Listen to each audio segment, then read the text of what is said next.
There's always one. Oh.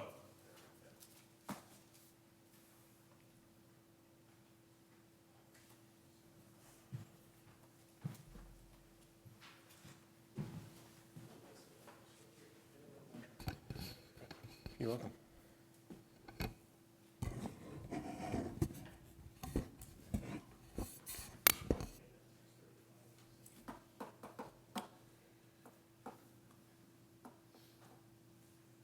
Are we all set to go? I'm sorry. I was reading. Yes. Shall we kick off our meeting with please rise to join us for the Pledge of Allegiance.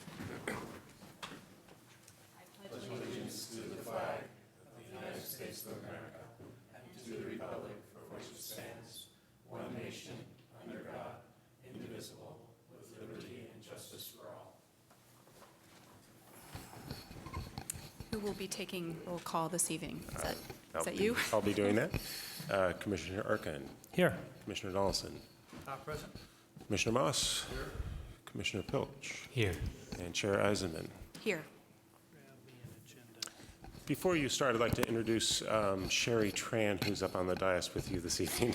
Sherry is a sophomore at UCLA and has been an intern in our office for a few years, and behind the scenes has been preparing your minutes for the last few months. And this evening she's going to work on the minutes in real time as the meeting is going on. She has the experience of Planning and Zoning Commission. So. Excellent. Welcome. So we're going to start a new business with a general plan update, review, and presentation. Oh, I'm sorry. You're familiar with Barry Miller, and Barry will get started here in just a second. I would like to introduce Amy Paulson. Amy is with the consulting firm of LSA, who you'll be hearing more about, I believe, this evening. Will be our recommendation to the City Council for a consultant to prepare the environmental impact report. Amy is firm specializes, well, they do a lot of things, but of note, they prepare a lot of environmental impact reports for general plans for communities in the Bay Area. And on top of that, she is a resident in the 700 block of Carmel, if I remember correctly. So she knows the community well. And she worked on the LSA, and Amy worked on the UC Village EIR as an example. So she's familiar, we're familiar with her and the quality of her work in the firm. At this point, I think I'll just turn it over to Barry, and we'll dive right into the general plan. Thanks. Good evening, Commissioners.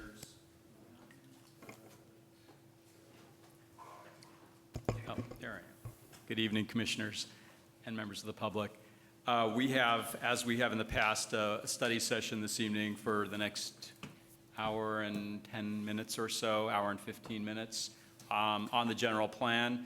What I would like to do is walk you through this presentation, and this is intended to be interactive. There are a series of questions that are posed in this presentation, and I'm going to be stopping to see if there's any feedback or input from the Commission in each case. We also want to make sure we leave time for public comment at the end of this presentation, and there may be a number of folks who would like to speak tonight, so I'll try and steer us to where we can wrap up by, say, an hour from now, so that there's opportunity for that before the regular meeting begins. The topic for tonight's meeting would be the land use categories. The land use map is one of the most important parts of the general plan. And the Commission may recall that at our second study session, we talked through the existing general plan land use categories. What we're going to do this evening is talk you through proposed new general plan categories. In many cases, they're the same, but a little bit different. In some cases, there are some significant changes that we want to talk to you about and get some feedback on. The presentation closely follows the staff report. So in the staff report, there are a series of issue questions that are posed, and those are the questions that we're going through this evening. In most cases, there's not a predetermined outcome to these questions. So if you feel that we're going in the wrong direction or there's a compelling reason not to make a change, please do speak up and provide that feedback to us. We will, of course, be eventually taking this to the council.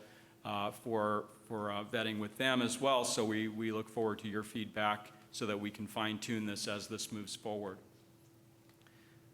As I mentioned in a previous presentation, the land use map is really one of the most important parts of the plan, and the categories that appear on the map I described as the vocabulary for the general plan. Each of these categories has a specific definition that provides the basis for zoning, and under state law, zoning must be consistent with the general plan, and usually there are more zoning districts than there are general plan categories.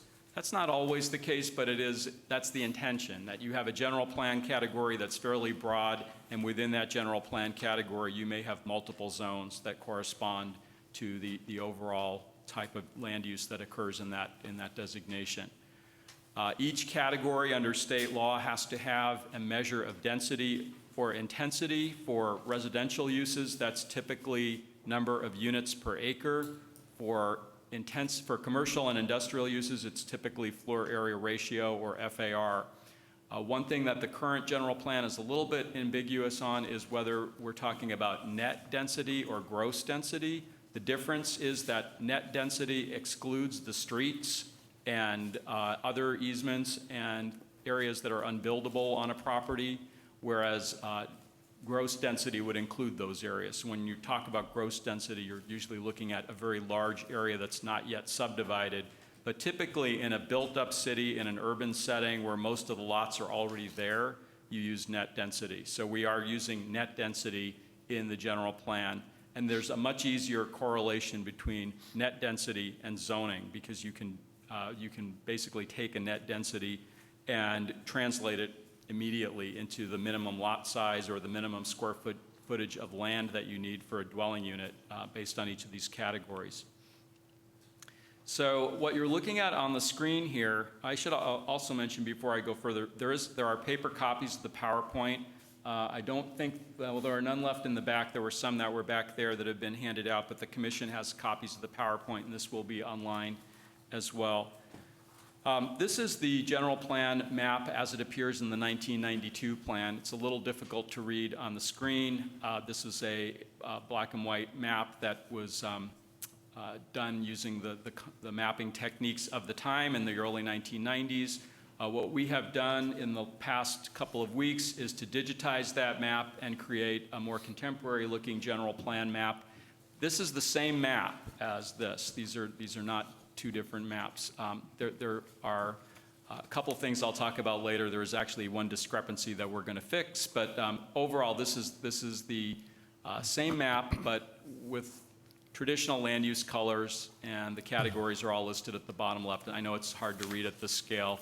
By the time this makes it into the EIR and other documents, we're going to reformat it so the legend is larger and the street names are more legible and so forth. But the major point here is that there's now a GIS layer that corresponds to the 1992 general plan.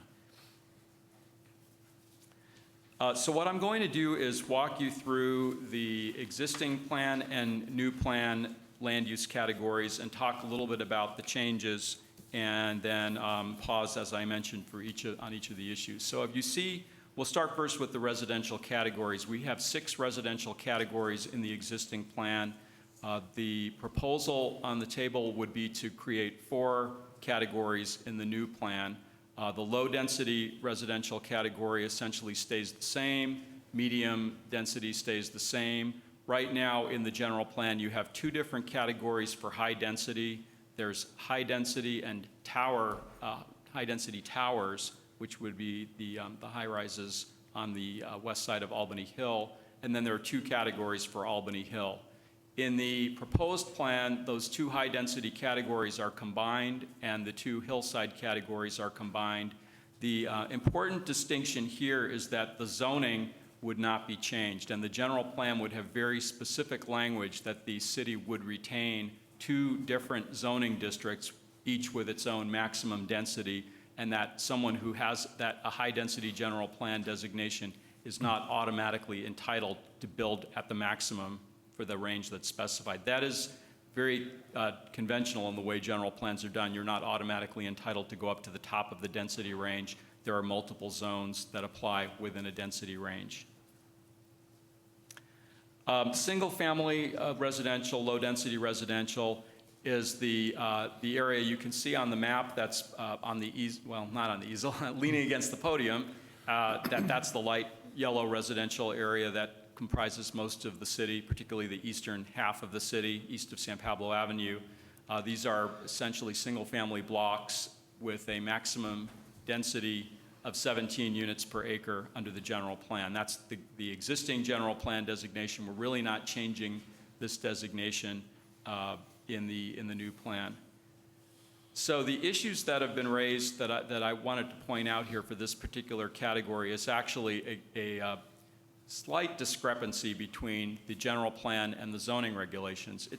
It's not really a discrepancy per se, but it's an inconsistency that I would like the commission to be aware of and perhaps provide some feedback on. And that is that the low-density residential general plan category allows a greater density than the corresponding zoning district. So you have an R1 zoning district that has a minimum lot size requirement of 3,750 square feet, which is 12 units per acre, and you have a general plan category that allows 1 unit per 2,500 square feet, which is 17 units per acre. So you can't really achieve the maximum density allowed by the general plan under the current zoning regulations. And there are some options that have been put out here for consideration. One is to lower the lower density residential range to 12 units per acre, so it's the same as the zoning. Another would be to increase the zoning density as an implementation action in the general plan to allow more units in the R1 district. Another is to create another zoning district in the future, which would allow slightly more density. And the fourth would be to leave the discrepancy at it as it is and acknowledge that there are places in Albany where existing development exceeds what the zoning would allow today in a few spots. I'm not going to say that one of these is the right answer or the wrong answer. It's just something to point out, something for the commission to consider. I don't know if this has become an issue in the past or if subdivisions, see that it would be more of an issue if there were subdivisions of large parcels coming in, but because most of the development is on existing lots, it's less of an issue. But I would. Barry, my recollection from working on the Zoning Code Revision Commission 5-6 years ago was that everyone recognized that there are a number of 2,500 square foot lots, and we didn't really, I don't think that we really discussed this in great detail, but I believe that the underlying assumption was, if I'm correct, is that we were thinking of new lots, and it would be so, you would theoretically wouldn't be able to create new lots that are less than 3,750. And Do you know why that was? I'm not even sure it was actually, discussed at length, but that seemed to be, that's my recollection and my assumption, that we were looking at when we might have had some discussions about it, and we were looking at the zoning, and we wanted to pretty much keep especially the R1 areas the way they were, and we did. And I believe that there were some places in town where theoretically there could have been some subdivisions, and so the talk was 37, the larger size minimum lot size. Mm-hmm. So, and it was a long time ago, and I haven't looked through my files. And if I did, I'm not sure I'd find the discussion anyway. But anyway, that's what comes to my mind. Okay. Any other? And if that's the case, one way to deal with it would just be to add the word "new" Right. in general. So I just have a question about process. So as items like this come up that a decision is going to need to be made on, what is the time frame in which those decisions need to be made? Are you looking for feedback today? Are you looking for discussions on these items?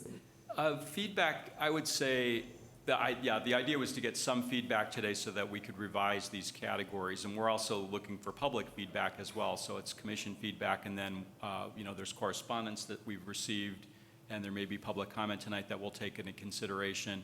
The critical path is that we're looking to begin an EIR process in a couple of months that will require that we know how much development capacity exists in the city.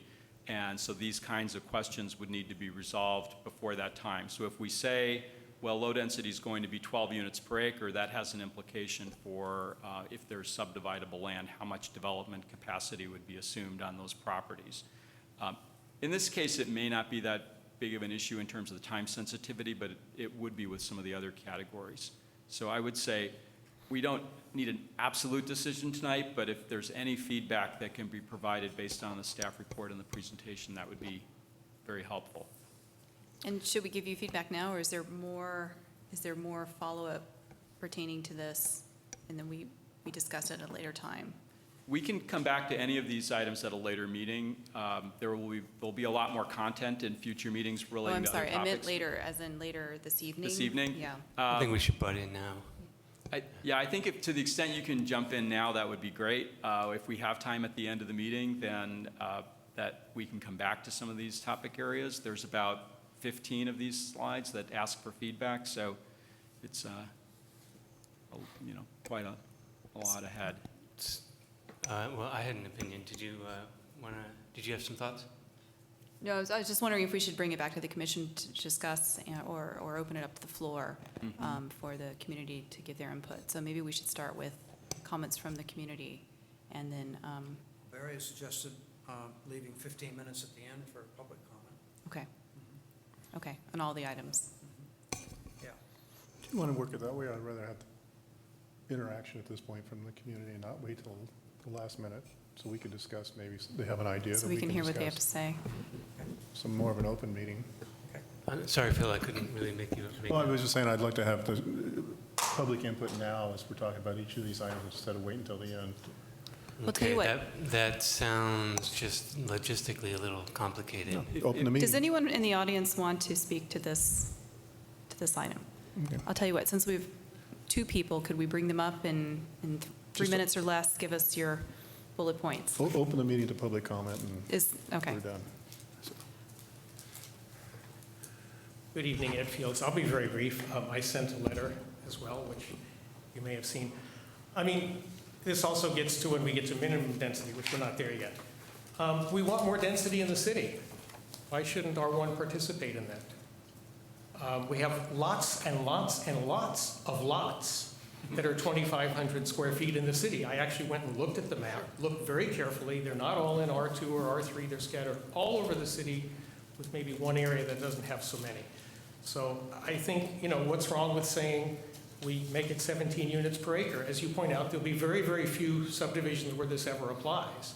But it gets rid of the whole discussion about my 2,500-foot lot being non-conforming. I have to worry about what if my house burns down? You know what I mean? And we have all those issues that you just wouldn't have. 2,500-foot lots would be standard. And I would point out that if you have a minimum density of 20 units per acre, then one house on a 2,500-foot lot is almost the only one that meets that. So why are we making us the stepchild when this is what the direction you want to go in? Thank you.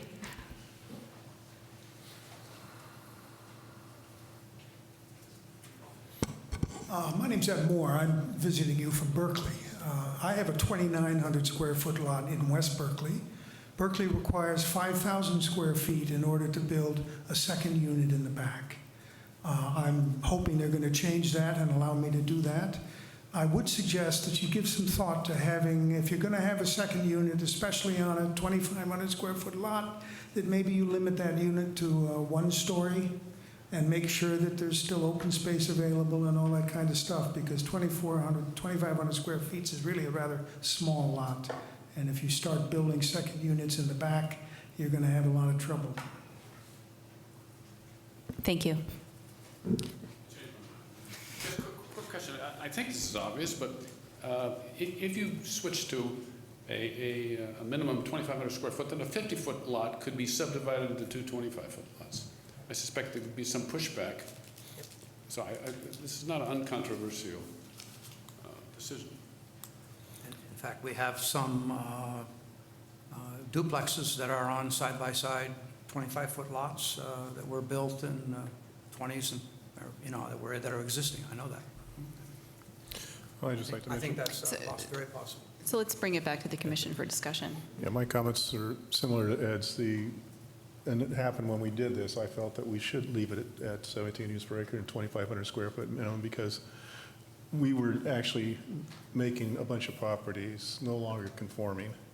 And there's issues with rebuilding later on and percentages of damage when a structure is damaged. Now, Albany's always taken the position that if your unit's damaged, you can always rebuild the same size unit on the property. But it just gets into more and more of a headache. So I felt at the time, and I still do, that the minimum lot size and it should be a 2,500 square foot lot. And then that allows us some flexibility. The comment about the in-law units and the secondary residential units, I think we've got it covered by the square footage allowed maximum density on the lot, whether it's 1 unit or 2 units. The second unit has to be subservient to the first unit and goes by state law, which is a percentage of the first unit. So I'm not too worried about the secondary units on smaller properties. So would you be in favor of option 2? I'm in favor of option 2. Increase R1 density, yes. I'm in favor of option 2. R1 density, 2,500 square foot, 17 units. Me too. I'm not in favor of that. I'm in favor of leaving it the way it is. And I might be educated a little bit about the problem of legal nonconforming and whether that, how, the extent to which that might be a real problem for our many 2,500-foot lots. But I think that we have a lot of them. We see them in front of us all the time. They're difficult to build on. They're very small to make a good housing unit. They're very difficult to find the parking for. And I would be worried about people trying to subdivide and make more 2,500-foot lots. I think that I don't think we should go that low. That's my thought on it. And I don't think that the problem of legal nonconforming is a real big issue, but I honestly don't know about that. I also don't know whether that's a zoning issue or I don't think it's a general plan issue. I think that the legal nonconforming looks at what the zoning ordinance says and how the zoning works, and I don't know that it's necessarily something that would be driven by the general plan. Well, again, I'm in favor of leaving why the have the general two of plan them out of alone. sync? Pardon? Why have the two of them out of sync? That's what I don't understand. The legal nonconforming is an issue for a lot of people, insurance and rebuilding, and it causes headaches when you try to add on. We've been fairly lenient on our zoning interpretations of the nonconforming uses. But really, if you look at it, you can't expand a nonconforming use by law. So there you have a problem. Yeah. Yeah, I've got, right here in my notes, my guess being that if we enact a 2,500 square foot minimum, we are not going to see a run on lot splits in Albany. There won't be that many. And there may be a few. And, I think the issue we face more often is somebody who wants to build out the floor area ratio on a big lot. And in many ways, someone choosing to build 2 small houses on 2 small lots is more in keeping with the character of our city and easier, to handle in a lot of ways. So that's where I lean. Yeah, I was thinking that as well, that some of the best architecture in New York are the ones that are on the smallest, the 12-foot wide lots. And so it's a design issue. And fortunately, that would come to the Planning Commission to approve a good design that had the parking that met all the requirements. So I would be also in support of option 2.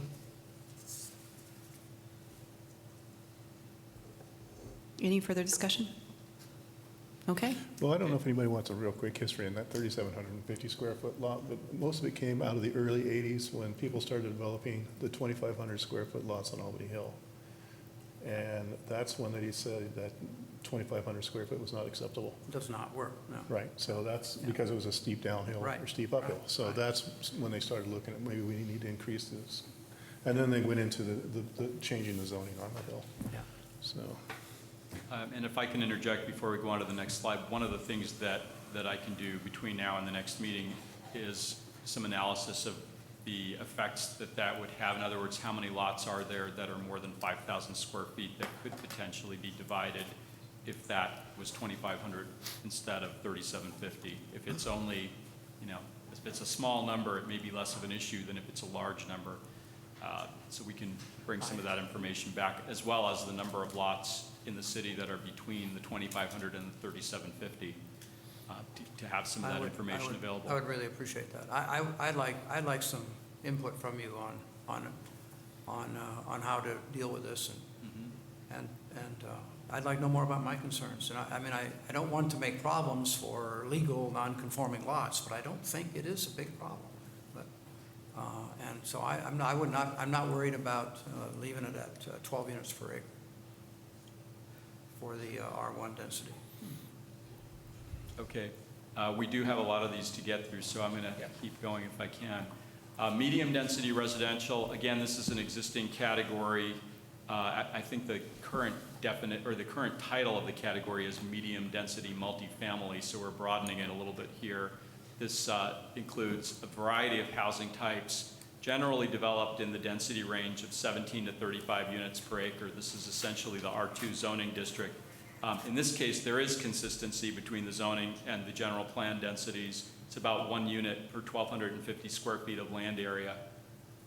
The issue that's raised here is, should a minimum density requirement be applied, and should second units be allowed for those single-family homes that are located in this area? The minimum density requirement, by the way, neither of these is a mandate or something that is required, but it helps a little bit with the state when you bring your housing element in to say that if we have land that's zoned for multifamily, we have a requirement that it be used for multifamily and not developed as a single-family subdivision. Again, this is more of an issue in cities with a lot of vacant land that are growing very quickly, that have the opportunity to build a lot of apartments and such. It's not as much of an issue in Albany, particularly in the medium density category, but it could help a little to be able to say we have minimum densities. If you have a 10,000 square foot lot or a 15,000 square foot lot that's designated medium density, you have to build at least 20 units per acre on that site to create multifamily. The second unit question, again, I don't know how many single family homes there are in the medium density category. There are quite a few. I mean, you can see the orange area on that map, and you know that there are single family homes on some of those blocks. Sure. So I would put those questions out for commission discussion and community input. Thanks. Would anyone in the community like to speak to this? And if there's anyone else, please go ahead and line up behind Mr. Fields so we can motor through. Yeah, I mean, it wasn't entirely clear to me that you need the minimum density. I think the state wants to see 20 units as that it's allowed for 20 units, and we already have 35 and up for everything but R1. So I don't think there's an issue there that we're restricting development. And again, the question is, you know, how many people with 5,000-foot lots are going to tear down their house, and then you're going to say, well, you have to build 2 new units, right? I mean, the houses are, it's not going to happen very much. I think the way Barry described it, if you have a lot that's 10 or 15,000 square feet, and again, there are only a few of these, they're somewhat in the PRC designation, which we'll get to at the end of the night if we're lucky, you know, where we need to talk about those issues. So it didn't seem to me, and my comment in the letter that I wrote was, my neighbor has a 5,000 square foot lot, and she said, we're in R3, or across the street, R2, and you're saying they can't build a second unit. Of course, I don't see where the state law restricts that, and I argued this back when we were doing the zoning code revision. I think they have a right to build a second unit. And that's much more likely to happen than tear down the house and build 2 units. So let's focus on what is likely to happen and will help us with building more low-income units. And I think it's the second unit in R2 and R3. You already have a single-family house. It's too expensive in most cases to buy it and tear it down and then say, well, now you have to build 2 units. I think Ed covered this and just said it was unlikely, but I think we have created a new category of legal nonconforming. You've got a 50-foot lot in an R2 district. That would, with this requirement, would become nonconforming. And if it was raised by some calamity, then you would have issues about rebuilding a single house there. Okay. Let's bring it back to the commission for discussion. Well, on the matter of the second question, I'm not sure why that's in our ordinance, other than my guess would be that it was a way to incentivize development, but I think it's not worked, simply put. And as Ed noted, it's likely we would see more second units if they were allowed.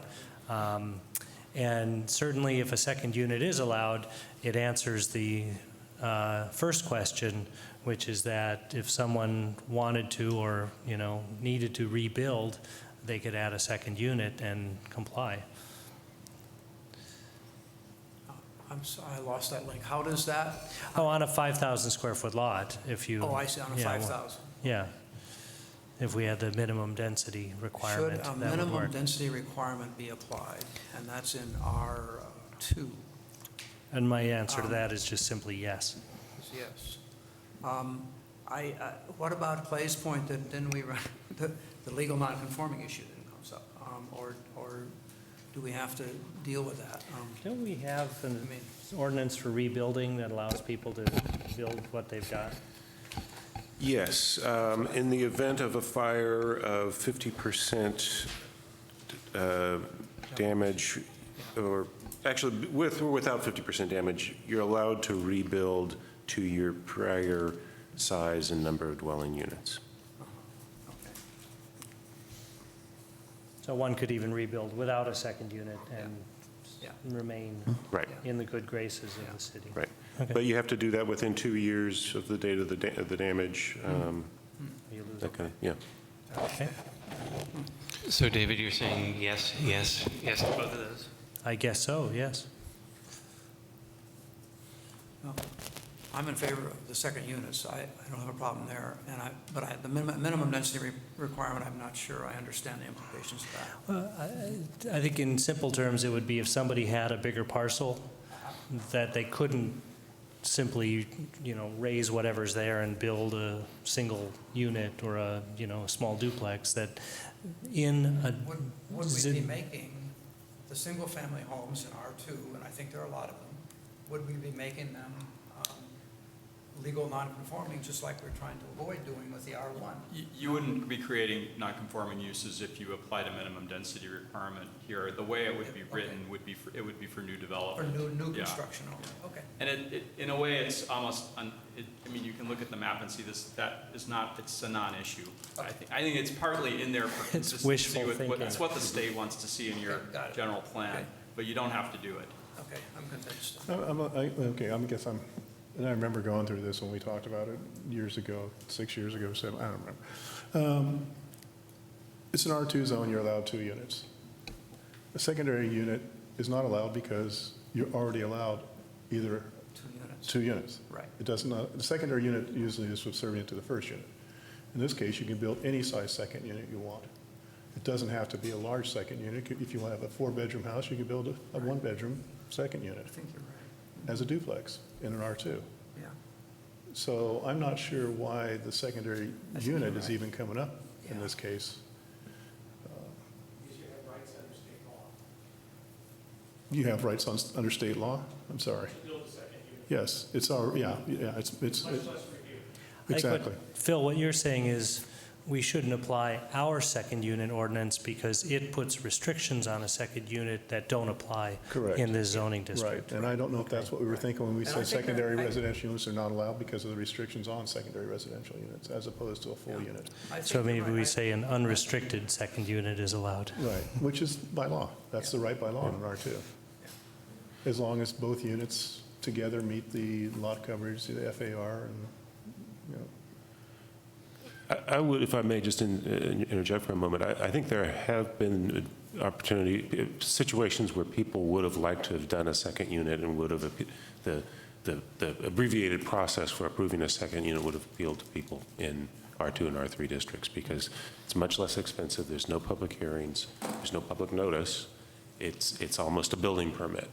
We do the staff review, but we try to work on the design things, but it's much more abbreviated, and some people really take advantage of that, or want to be able to take advantage of that. So it kind of cuts both ways. So what I'm hearing, and I agree with you, is that if you're building you've got a primary residential single unit, you want to build a state code secondary residential unit. The process should be very simple and straightforward, because it's only a small percentage increase in the property size. Parking is dictated by state law also. Right. So, and there's no review on the planning commission level and very little staff level review. Right. So I would encourage that, because that will encourage more of these smaller secondary residential units in an R2 instead of a full-blown, large, project. And they should be allowed in R3 as well. Yes, Yeah. we'll get there. I think Phil's comment is right on, and I refresh my memory, and I do remember that, we having that discussion. That I think the idea was that the secondary residential units were kind of irrelevant in the multifamily zones, and we just left them out. Yeah. But- Yeah, we should correct language that makes it sound like they're Yeah. prohibited. Yeah. Right. I agree. Yeah. Okay. So I agree with that as well. I have a question about, should a minimum density requirement be applied? Are we going to dictate what that minimum density requirement is? The minimum density would be 20 units per acre per state law. Okay. So just so I understood the discussion correctly, people are in agreement that yes are the answers to these questions. Yes and yes Yeah. to these questions up here, okay. Looks that way. Yep. Yes. Yes, I and- agree too. Yes and yes. Okay. I'll keep moving through high-density residential. And again, this is an existing general plan category. In 2004, the general plan was amended to make sure that this included all of the high-density housing in Albany, so that the high-rises were included as well. And what we're doing in this process is creating a single category with two zoning districts, R3 and R4, high-density residential. Maximum density is 87 units per acre, which corresponds to the R4 maximum. Development, as I mentioned, development at the top end of this range would not be permitted on all sites with this designation. The language in the plan makes it clear that there are two different zoning districts that apply. The issues, again, is just confirmation that it is acceptable to combine those two categories on the general plan map, as the alternative would be to have five residential categories. And then, again, the minimum density requirement that's been proposed would also apply here.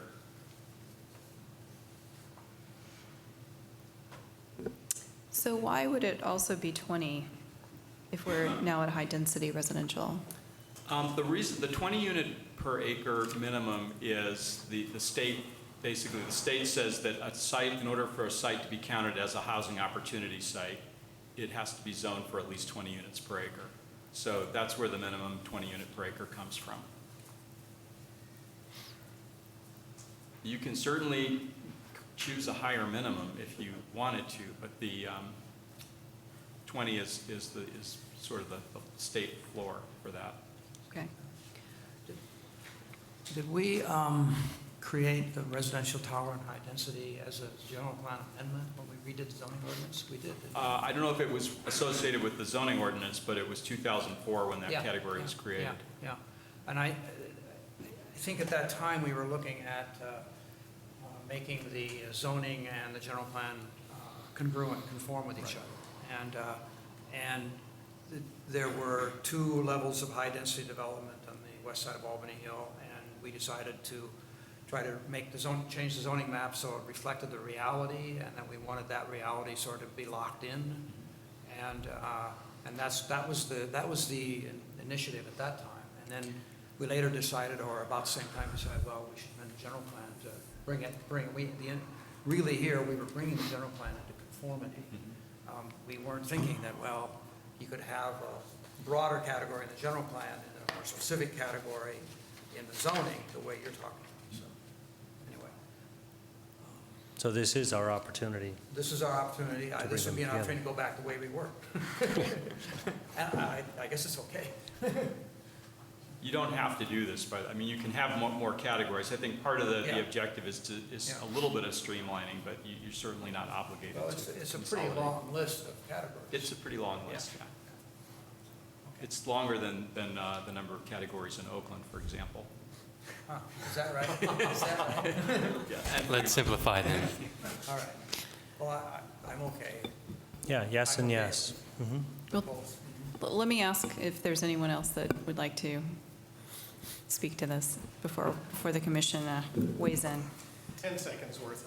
I don't see the need. There's plenty of room on the map down there for the legend. I mean, I don't think it's a big deal either way, because the way it's going to be written in the general plan is that it will specify 2 zoning districts. I mean, that's always my worry, that somebody points to the general plan and says, you got to make your zoning correspond. So you make one, I mean, I don't think it's a big deal. I think it's more hassle to combine them than it would have been to leave them alone. I would just point out, I want to kind of read back what Barry said very quickly, where he said the state requires that the land be zoned for 20 units or more. It doesn't require that you actually have a minimum density requirement.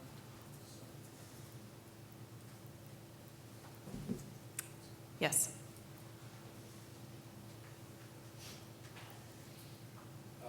My name's Ken Friedman. I just have to ask a question. Forgive my ignorance, because I couldn't read this map from that distance. But where are the R4 parcels?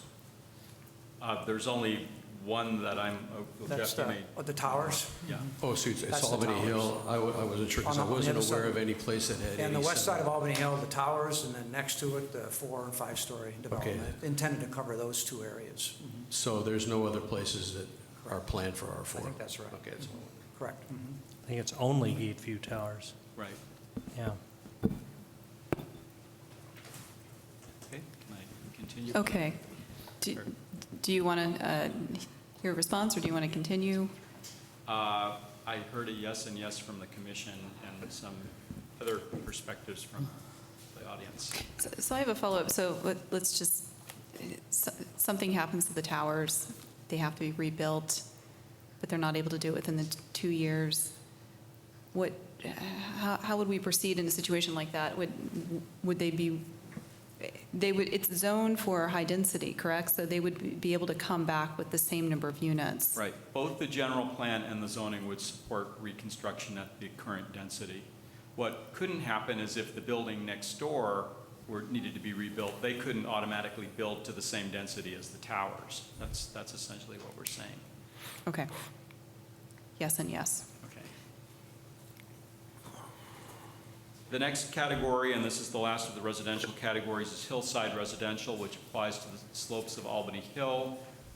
The housing unit type may be single-family or multifamily. There are special zoning standards that are required here, and the maximum density is 9 units per acre, but the text in the general plan acknowledges that there are 2 different zoning districts within this category, one with a maximum of 6 units per acre and another with a maximum of 9 units per acre. And then the text encourages the transfer of density to preserve open space on developable sites within this category. Most of this language is in the existing plan. The only thing that's different is that it's proposed to be a single general plan category called hillside residential with 2 corresponding zoning districts, sort of the same logic that we just were talking about with the high density category. That category, that second question is actually not supposed to be on this slide, so I would just only look at the first question. We're not proposing a minimum 20. density. No, okay. Okay. Yes. Just a brief question about that one. Looking at the map, Oh, would you give your name into the microphone, please? David Sanger and Evelyn. I'm looking at the map, and I can't understand this. This is the That's the 11-acre parcel on the west side, Barry. Is there any building on that? That's No, land it's where vacant. I hike. Is that still zoned for building? It's vacant, it's privately owned. and Privately owned, okay. Available for building, yes. So that would, so if somebody decided they wanted to build there, there's nothing you could do about it?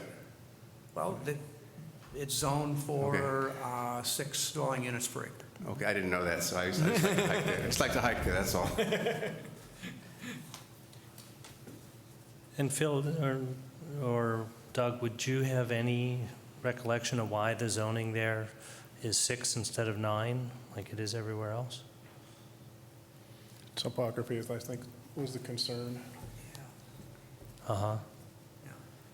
I don't. Because it would seem as one of the last, large developable parcels, and granted, one with topography, one would likely do, a high-density development in the most easily accessed and buildable corner, and then leave the rest as open space. And in that context, would we be well-served towards our goal of meeting our, housing numbers to have a slightly higher density here, get more units? Yeah. Just ask in the Yeah, question. no, I don't No, remember. you hit on it. That's exactly my recollection, was that the concern was that only part of this was going to be built on, so Yeah. the major impact was going to be to a portion of the property for units. And whether if they went to 9 units per acre on that portion would be a credible amount of building and excavation Yeah. and preserving the rest of it for open space. And I think that's why they at the time dropped it to 6 units per acre, thinking that was a more reasonable number for that type of development. And I'm Do we only know- giving you what I remember as the reasons. I don't remember if I agreed with it. I Right. don't think I did agree with it, because to me, sometimes it's not so much 1 units per acre as the size of the units. Sure. Do we happen to know what the actual net density of Gateview Towers is, just as a comparison? I think that's a big site relative to what's actually built upon. Not off the top of my head, but I know we've got that information available to us. We can provide that to you in a future discussion on this. Yeah, I don't think we should jump to a change of anything tonight. I'm not sure we can even do that, but I'm just wondering if we would be served by adding 50% more, the ability to build 50% more units on that parcel, knowing that we would likely end up with the same amount of open space. So would that be Well, I think, David, rezoning? David, I think you're talking about a zoning question, not really a general plan question. And I think that would require some discussion. That would be, if we get. I think that's modify right. the zoning. Or- It's within the range that's contemplated in the... I don't think I'd have a problem in the general plan Yeah. of combining those two categories. I think that's what we're talking about. That's Yeah. the question. I don't think I have a problem with that. You're right, I'm bringing up a different topic. And I think that what you're talking about is upzoning that 11-acre parcel. And before we do that, I think we should really look at it closely. Right, I or think see it if has real constraints, there's a trade-off of definitely. what we might be able to get with open space. And the zoning does call for transfer density, so you can develop part of it very densely and have the rest of it stay open. My issue always with that parcel is we're spot zoning it, and it's one parcel, and we're saying you only get 6 units as opposed to the rest getting 9. Yeah. It's always been a great concern of mine. Well, so we can make the general plan flexible enough to allow for that change in the future, I think is what we're all, is that a fair comment?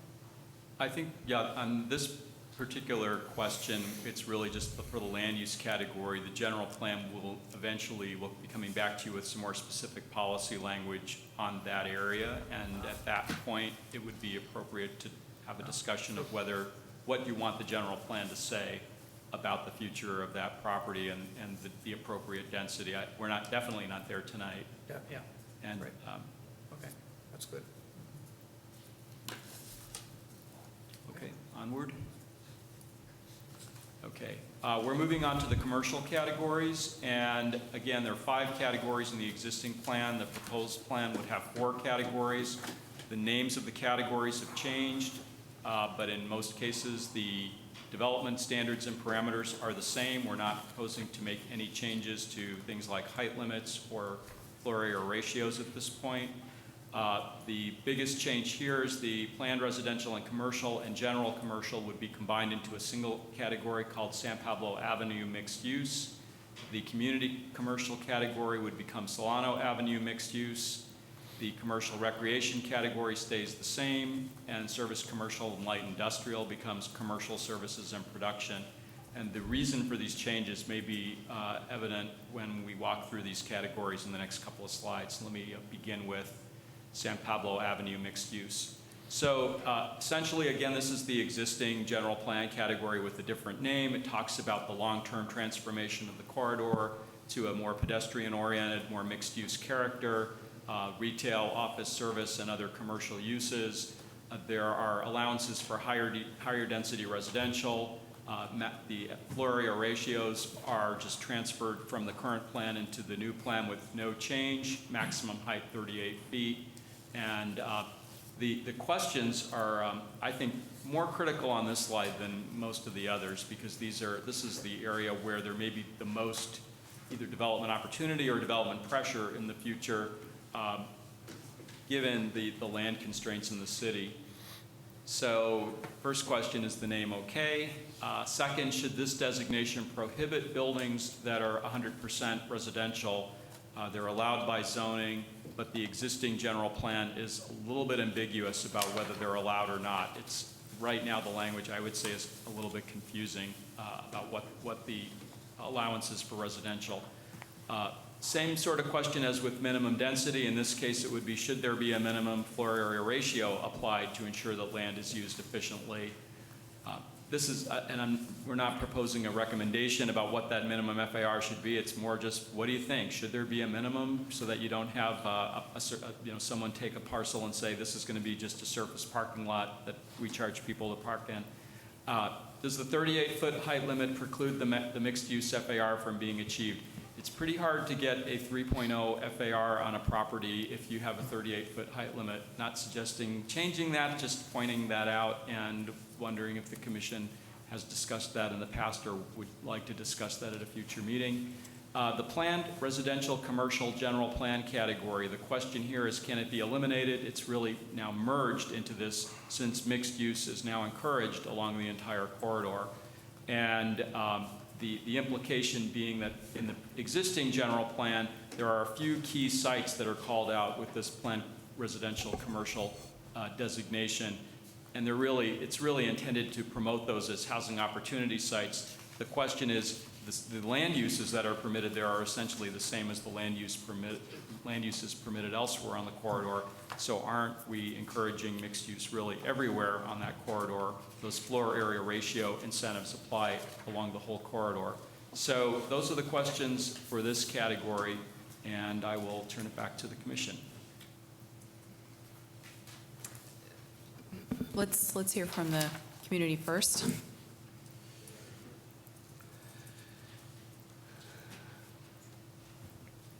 Ed Fields again. Let me see if I can speak to all of these in one sentence. My question, where is it stated in the zoning code that 100% residential buildings are allowed in SPC? I don't think that is the case, but I would like to be corrected if I'm wrong.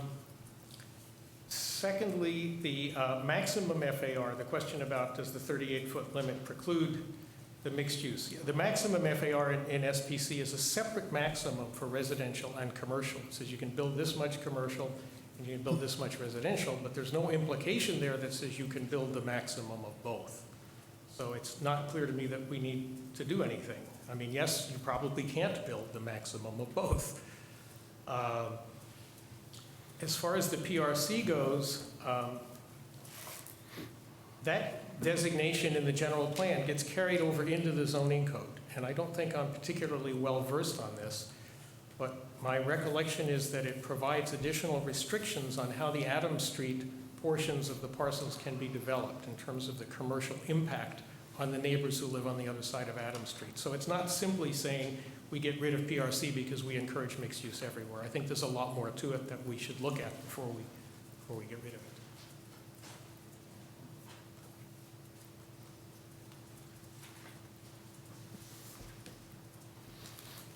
I think Ed covered it, but I would ask the question a little differently. Because the zoning code refers to a PRC overlay. Is it possible to have a PRC overlay without a PRC in the general plan?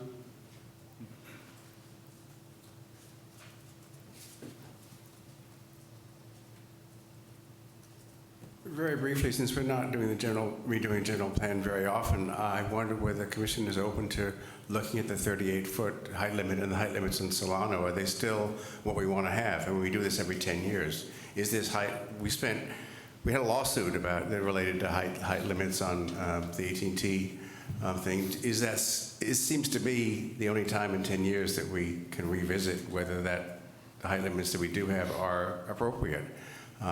Is there any thought being given to asking the question again? Thank you.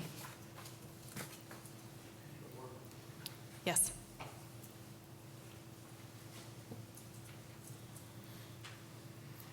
My name is Ken Friedman. I happen to represent one of the potential sites, the Albany Bowl site. We're not planning to redevelop it at this time, but every 7 years or so, I have this conversation with Planning Commission and staff. And I don't even really know where to begin, and I don't think there's enough time tonight to even have this discussion on that site. So what I'd really like to do is have the opportunity to meet with the consultant and staff, with my architect, because we've done a tremendous amount of research on that site. All the different variations of what we could call mixed use. You know, that site's been reviewed extensively last time around, and they talked about all kinds of concepts of mixed use, so residential in the back, commercial in the front, all commercial, mixed use and commercial. One thing that I know is the current height limit of 38 feet with all residential overlaying a small amount of small stores with limited parking isn't going to trigger redevelopment of that site. So you have to think in terms of, and I've been doing it because I have an interest as a property to try to figure out what works. I can tell you that we get tremendous demand from retailers that want to be on that site. The reason they want it is because it's a unique site. It's got signalized intersections, it's got depth, it's got the capability of having parking, and as much as I like mixed use, I can't believe cars will be eliminated forever. So we've looked at ideas that have all commercial, a combination of commercial and residential that I think will work. So I'd like to work with staff and consultant on kind of fine-tuning what we mean by mixed use, and I have a really good architect that I'd like to include in that discussion. I can tell you that the current zoning, which we worked so hard for with the last planning commission, the last council, was intended to leave all options open, where you could have all commercial, because it's one of the few sites in the city where you really could do that, or residential commercial, or some combination thereof. Those keep all options open, and I'm hoping we can continue in that mode. So I don't want to go into all the details of why I see that as the case. The only other thing I should tell you is, that you should be aware of, is when I used to have the 3 acres where the medical building is now.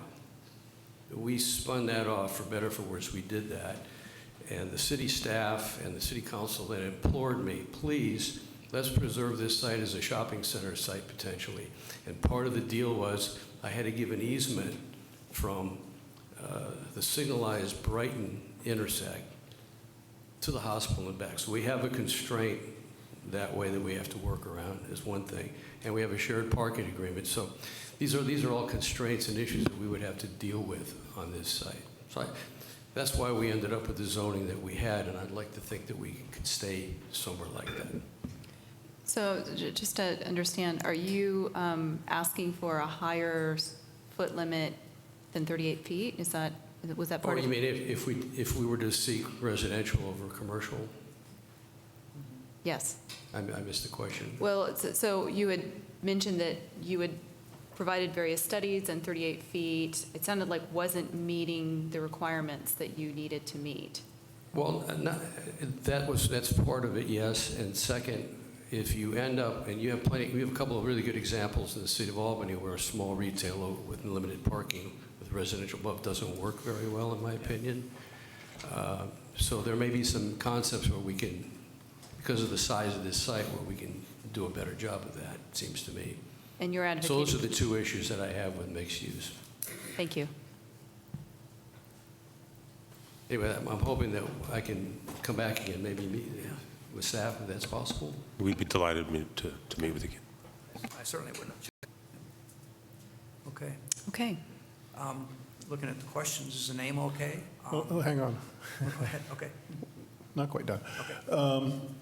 Because we didn't get a chance to discuss this. The issue with this zone has always been, to me, not have a minimum commercial, so we're getting these small little commercial spaces that are really not good for commercial spaces because of the parking requirement and commercial going on the ground floor. So in the case of this, should we be, and this may be a zoning issue more than a general plan issue, I want to encourage mixed use commercial, but when we get further into it, I think we have to develop a minimum commercial or percentage of building being commercial or residential, rather than just saying you can have 3% commercial and 97% residential. That's not doing us any good, and I think that's where we've fallen down a little bit on some of these projects that have been built. That said, I think what we have to look at is to see if that's actually a model that will bring developers in to build mixed use along San Pablo. So the problem is for me that we've gotten I don't agree to have 100% residential. We've said this before. We don't want 100% residential on San Pablo. It's a commercial, needs to be partially commercial. I think where our issue has been, we have never established percentages that say we need this much commercial. Now, we've gone through and allowed some first 1,500 square foot being exempt in certain uses. I think maybe we need to carry that further when we get to that point and allow more uses to be exempt for that first 1,500 square feet on San Pablo if they're a mixed-use development. So can I ask why not 100% residential? Because it's a commercial strip, and what we felt was, especially on Solano, not as much on San Pablo, a lot more, that it tends to make dead zones on the street. Yeah. It doesn't make it a vibrant walking street or commercial street if you all of a sudden have 100 feet of dead zone on the ground level. I agree. And the San Pablo Avenue design guidelines talk about that. Yeah. We paid attention to that then. And we do have one, and that's the villa, the hotel, the residential site down here. Creekside. At the creek, right at the edge of town. And that's a full residential site on San Pablo. It's the only one. And I think when we were doing the zoning ordinance, I mean, we were aware of that, and that was being discussed. I also remember discussions about the idea that this is a commercial street, and the problem with residential, you can see it in places in El Cerrito, where you have whole blocks where where there's a large building, a senior citizen housing I'm thinking of, and there's no storefronts on that block, and it's not pedestrian friendly. That was the argument about that. Kind of the example. Yeah, we're not saying that the entire ground floor frontage needs to be commercial. It's just that within your frontage, some mixed use. And in that context, the name is okay. I agree. I think the name is okay. I think the name is okay. But I also hear that lots of little storefronts is not necessarily a model, in mixed use, is not necessarily a model that's working very well. That's, that's something I observe myself in some of the mixed use properties we have. So is there a way to, is there a way, anything that we can do about that? Is there that we require that, I don't know. This is not my area of expertise. I haven't been on previous commissions. Does any commissioner want to speak to that? Or is that a problem? Was that something that would come up during the planning and zoning, or their presentation to Planning and Zoning Commission? Wouldn't we recommend, taking those 3 smaller shops and combining them maybe into 2 or 1? Is that a dialogue that we are able to have during the planning and zoning portion of, reviewing a project? For an individual project application, sure. But if there's kind of a policy theme that you want to have, the threshold question of whether or not there's 100% residential appropriate, that I think would be appropriate for a general plan. I don't know, I'm a little concerned about dictating how the commercial space should be organized, because for that particular lot or that particular series of lots, it may be better to have one or the other, and to give them the flexibility of choosing how they want to organize their building, I think makes a little bit more sense to me. Again, just to clarify too, some of the discussion is more of a zoning discussion than a general plan discussion. I think Okay. at the level that we're talking about now, it's that the vision for the corridor is ground floor retail with residential above. But you're not required to build residential above. There are incentives to do that. You can build 100% commercial. The 100% residential, I'm thinking of it more as a policy question than a development standards question, and that issue of what percentage of the ground floor has to be commercial in order for it to truly be mixed use. It's an excellent question. It's probably more of a zoning question than a general plan question, but it certainly can go on into the general plan as an action item, as something to be investigated in the future, research. We probably will not resolve that issue through this process. Okay. Does the minimum floor area ratio reflect the same incentive of applying or meeting state law that it does on the other sites? It's a little bit different. You would almost, if you were going for the state to be able to count these sites as housing sites, what you'd really want to say is that any residential development that occurs on one of these sites has to be at least 20 units per acre. Again, they look for the 20 units per acre. So if you use the 0.5 or some other minimum FAR for a mixed-use building, you'd have to come up with a number that would accommodate 20 units per acre realistically in a building. So Right, and we're not saying that you have to build housing.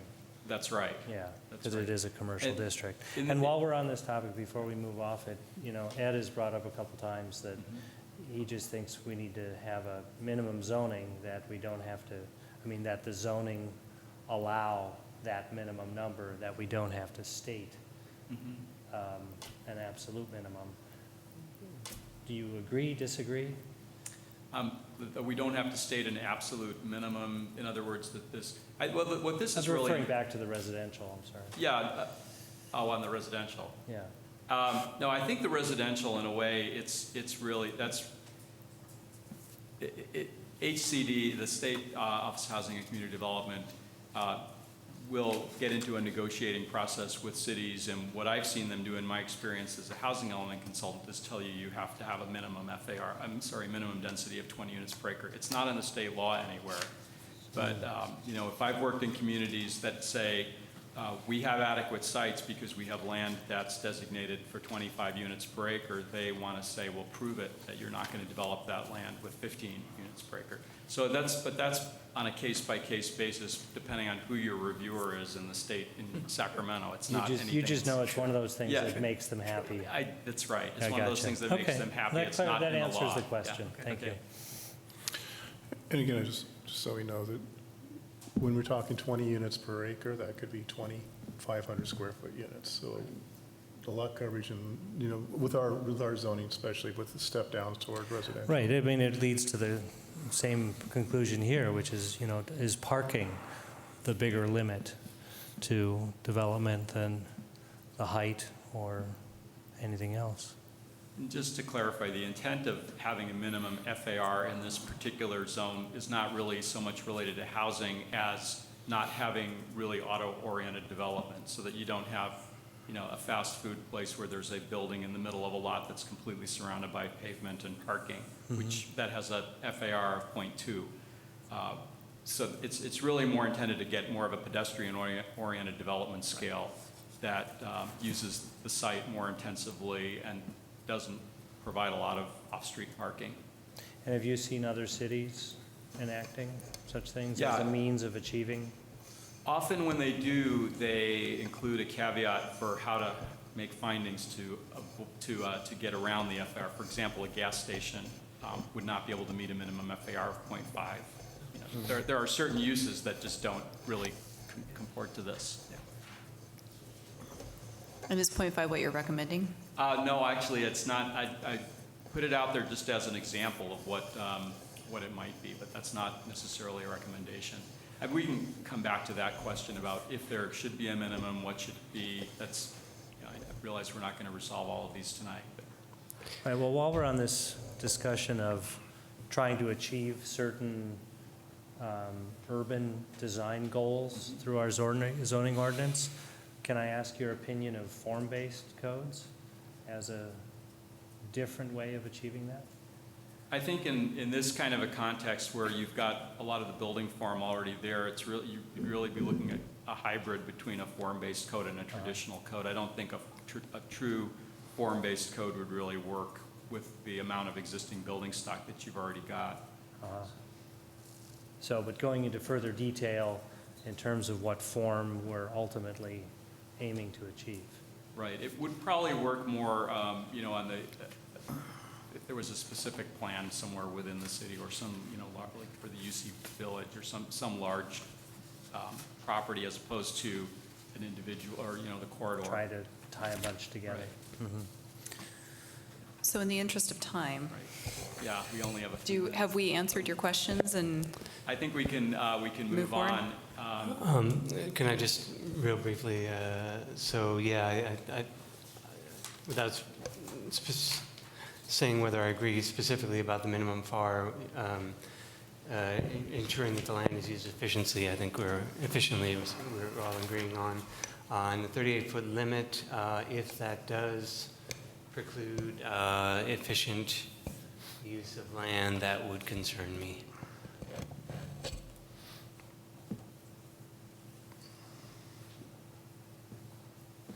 okay. Okay, just a time check. We have seven more categories to get through. So we have, I'll ask the commission the question of whether you want to come back to some of this at your next meeting so that we have an opportunity for public comment, or whether we can go a little over in our time. I think we've been fairly inclusive of the public to comment up until now, so why don't we keep going forward, and, Okay. and as items come up, we can still, I will comment that I think this is a very important discussion and very pivotal, and we should do it now. So I would not have a problem with coming back and finishing if we don't finish tonight, myself. Yeah. I agree as well. And there will need to be some follow-up discussion on these categories at the next meeting to talk about the way they've been edited in response to the comments we're getting tonight also. And I would also imagine that when these categories are applied to a map, there may be some more discussion, because then you're actually seeing where this all will be.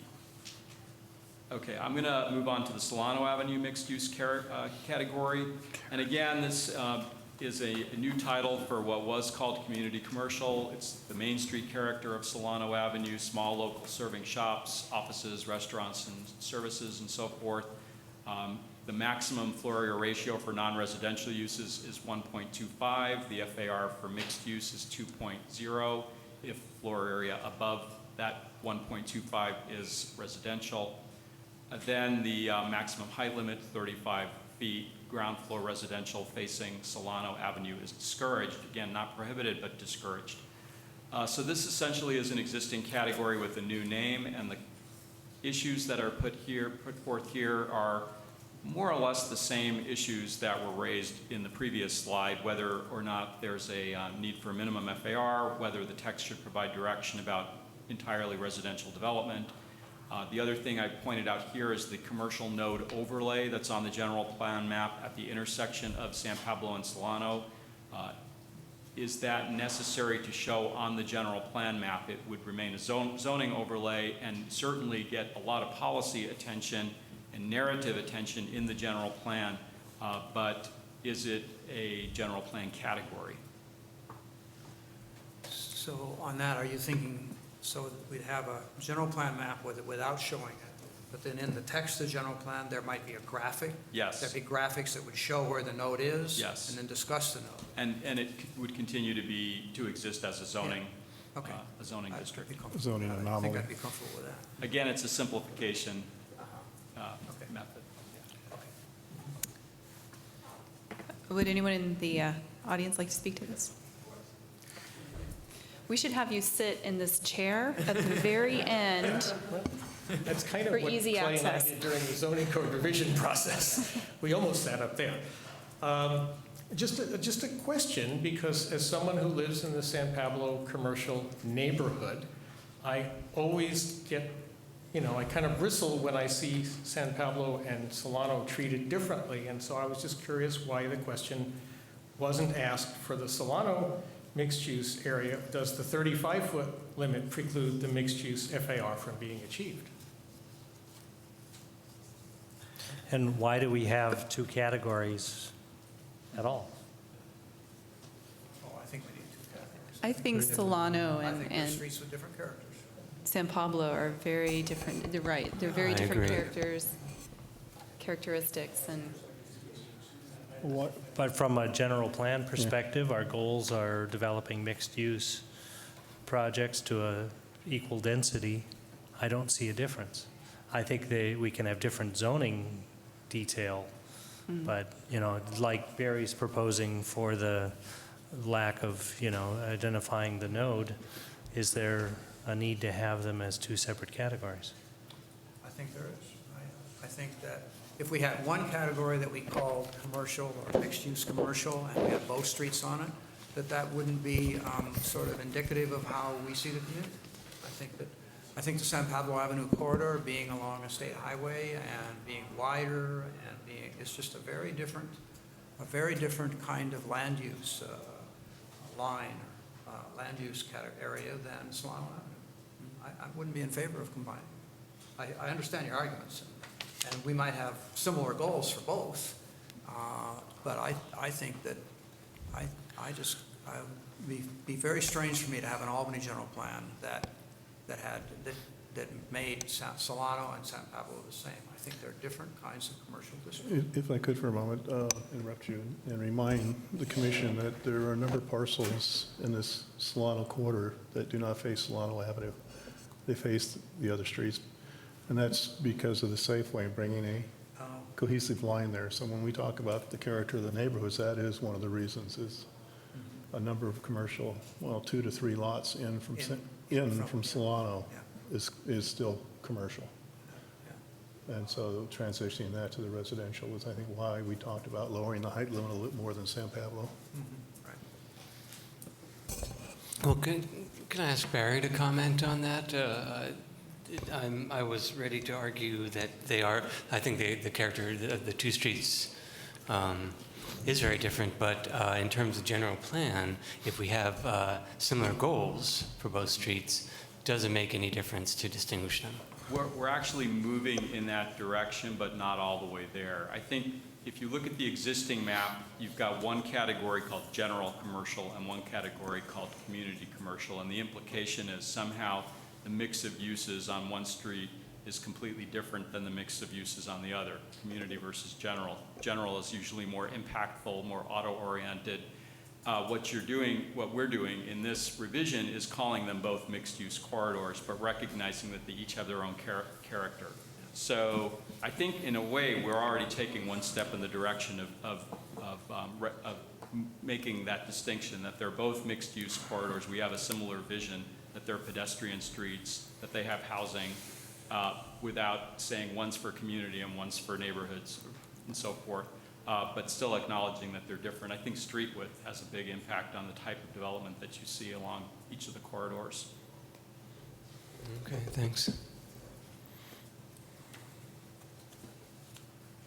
okay. Do you want specific answers, or you want to move forward? If there's time, if you'd like to make any quick comments, I think the feedback that's already been If you can apply received is pretty consistently good. from other answers. Okay. Why don't I refresh my memory? So what feedback have you recorded on the 100% residential development? Well, in the absence of any direction, I'm just going to assume that feedback I got on San Pablo is the same, but tell me if that's not correct. And what was that feedback? I got confused. That 100% residential development is not generally acceptable, but it's an item for maybe to come back to for future discussion. Okay, that's consistent with what I was thinking. Yeah. And we also may, a lot of these I think we're going to have to come back to as Yeah. policy questions. Yeah. Okay. Commercial recreation, this is Golden Gate Fields, and it's governed by Measure C, water-oriented uses. It's essentially the same name, the same category, the same development parameters that are in the existing general plan. It's not word for word verbatim exactly what's in the plan, which kind of leads to the issue slide, which is, does the very fact that we've restated what's in the existing plan require an amendment? The intent is the same, the language is the same, the FLURRY ratio is the same, but we've changed the words a little bit. This is really more of a legal question that we're not going to ask the commission to resolve, but putting it out there as just a kind of a placeholder that recognizing any language in the general plan that points the city in a different direction or that poses new policy direction would need to go to the voters. And at this point, the language is it's not exactly the same, but it's substantively the same.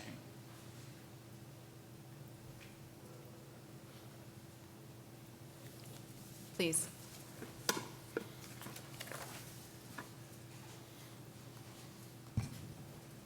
My name's Edward Moore. I've got two separate things I want to address with regard to this commercial recreation.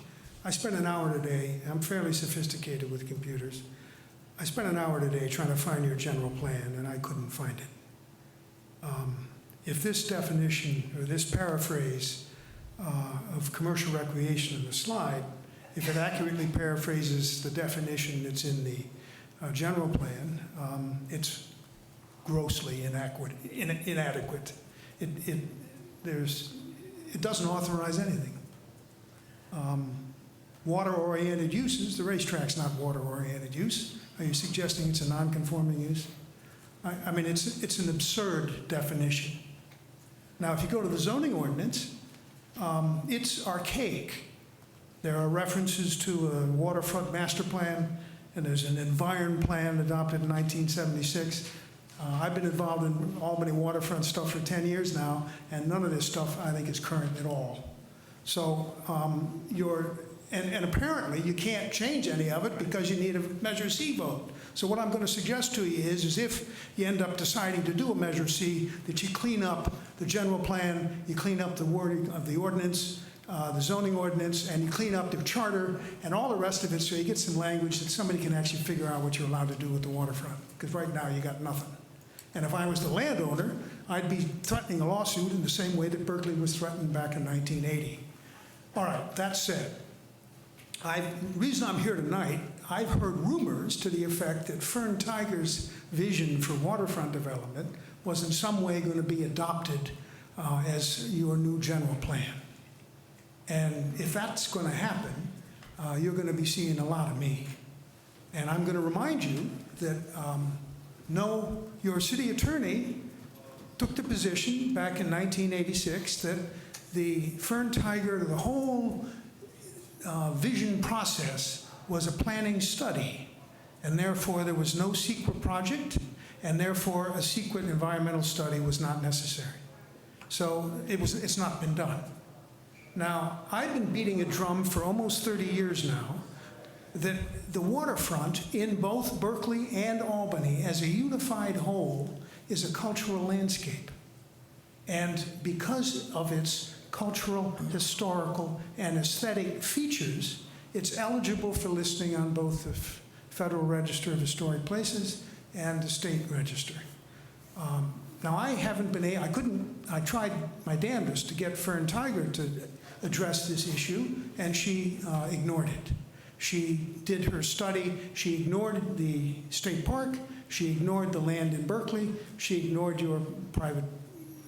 The point is that someone may suggest to you that you can adopt Fern Tiger's plan by adopting something equivalent to a negative declaration. And I'm here to tell you that because the cultural, historic, and aesthetic features of the waterfront were not considered by Fern Tiger, you can't declare a negative declaration because you're going to need to consider that if you're going to adopt a new policy with regard to land use at the waterfront. So I'm hoping, what I would suggest you do is that you schedule one meeting I would be happy to come on, in 15, 20 minutes, I could explain to you some of the technical jargon regarding cultural landscape law and where you can find it and what it means. And you might also begin to think about what kind of language you need to change in your charter and in your zoning ordinance and in your general plan. I'm going to ask that you wrap up your comments because we are going to stop at 8 o'clock. And this sounds like it's important, but I don't think it directly affects the general plan. We're not looking to adopt.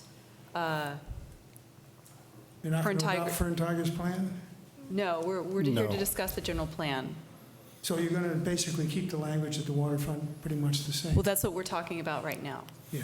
All right. Well, I urge you to do something to describe what it is that's actually useful down there, what they can do. Well, thank you, but I'm very familiar with the cultural issues and the cultural laws and with the state, and I think that if you really wanted to do that, then you should file a landmarks study on it.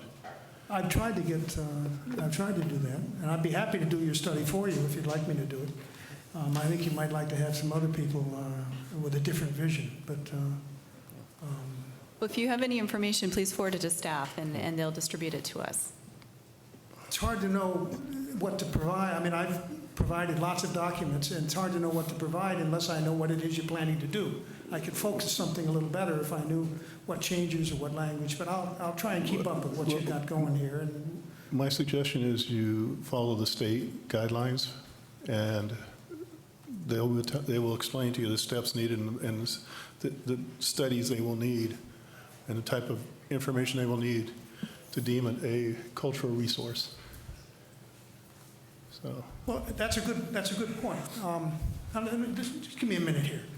The federal law, when the lab was threatening to come to the waterfront, the federal law requires and sets out a complicated set of regulations for a Section 106 study to determine the relevance of the cultural, aesthetic, and historic relevance.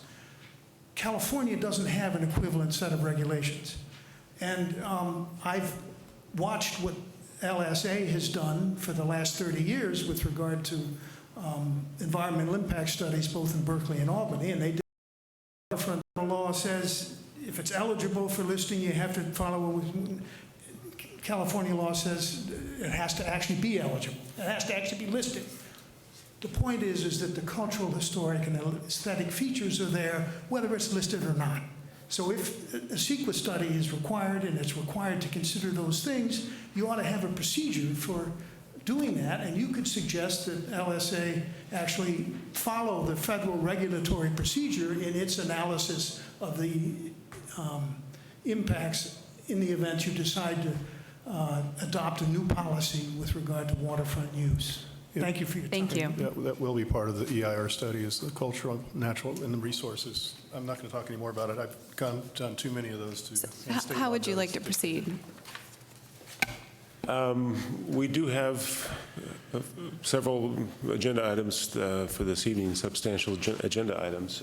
Barry, do you want to, can we maybe take a few more minutes just to get to a good stopping spot, or?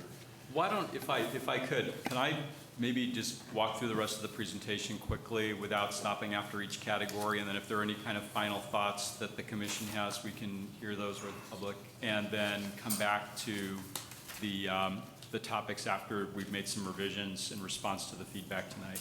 I think that seems fair. Okay, and I will go quickly through this. Commercial services and production is the category that's currently used to categorize the land along the railroad tracks. This is kind of the light industrial area. We are proposing a change of the name of this category. Interestingly, it's zoned commercial mixed use, which sounds like it might allow residential, but it only allows live work. And then the general plan category is light industrial. So the new title is commercial services and production. All of the development standards that are listed in the description of the uses are the same as what's in the current general plan.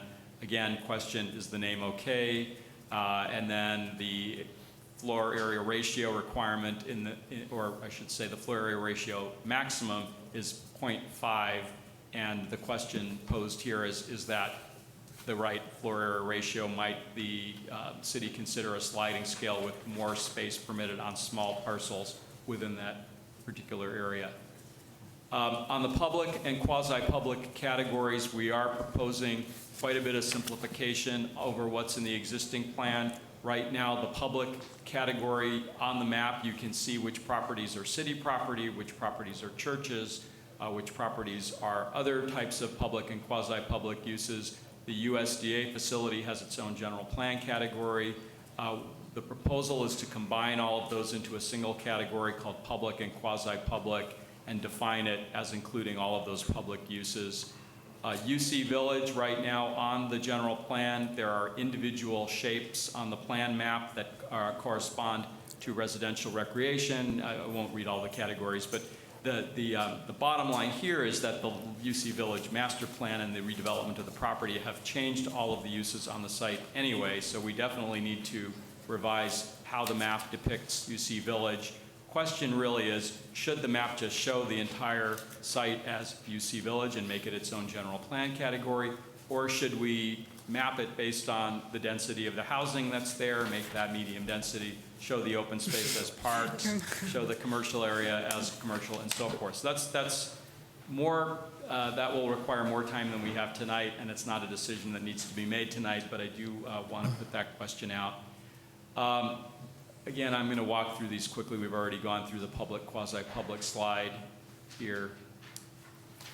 UC Village. So these are the slides, the questions I was just referring to. Park and open space. Again, these are existing general plan categories. Right now, the general plan defines private parkland or private open space and public open space as two separate categories. But if you look at the map, there is no private open space that's been mapped. It's all mapped kind of underneath the categories that are shown on the map. So if there's a development that has dedicated a portion of the site as private open space, you can't tell that on the general plan map right now. So the idea here is to simply map park and open space as a single category, acknowledge that some of it's public, some of it's private, and continue to apply the development standards where structures are permitted in city parks. Creek Conservation Area, I do want to point out a discrepancy on this map. The map that's leaning against the podium shows the watercourse protection area that's in the zoning map. That is actually not the same as the Creek Conservation Area, so we will correct that in the next version of this map and make sure that the Creek Conservation Area shows Cerritos Creek, Cordonices Creek, and Village Creek as well, which is what it does in the existing general plan. So again, we won't go through the questions. The next steps would be to actually create a new general plan map that applies these categories, calculate the development capacity of the city using those categories for environmental review, and compare that to the existing plan. One of the things that we're aiming for at this point is really to carry forward the existing plan as much as possible. So theoretically, if we don't start changing the densities and the heights and the floor area ratios, the new plan should be pretty similar to the existing plan in terms of what you can build. Really the question that we need to come back to at a future meeting, and of course with the community as well, is are there any changes to the map that we want to make, substantive changes, as opposed to just changing the name of a category or combining two categories or into one category. That's kind of the big question that we'll be dealing with later this year as we get into redoing the map. And that concludes the presentation. Barry, if I may, I had one question. I think on the map there that the middle school site is shown not as public, quasi-public, but I think it should be. I think in the previous general plan it was residential, fairly high density residential, but it's become a middle school, so I think the general plan map should reflect that. Right. So. Okay. All right. Any other? Any other immediate comments, or otherwise we'll continue discussing this at the next meeting? Quickly, so are you going to come back Yes. at the next session for more? We will come back for more at the next session. Okay. Pick up where we left off. Got it. Thank you. Okay, thanks. Okay, good, thanks. Yeah. Should we take a 3-minute recess or just plow ahead? It's up to you. I would like to slide down next to the computer, so I might need a moment or two to as Barry's. Get set up. How about the other commissioners? Or We can keep going. just keep going? Okay. No, we didn't. We, Guess not. it wasn't set up as a separate meeting.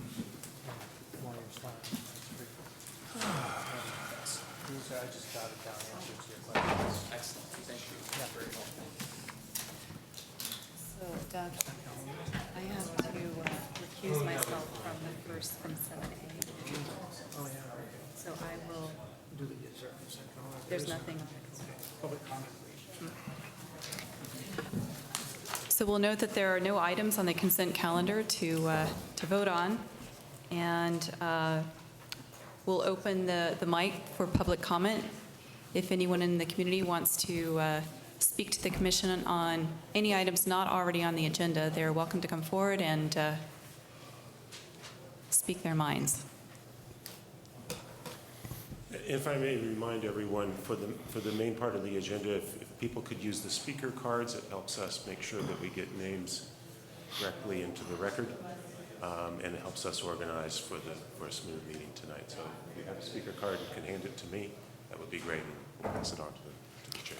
There are speaker cards on the back table, so if you're interested in speaking, go ahead and fill it out and bring it up to Jeff. And I am going to recuse myself from item 7A due to the location of my home, and I will pass the meeting off to Doug here. All right, as vice chair, then, the next item is planning application 13015, a zoning clearance for Sprint at St. Mary's College High School. Do we have a staff report on that? Yes, thank you, Mr. Chair. This is a zoning clearance application. It's an existing facility on the roof of the gymnasium for Sprint. They have an application in to upgrade the equipment and the antennas to serve new frequencies and bandwidth and so forth. This was originally approved by the city in 2002. The installation was approved in 2002. Subsequently, the city adopted a wireless antenna standards, and now because it is at a school, the facility is non-conforming, and that's why a zoning clearance, which normally is done by staff, because it's a non-conforming facility, it's coming back to the commission for your review. And as you well know, these can sometimes be issues that bring a lot of community concern. The proposal is not exactly a replacement, one-for-one replacement, in the sense that there's a series of masts behind the screen, and they're actually going to use a different mast in the same location, but different masts within the screened area. So it's a little bit different, but basically it's for all practical purposes, at least aesthetically, which would be the commission's proper review here, would be for a replacement and upgrading the technology. As a part of your staff report, there was some information provided by the applicant, which was reviewed by our outside expert on wireless matters. There are some draft conditions of approval that have been recommended to, they're focused primarily on ensuring the safety of workers that might be on the roof, to ensure that they're aware of the dangers of getting close to the antennas. So at this point, unless you have any details, our recommendation would be for approval. Okay, this is a zoning clearance that's coming to us. Is there a public hearing on that? Technically, you should take public comment, yes. Okay, all right. Then I'll open the public hearing on this item and ask anyone who wants to address the commission to please come forward.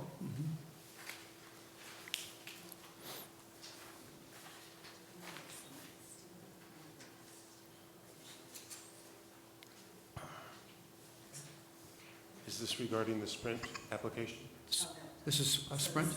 Yeah. Oh, okay. Okay. Welcome. Okay. All right. So The public hearing is on the Sprint application. Ed, you're coming up?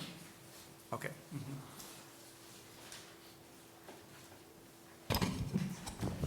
Good evening again, Commissioners. Ed Fields, Albany resident. I just have a couple of miscellaneous comments on this application.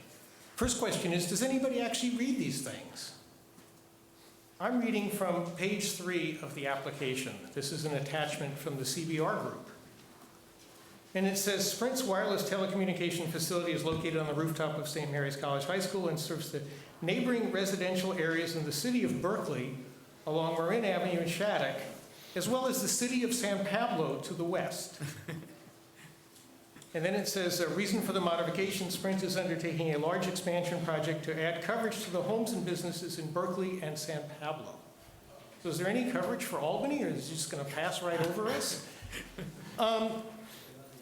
I mean, maybe they meant San Pablo Avenue, I don't know.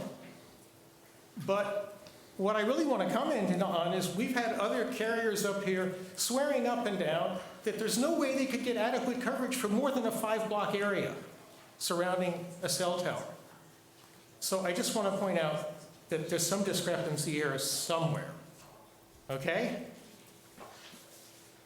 Secondly, I think there's more confusion elsewhere in the documentation.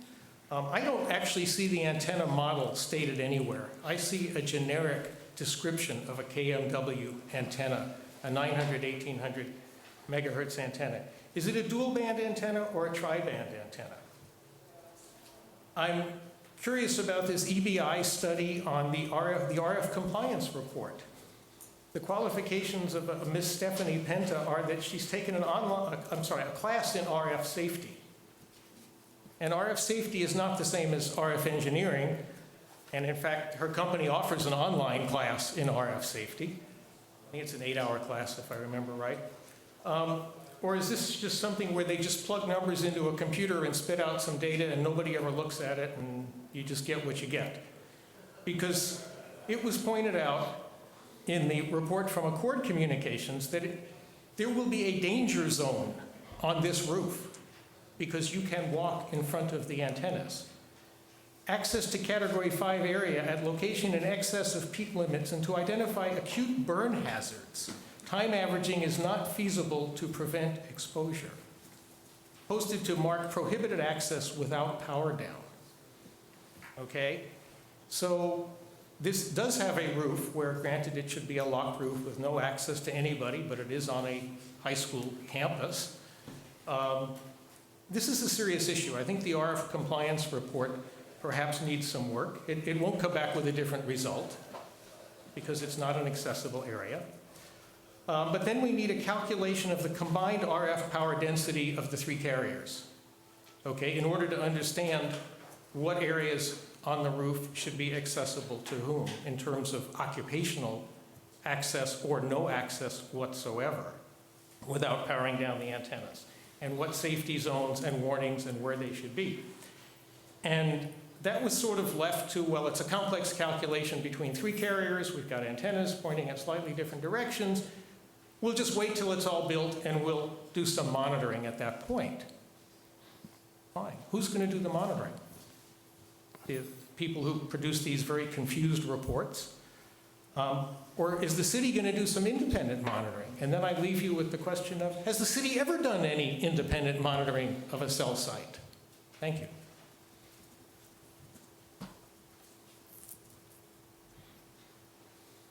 Anyone else like to speak on this application? I'll bring it back to the, David? Okay. One more.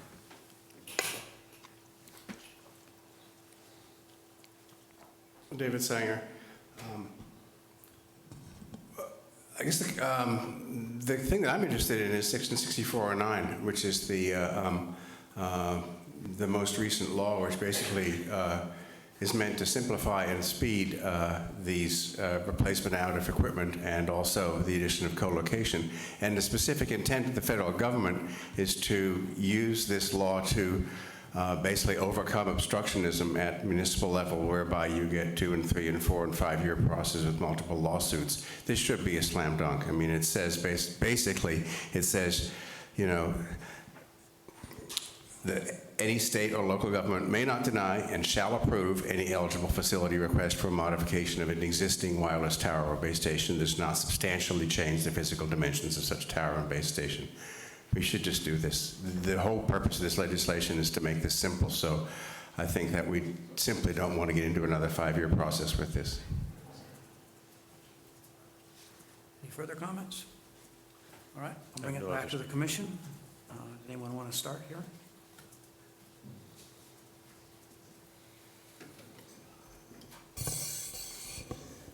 Well, it is troubling to have to approve an application that does have some significant factual errors in it.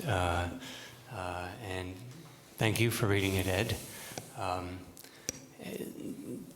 That's my first comment, and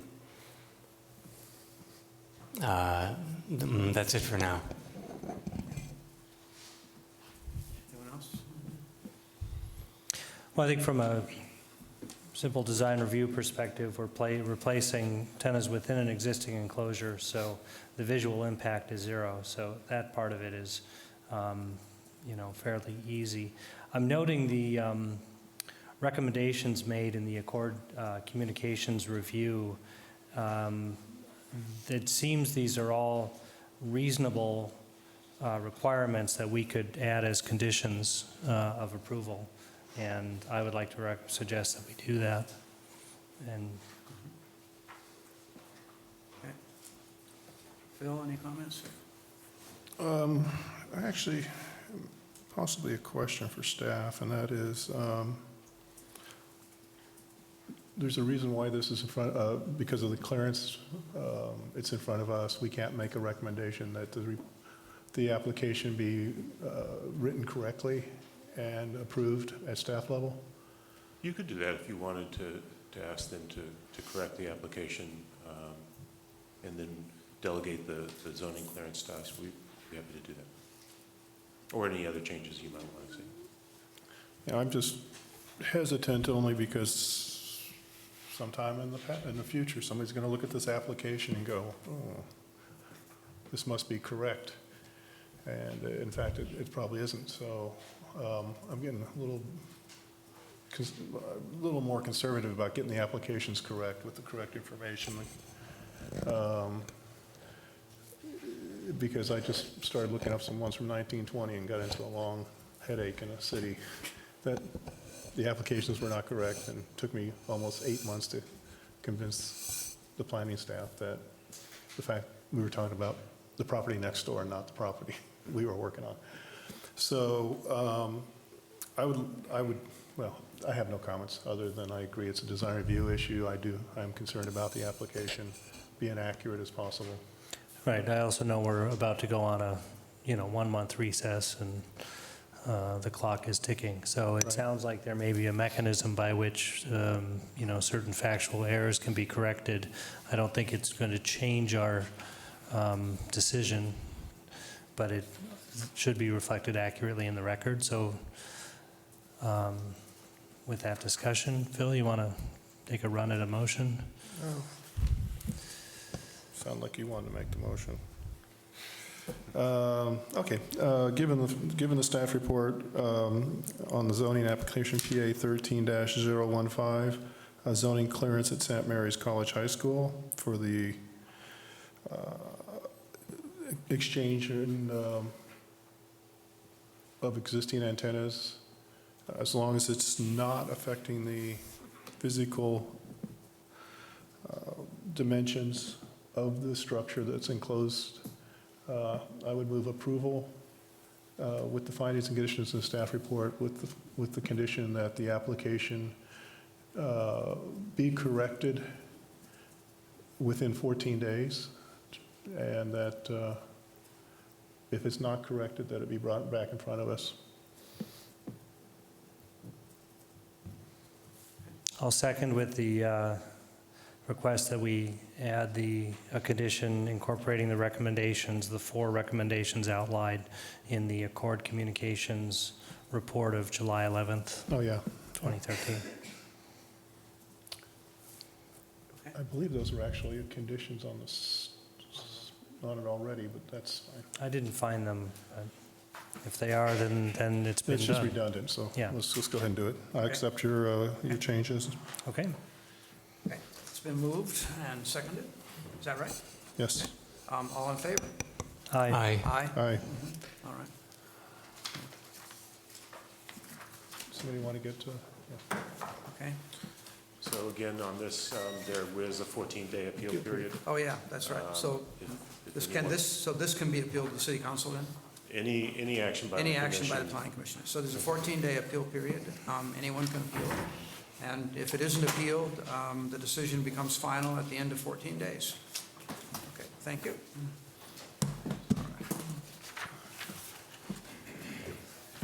Okay, moving on to 7B, 850 Hillside Avenue, a new two-story home study session. Yeah, so just a brief staff report on this. This is, as you know, an unusual opportunity to go through a design review process for a vacant lot on Albany Hill. This is at 850 Hillside, next to Catherine's Walk. Project site is a 6,655 square foot property. The applicant is proposing a residence with a total of 3,699 square feet, which translates to a floor area ratio of 0.52.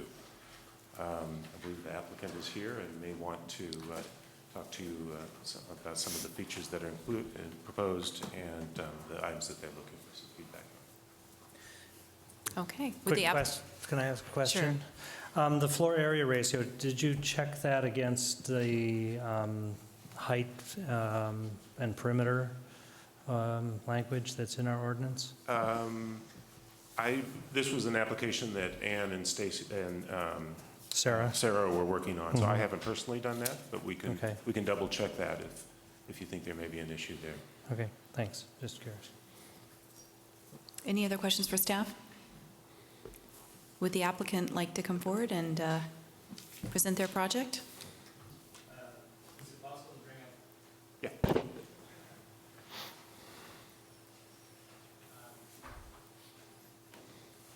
Thank you for taking the time to look at the project. I'm very excited as well to discuss an opportunity to build a new home. I'm the owner of the lot. The plans and designs were essentially done by me with help of an architect and designer I'm working with. In regard to the FAR question, it is something that we reviewed immediately with Anne,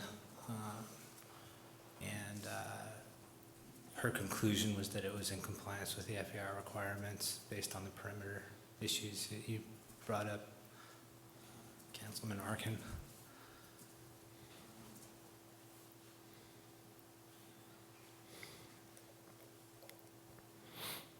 If there's any immediate reactions from the council, I'd be happy to hear your input. I don't necessarily have a prepared presentation for you. Maybe you would be willing to give a 2-minute presentation on what you're trying to accomplish on this lot.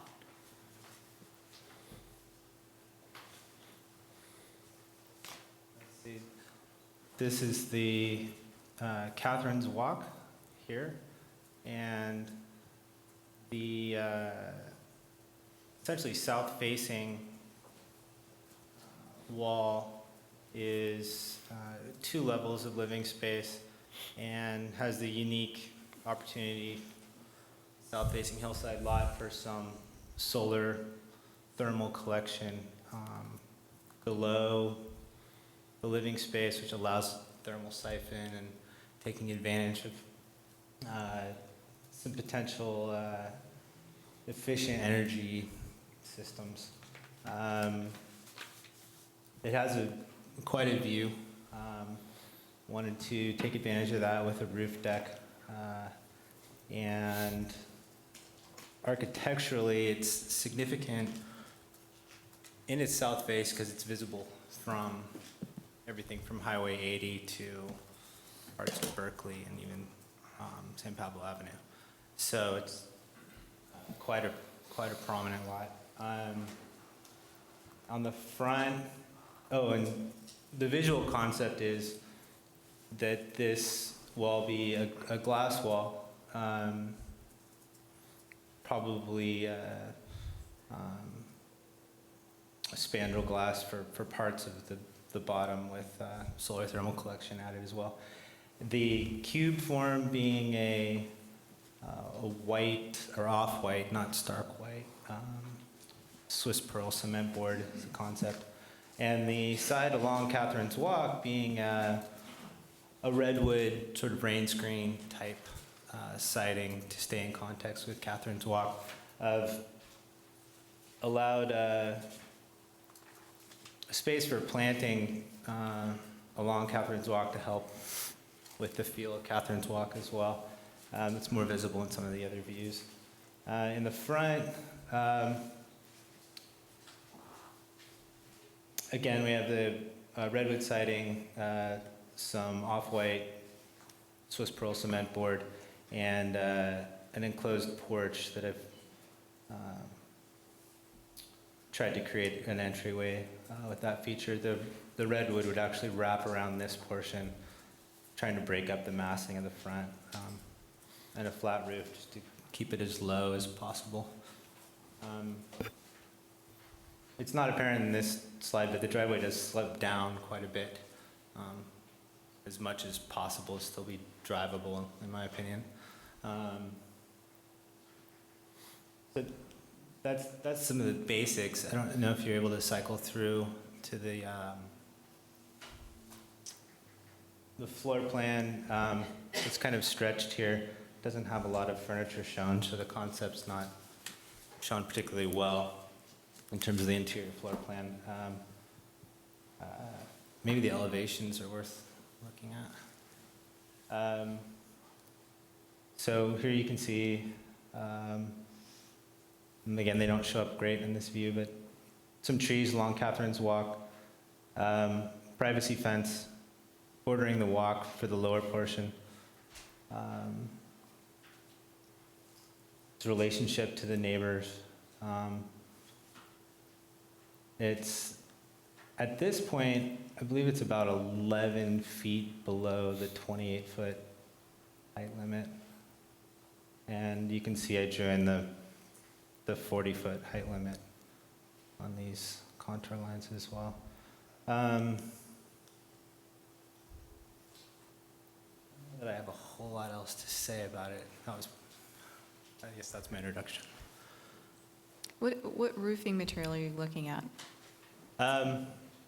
It'd be a modified roof, flat roof. So it'd be probably a light-colored, modified type roof, modified membrane. Are you looking at there? Those are two single-car garage doors? They are. Okay. Okay. And have you thought about landscaping? A conceptually, in the backyard, the downhill side? I have. I think in the site plan, the first pages show a couple of trees on the down. Yeah, at the very bottom, Yeah, the downhill side, and as well as next to Catherine's Walk. The other landscaping I would anticipate is doing a flat-ish, perhaps lawn area here, beds or planting bins here. There's not much opportunity along this side. It's not a very visible space, and tree in front here would be really important to get in,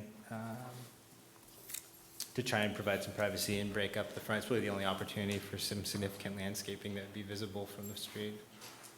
So, as far as I've gotten on that. Well, tell you what, are there any other questions? We might bring you back up in a moment as we continue to discuss to. I'm a little confused about the layout. You come out of the garage, you've got bedroom 3 on the same level as the entry. I've got what? You got the entry and bedroom 3 are on the same level? This bedroom here Right. is on the same level as the garage and entry, that's right. So the stair that comes from the garage that wraps around and ends up dumping into that bedroom? This actually goes down and gets into this reading room area. Right, but then there's some more stairs that continue up or down, These go down. the ones above it. You see how you s- Here? Yeah, so that comes down to the split level, 4.5 feet down to that reading room. Right. The stairs that continue along that radius, where do those go? These go up into bedroom 3. Back up. They go back up to the Right. bedroom? So this landing goes up and up. Oh, okay. Okay, and- that's what I was trying to figure out. Okay. Right, yeah, it's for circulation purposes. I need to be able to get from the garage down and down into the backyard. So that was accomplishing. Under the first floor, what's the space like? You don't have is that, that won't be finished space? No, under the first floor is dirt. There's no finished. But the wall on the outside is what, pretty high, 10 feet high. But that's where you'd Yeah. have the solar panel or your solar On the, features. on the downhill On the side, south side, right, downhill on the side, south okay. facing side, yeah, But yeah. no finished space at that level then? No finished space at that level, no. Okay. Yeah, even though it's 3,600 square feet, 3,600 square feet, the garage is 700 square feet, so it's under 3,000 square feet for the living space. And the upstairs is 1,500 square feet, so for a family of 4, the upstairs would be used as our primary living space, and the downstairs area is where both of our, my wife and my mother would come and stay to help take care of our 2 girls. So it is a home for us to live in, so our girls can go to school here in Albany. I don't know if it matters. I recently completed a project at 810 San Carlos. I was the builder, very involved with the design there here in Albany. It was a nice, successful project, so I thought I'd mention that in context. So you will be the general contractor on this? Mm-hmm. Mm-hmm. Thank you. Thank you.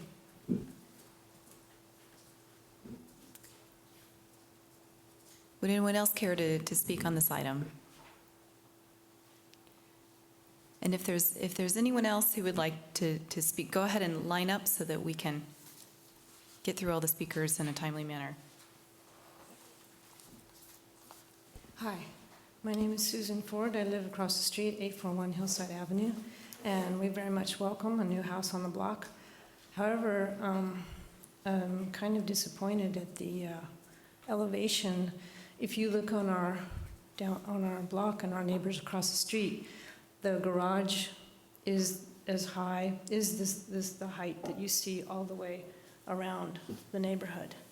And the house then goes down from there. So this is kind of unusual with a little bit showing above the garage.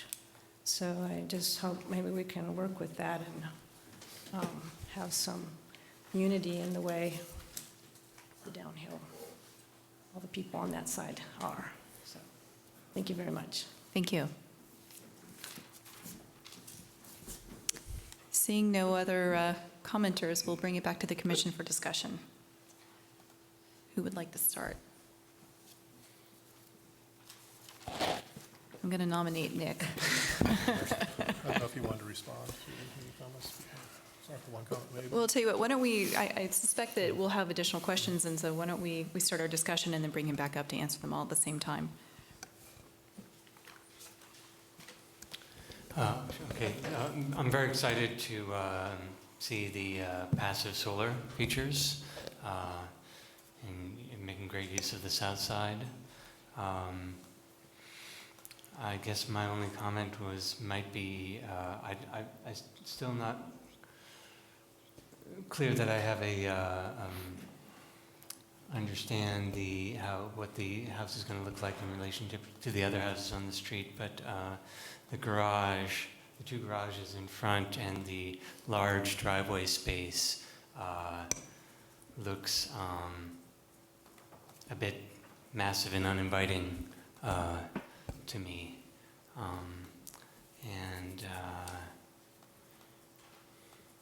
Otherwise, I think those are my only comments.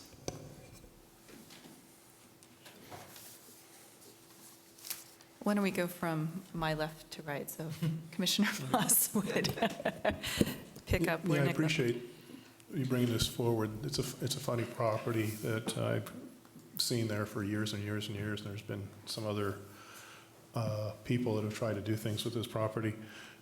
To be honest, one of the issues I see that was brought up by across the street, I think there's too much, it's too top-heavy, and that it really doesn't respect the fact if you're using the street, this now is blocked off any views from the street over the houses, which you can see over the adjacent houses, or you can see between the adjacent houses. So my feeling generally is that the massing from that level needs to be articulated up and down. You've got plenty of room underneath the house to put rooms, which would be less of an impact to your neighbors. I would have liked to have seen some type of how this house is going to interact with its surrounding the grounds, whether you're going to terrace the backyard or it's just right now it's just almost a straight, what looks like a story and a half tall wall at the back on the left side where you're proposing the glass. And that's quite massive. And people are going to be looking up at this. So I would think there would be a way to break up this mass so that it's similar, that people walking up and down the street just don't see this two-story wall on that side of the property, where you've got houses you can see over and you get glimpses, and so people using the street can actually see the views also. This is nothing unusual. Many cities around here have, on hillsides like this, have the percentage that you have to allow people to see through the view rather than blocking it off. The problem is if you built this and then the neighbor next door decide to add on vertically to theirs and such, then you blocked off the feel of that street and the views from the street out. And so it encloses it like a canyon. So I would hope that you could look at possibly moving a bedroom down underneath or something down underneath and get it off the top above the garage. Because not only do you have that whole floor, then you've got the entry tall on that same level as that entry level, garage level, then you go up that whole entry level above it, which just makes, it just walls off the street. So I'm hoping that you can take a look at that. And you know, what I'm talking about is the stairs in bedroom 2 on that side of the house is quite imposing.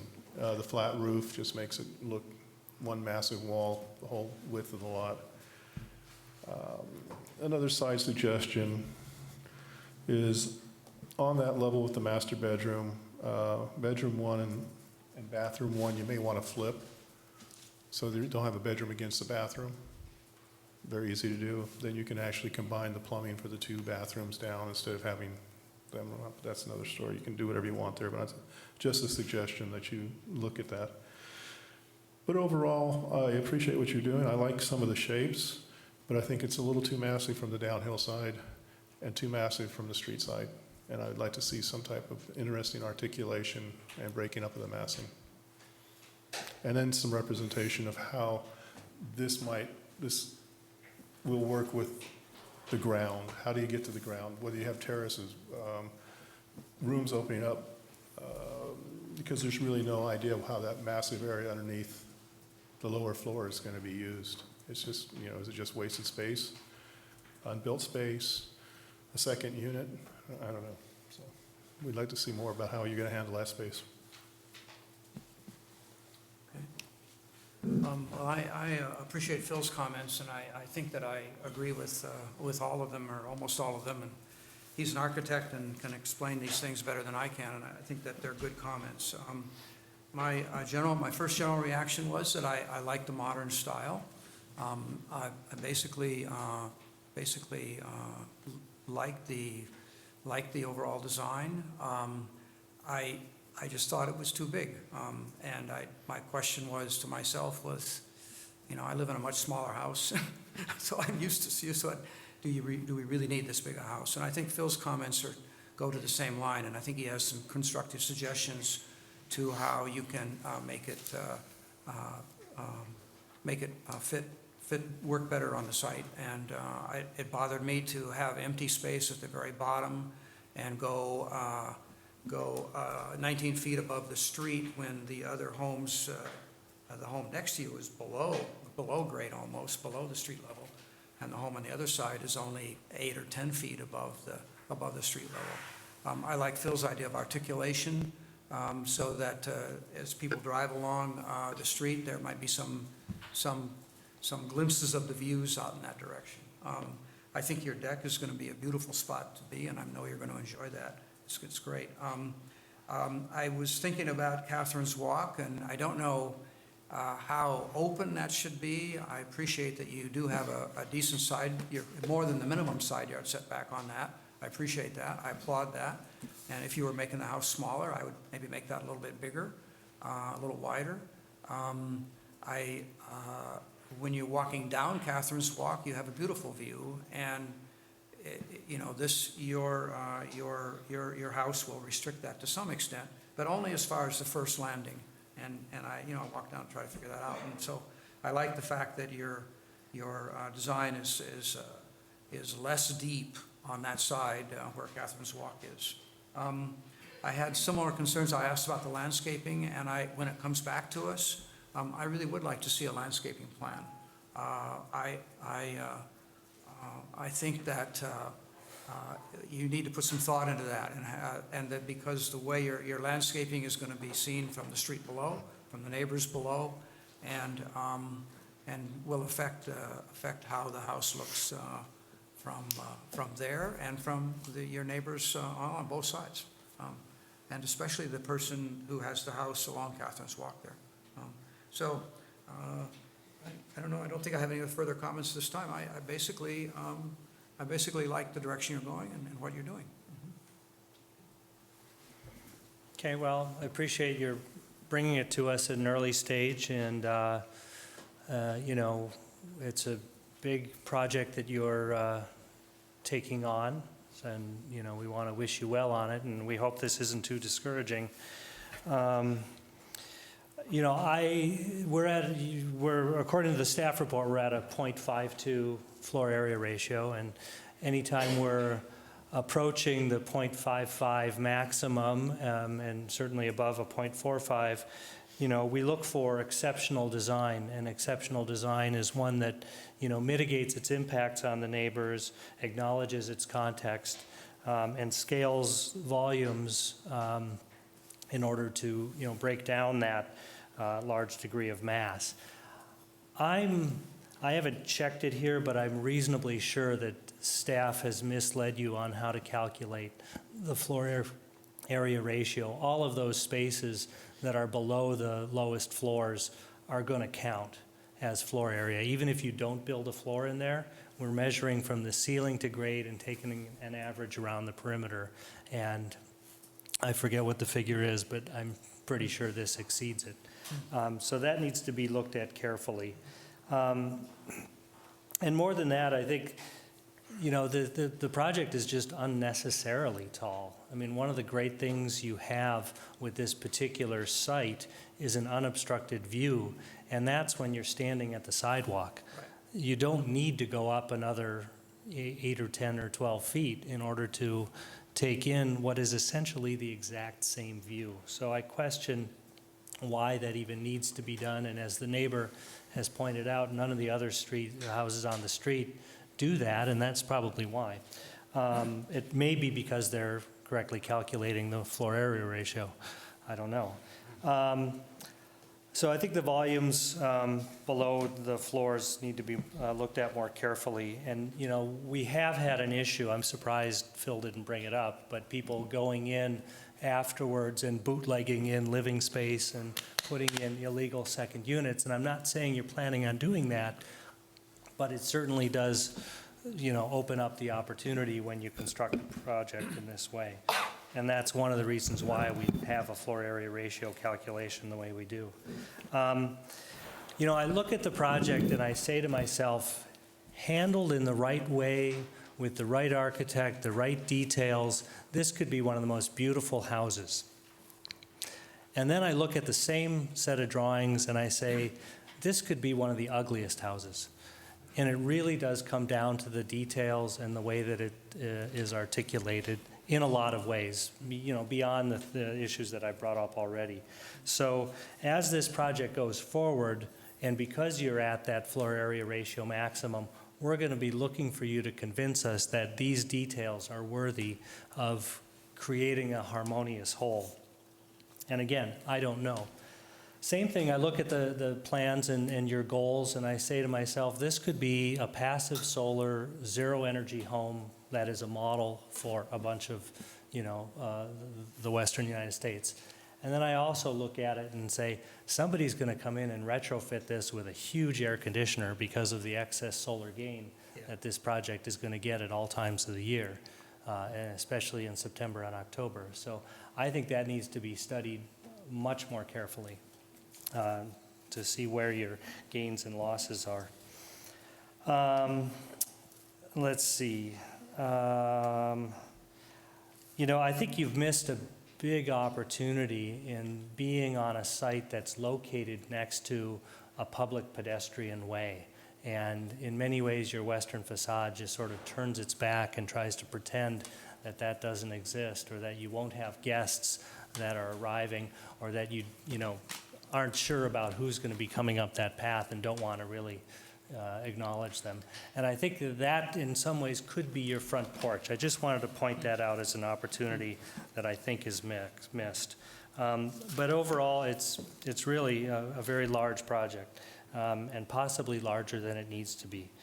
You mentioned having an architect as a friend. I would say, shop it around to a few others and get their good ideas and try to build it in.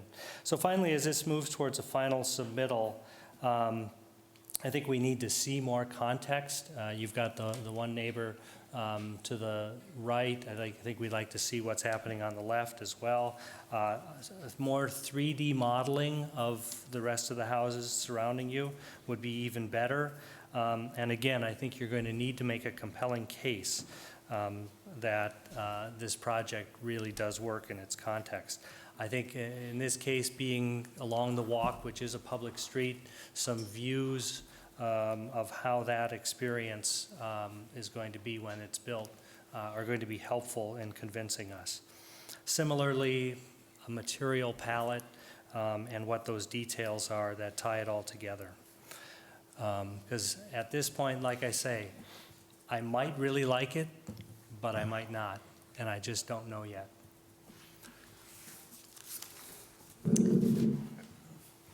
Thank you.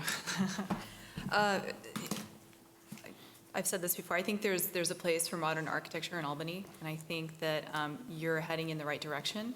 I agree with the massing, and I think when we're talking about massing and volume, what I'm seeing is that the same footprint just carries straight up all the way around, and there's an opportunity to kind of change how it interacts in the elevations, how it sets back.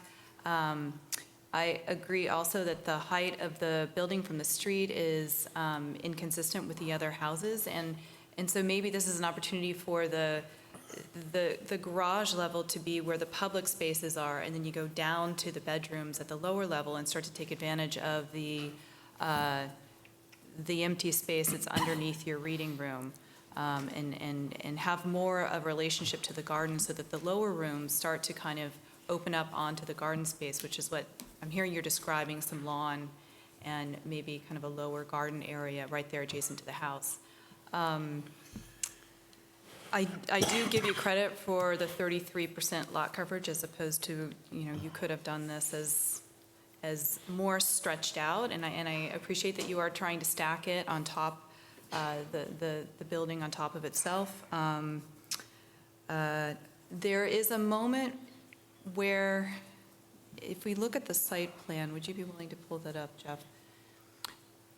So where the building comes close to Catherine's Walk, where Catherine's Walk widens, I think it would be really nice to give reference to Catherine's Walk, but the building kind of stepping back at that point, giving you a little bit more space, less of a pinch, less of an overhang for the roof, and so that you could continue the trees or continue the garden kind of in the same space. And I realize that the property setbacks don't require that, but I think that that would be kind of a nice gesture to Catherine's Walk. I agree that I saw this and thought you need either more overhangs or more trellises because your heat gain is going to be substantial. So that could start to be part of the details that we're talking about, that there are kind of natural kind of shading elements that help with those, the more exposed rooms that are on the south side. Construction details, the window details, those are all going to be critical. And then finally, I agree that we do need, I think we're going to need some elevations from the street of the adjacent properties so that we have a reference to not just the one, but both sides and maybe even further. Right. So that's where I think that Commissioner Arkin's request for kind of a 3D model so that we can kind of have a better understanding spatially of what you're proposing relative to the other properties might be of value. And that's really all I have to say. I'll tell you what, we're wrapping up our conversation, and I think that that's all that we need to say. And I'm sorry, we're going to move on to the next item, unless there was anything else that staff wanted to add to our comments. I'd like to hear from the applicant whether.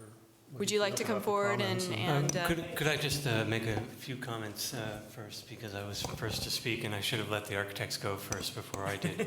But I'd like the idea of the referencing Catherine's Walk more, some of the most delightful places along the walkways that we have, mostly in the Berkeley Hills, is when houses have little patios and gates that open up onto the walkways and, actually acknowledge the walkway being there. And so I do think that could be an important detail there. I would just want to second the notion that landscaping plan would be important to start to weave into this sooner than later. And I'm very excited about the passive solar, and I'm sure this could be done. I'm sure this could be done poorly, and I'm sure that there's lots of issues around it. But I don't want to discourage you from pursuing the idea of the passive solar and using that southern face. I'm sure it's difficult to not misuse it as well and get too much heat gain. But that's you don't see many examples of people trying to use passive solar anywhere ever. So I'm very excited about that. So that does it for me. would you like to come forward? I appreciate your feedback very much. It's hard to know where to start with so many aesthetic concepts up in the air.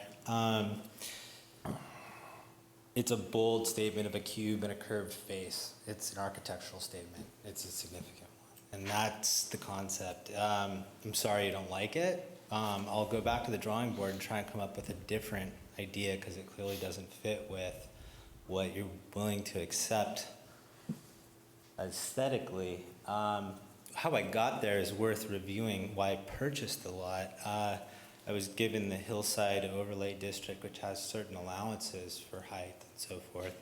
I then explored the design with the planning department, who reviewed the FAR and said that this mass was allowable. I would not come in front of you if I didn't think it was within the allowances that were given and that were made after the Hillside was significantly developed. I could only assume that those ordinances were put in place to give one the right to develop in line with those ordinances. Those were my assumptions. So I will come back and try and accommodate as much as I can, but the concept of having a family on one floor and not separated with bedrooms underneath the entry, stairways and so forth is important to us. Making that happen is important to us, and that will be a very pivotal question that we're gonna have to answer for ourselves in terms of how we choose to move forward, what we're able to do.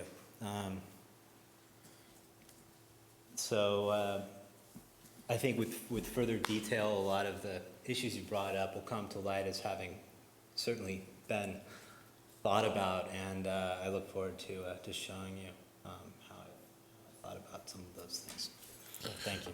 Well, Thanks. I'd like to, I appreciate what you're saying. I think that once you start developing the plan, you're actually going to be able to open up spaces between floors inside your envelope, which could be very dramatic, where you come out and you've got this wall, but it's almost, and you can look down to the next level. I think by keeping it lower and trying to spread it out in that way, we'll actually end up canyoning Catherine's Walk, because the footprint will increase, because the whole house will end up going downhill as it terraces along. When you walk further down Catherine's Walk, you get that feeling of being very enclosed. By massing the house toward the uphill side of the lot and going tall like I have, I've kept some open space for the lower 2/3 of the lot, which does open up Catherine's Walk significantly. I don't know that I can increase the setbacks much more up at the front of the lot to increase views. I'm not sure that's possible. I would go to a flat driveway, it's still gonna be 10 feet off the ground, you're not gonna see over it. And a width of only, to have two cars parked inside or two garages plus an entryway, it's gonna be very difficult to obtain any more view from a pedestrian perspective. I think that you mentioned the curve and the cube, and I think that if the roof was not on the same height, that would come out more, where you had the roof on the circular part at a different level than the roof on the cube, especially from the street. From the back, it reads better from the street. You don't get the sense that it's a curve or a cube. Oh, yeah, the street elevation has very little in terms of architectural value. I've struggled to figure out how to make that interesting. And I think what I'm doing with the porch area helps, but it's not there yet. It needs more in front of it. It needs more connection to the walk. It needs a lot of these things. Well, that's what I'm saying. Let's say, for instance, you drop the right side, where the entrance is, on the second floor, you drop that down. So, Right. and then you brought that as a square, and then you brought the curved roof, but do a reverse curve instead of the concave curve, do a convex curve over the other part of the house. I mean, this is a type of change in Cut the elevations. corners in order to get a view. Keep in mind, it's a big tree right there. Right, but the massing also, this breaks up the massing from the street, if you play with the vertical part of it also. Yeah, it's hard to fit as much as I did in 1,500 square feet on one top floor. And unfortunately, as soon as I reduce that, the concept falls apart a little bit in terms of having the family together on one floor. How old are your children? 2.5 and 5. So when they're teens, you're going to be sending them down to the lower level. I'll probably be down at the lower level myself. I mean, look at your family room. The family room is gargantuan. I mean, it's not even small. It's not even large. It's just amazingly large. I mean, it may be you're trying to use a living room, dining room, a great room, but even as a great room, it's huge. So look at your sizing of your rooms maybe, and can find some you can squeeze down and maybe change the massing. I'll see what I can do. Okay, thank Well, you. what if he was to lower the driveway and then come back with a massing study that shows the adjacent houses, so we could at least take a look at it in context? Did you say lower the driveway? Well, level the driveway, sorry. so that so you're not ramping up No, onto, I'm dropping down significantly on the driveway.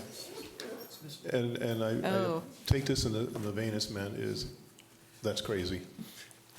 I've done it. And the problem is the water comes right down the driveway and it hits something you have to get rid of. And if that blocks up, it comes right into the house.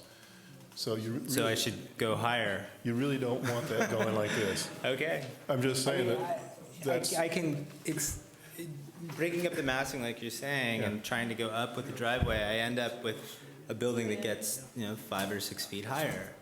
well, again, it's playing with the massing. You may look at the garage level instead of going up, go out towards the back.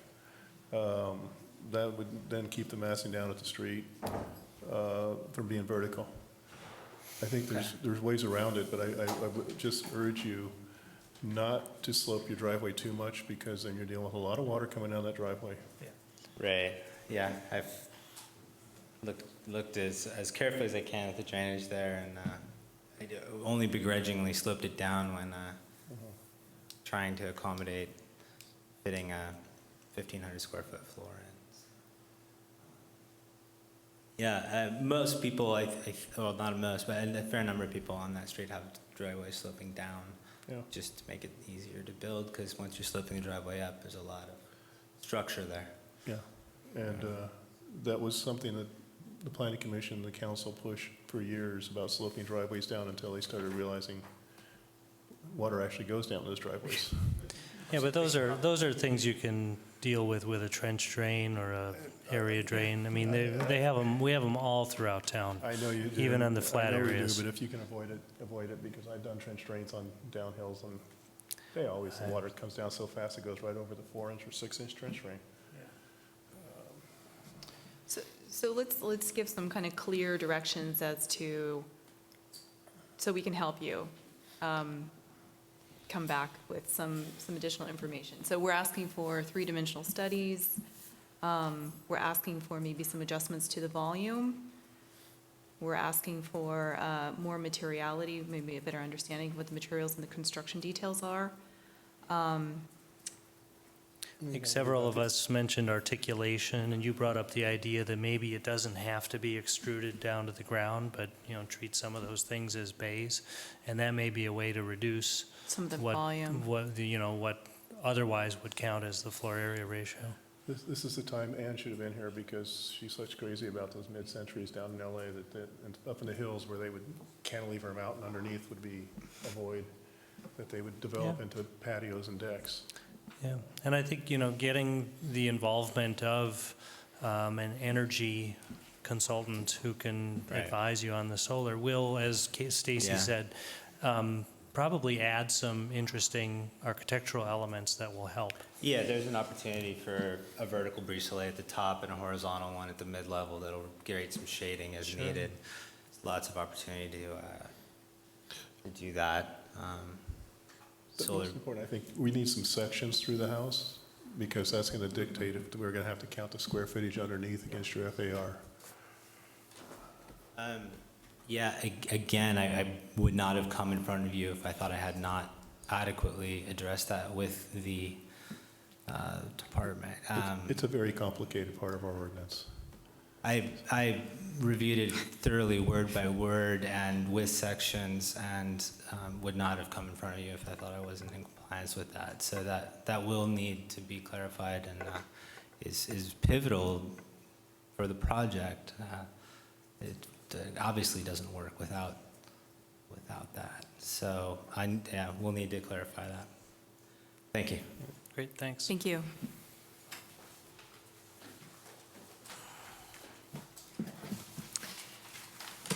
Okay. Moving on to item 7C, UC Village Mixed-Use Development. Will you be presenting the report, Jeff? Yep, and I'll be bidding you all a good night. Good night.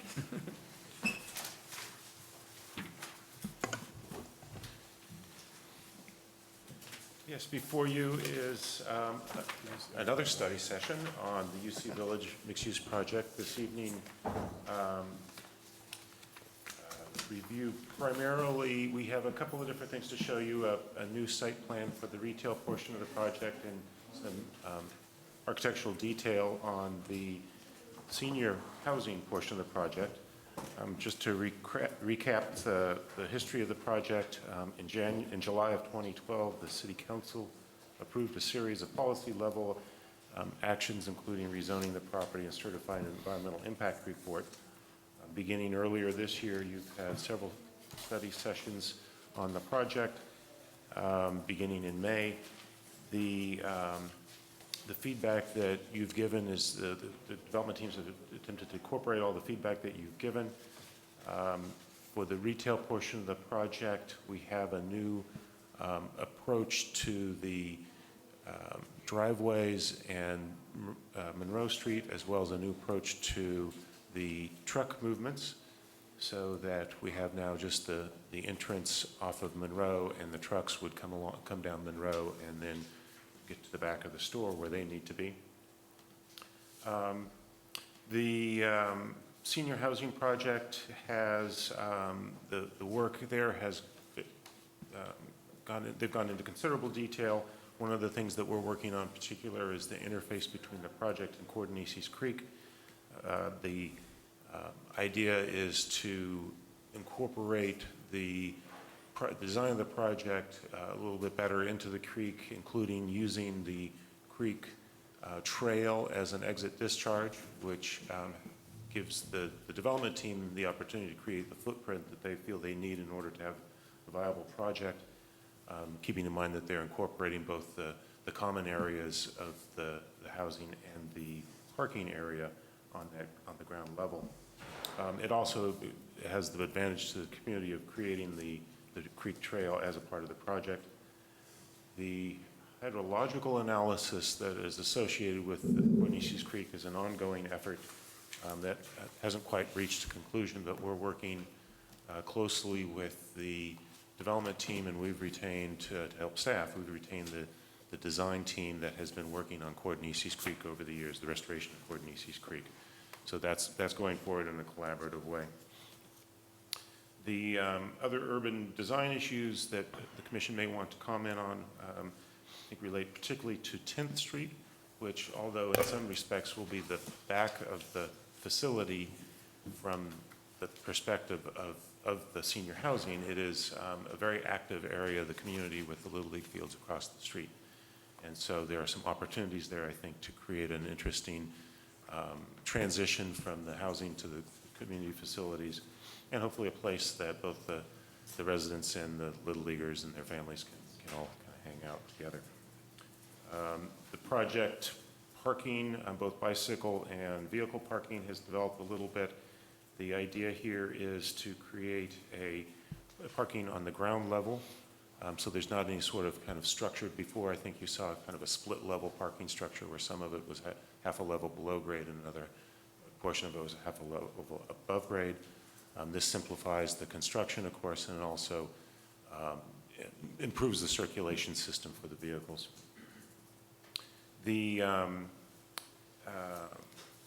As a part of the accommodating the simplified parking, the development team will probably need to come back to you with another PUD element, and that would be an adjustment to the dimensions of the parking spaces, similar to the adjustments that have been made for the retail portion.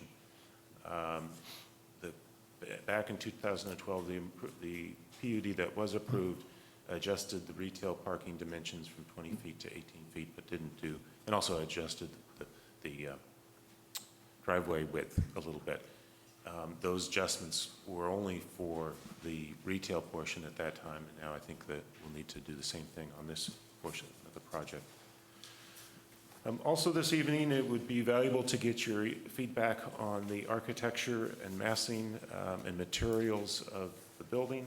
This will be certainly one of the largest buildings in Albany, and as we've talked about before, it's at our gateway. So having that at the appropriate scale and style will be important. And there have been, I'm sure the commission can quite easily reach your own conclusions about that. I provided a few ideas for you to consider as well, if you'd like. This is an ongoing process, so I think there are a couple of elements to this that we know need attention that will be coming back to you in more detail. Sustainability features as an example. I know you'll want to be seeing more about that in public art. Also will be an important component of this that you'll be wanting to see details, as will the public art, the Arts Committee. In addition to the design review process, you'll also be taking action on a parcel map to create the parcels that are required for this project. That's a little bit more of a technical process. Again, that's an ongoing effort. We don't have anything to show you this evening, but that will be part of the ultimate actions that be brought to you. Working with the development team to bring this to a close, hopefully in the next few months. I know they're anxious to go forward as soon as possible, and as soon as we can get the applications complete, it would be our intent to bring that back for you for your formal consideration. So today is just a study session, but it's an important one so that the team can work over the next month and bring something to you in the fall. Be happy to answer any questions. So the parking needs to be adjusted because we can't fit the spaces in is that correct? I believe so. And the design team here is here this evening and can describe that in more detail, but they have they're constrained on all four sides. There's the creek. There is a strip of retail along Monroe that's already kind of narrow. It would ideally be a little bit deeper than it is. And then the two streets on the east and west side. So they're trying to squeeze in all the parking on one level to use the building more efficiently, which is, from that perspective, is a good thing to try to be accomplishing. Are there any further questions for staff? I think the way I'd suggest addressing this evening, since we have both teams here, perhaps start with the retail team. I think they have a very brief few slides to show you, to give you an update on that, and then and finish that discussion and perhaps take some public comment on that. And then the second kind of phase of the agenda item would be a more focused discussion on the senior housing portion that probably will go on a little bit longer. Great.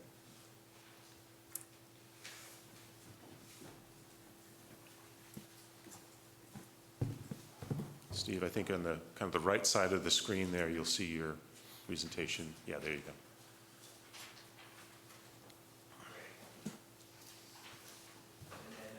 Move forward, just spacebar. Excuse me? To move to the next slide, just spacebar. Probably arrow or the down key, I think. We'll figure it out. Yeah. Good evening. My name's Steve Cutter with Oppenheimer. Appreciate your time to see what we've come back with since our previous two study sessions. We're very excited to be here. We've done our best to implement the comments that we've heard from you all and from the community and implement it into our plan. So here it is. I'm just kidding. So wanted to look back at our previous plans that we've, where we started and where we are today. The first plan was obviously a traditional grocery store layout, set back from San Pablo, 4,200 square foot retail building up on the corner, parking in between, and since day one we've always had the cycle track incorporated into the plan. We've gone from this plan after our first study session, and unfortunately at times I'm the one who has to go back to Sprouts with my tail between my legs and ask for concessions, and that's what we did. And we moved to, to this plan. So we had a long, difficult discussion with our client, and I think what we've seen through and through is they're committed to the city of Albany, being a part of this town. And with the concessions that they've been making and the dialogue and open dialogue they've had with us via our dialogue with you and with Jeff and Ann, we've continued to evolve. So we moved the building up to the street. Again, we still have the cycle track. We have two points of ingress, egress off of San Pablo, parking along Monroe Street. We actually, in this plan, implemented, per staff's direction, a left turn from Monroe onto San Pablo. That's the evolution, and this was what we showed you at the last presentation. We felt like there was a lot of feedback at the last session. We took that feedback with Ken Lowney, our architect, implemented it into a new site plan, took it to Sprouts, and were very worried when we took it to Sprouts. And I got to say, we're very happy that they have made, again, much larger concessions. So here's where we are today. We have taken away all the driveways off San Pablo. We have one point of ingress egress off San Pablo, which is Monroe Street.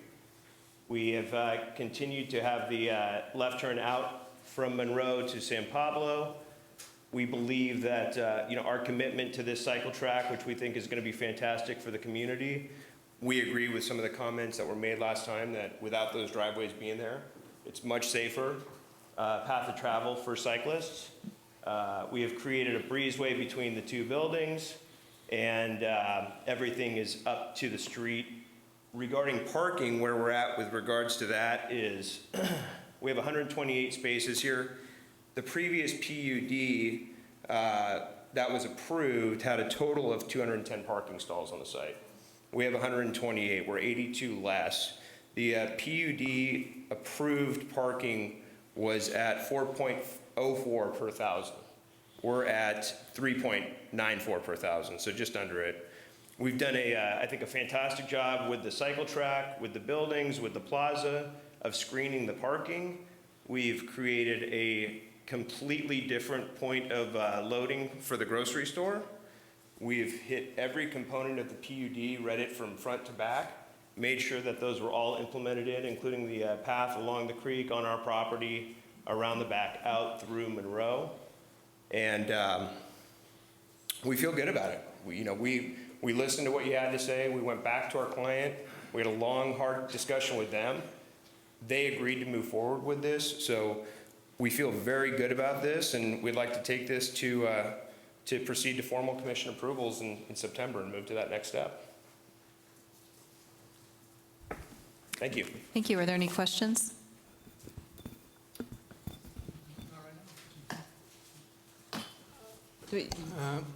I'm not sure this, so obviously you've increased the radius, you increased the curvature of the exit at Monroe and San Pablo intersection.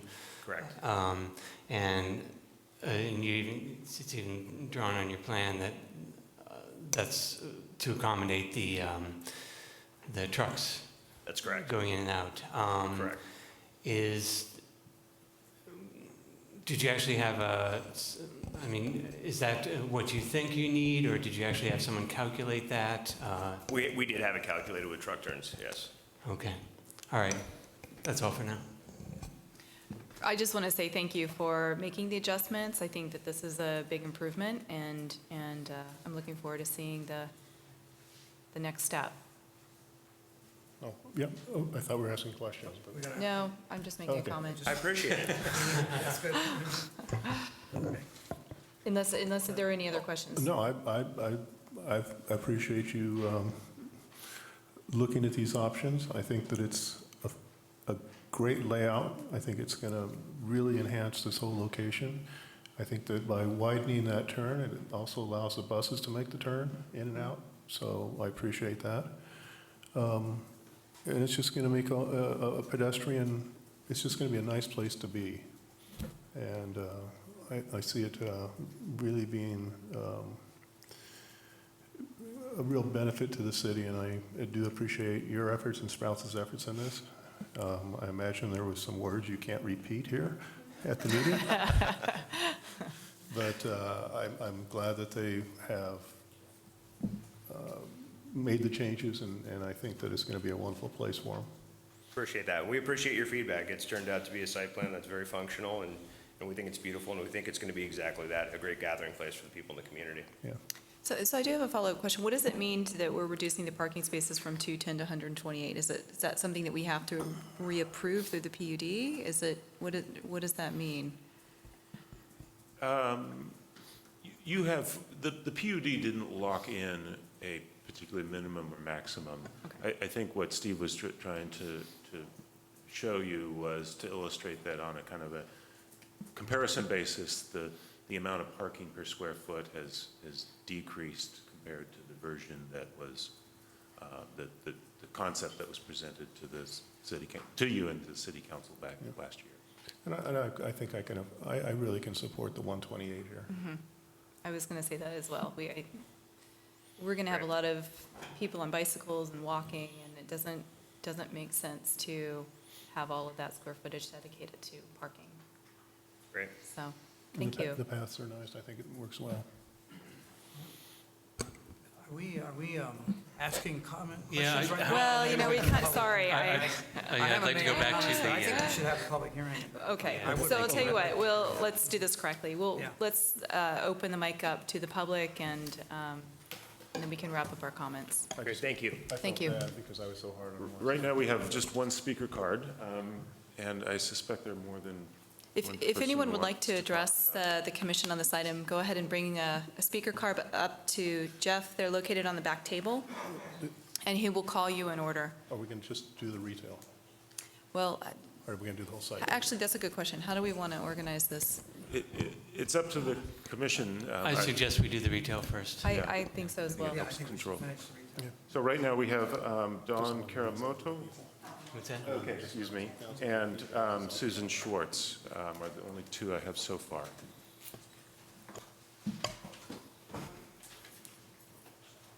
Hello. I gave copies to Jeff, and hopefully he could hand these out. I'm an Albany resident and also a former Ocean View Elementary School parent. And I wanted to make a request of the developers and also the university to do what they can to keep the Ocean View Elementary students very safe with the increased traffic that'll happen. For those of you that don't know, Ocean View is located here off of Jackson Street. So many students come down Monroe and cross the street and then walk all the way down Jackson to get to Ocean View. And so what I'd like to request is that the developers help pay for a certain, like maybe a boardwalk or sidewalk that will help the students avoid the traffic. So what happens? Oh, so what happens is the parking lot in front of Ocean View Elementary, parents come in off of Jackson, they go through the parking lot, drop their kids off, and exit onto Jackson. What happens is kids coming down Monroe or from University Village, when they're walking to school, they'll cross right in front of the parents who are exiting the parking lot onto Jackson. And there have been some near misses sometimes. Parents in a hurry, kids in a hurry getting to school. And so there can be possible mishaps, especially with more traffic with the development. What I'd like, if possible, is for the university to give an easement right alongside the parking lot of the Ocean View right here, so the kids can come down the sidewalk, but instead of crossing in front of the traffic exiting the parking lot, they would actually come down like a boardwalk or sidewalk right down this way. And then right here, this is the driveway to the back of the school that isn't used heavily.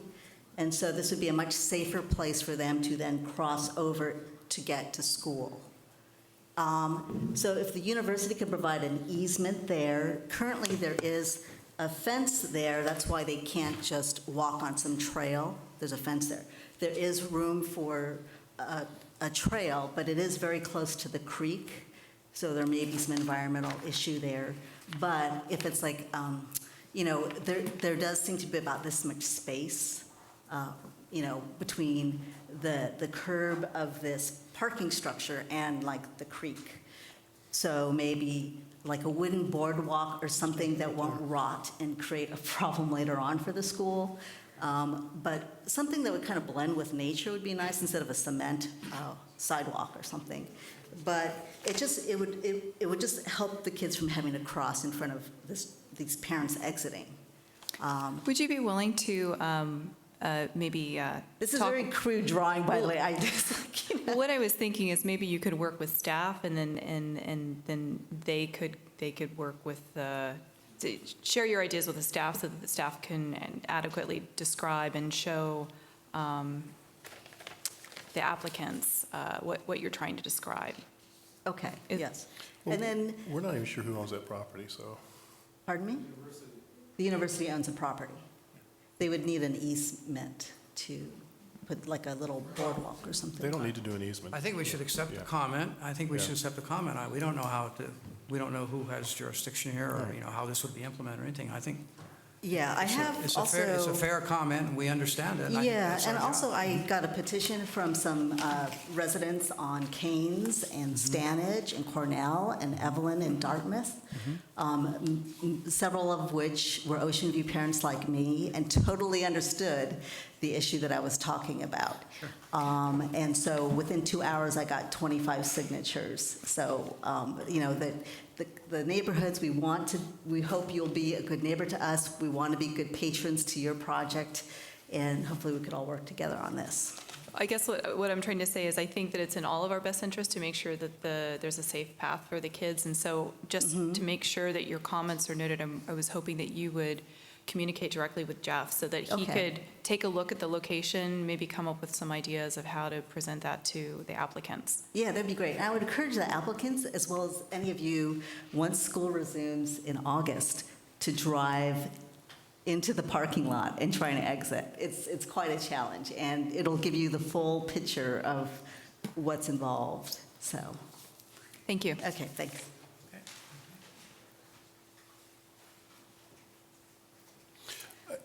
Just real quick, have you taken this to the school board? Have you taken this idea to the school board? Actually, I'm going to have her Yeah, come come back back to up, 'cause this the is microphone Just- so we can get you. I'm Loud and sorry, a clear. little Sure. thinking here is going on. Sure, yes.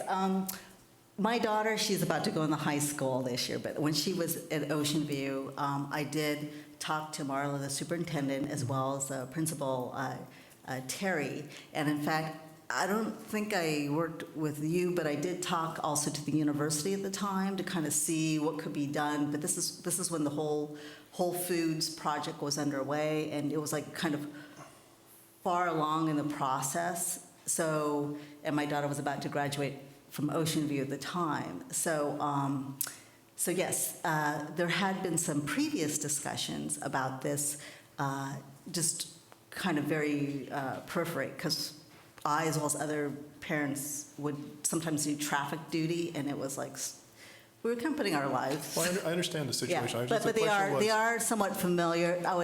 You'll have to jog their memory, because it's been about 3.5 years since I talked to them about that, maybe even 4 years. Well, Okay. I'm just, because it is school property. Yeah. And so, and you're working with the school district, so the school district would have to get involved in this. Yeah, no, I just talked to, I didn't talk to the school board about it. I did, mention to the principal and then the superintendent, where, I kind of showed them the same thing I'm showing you. Yeah. And it was just a question of, okay, who's going to pay to do something like this? So, Well, I would suggest taking it to the school board and talking to them also. yeah, okay. Thank you. I'm Susan Schwartz, head of Friends of Five Creeks, 17, I think, year old, all-volunteer creek and watershed restoration group founded in Albany. We would like to work with you on that trail. Sounds like a great idea. And just very briefly, we really appreciate the changes in the plan, particularly the elimination of the driveway between Village Creek and the store. And my only suggestion is, wouldn't it be wonderful if there could be a couple of tables out there too? I realize that life is not simple, but what a nice place for people to have coffee and snacks that they get at your store. Thank you very much. Thank you. The next speakers are Ed Fields, David Sanger, and Amy Smolens.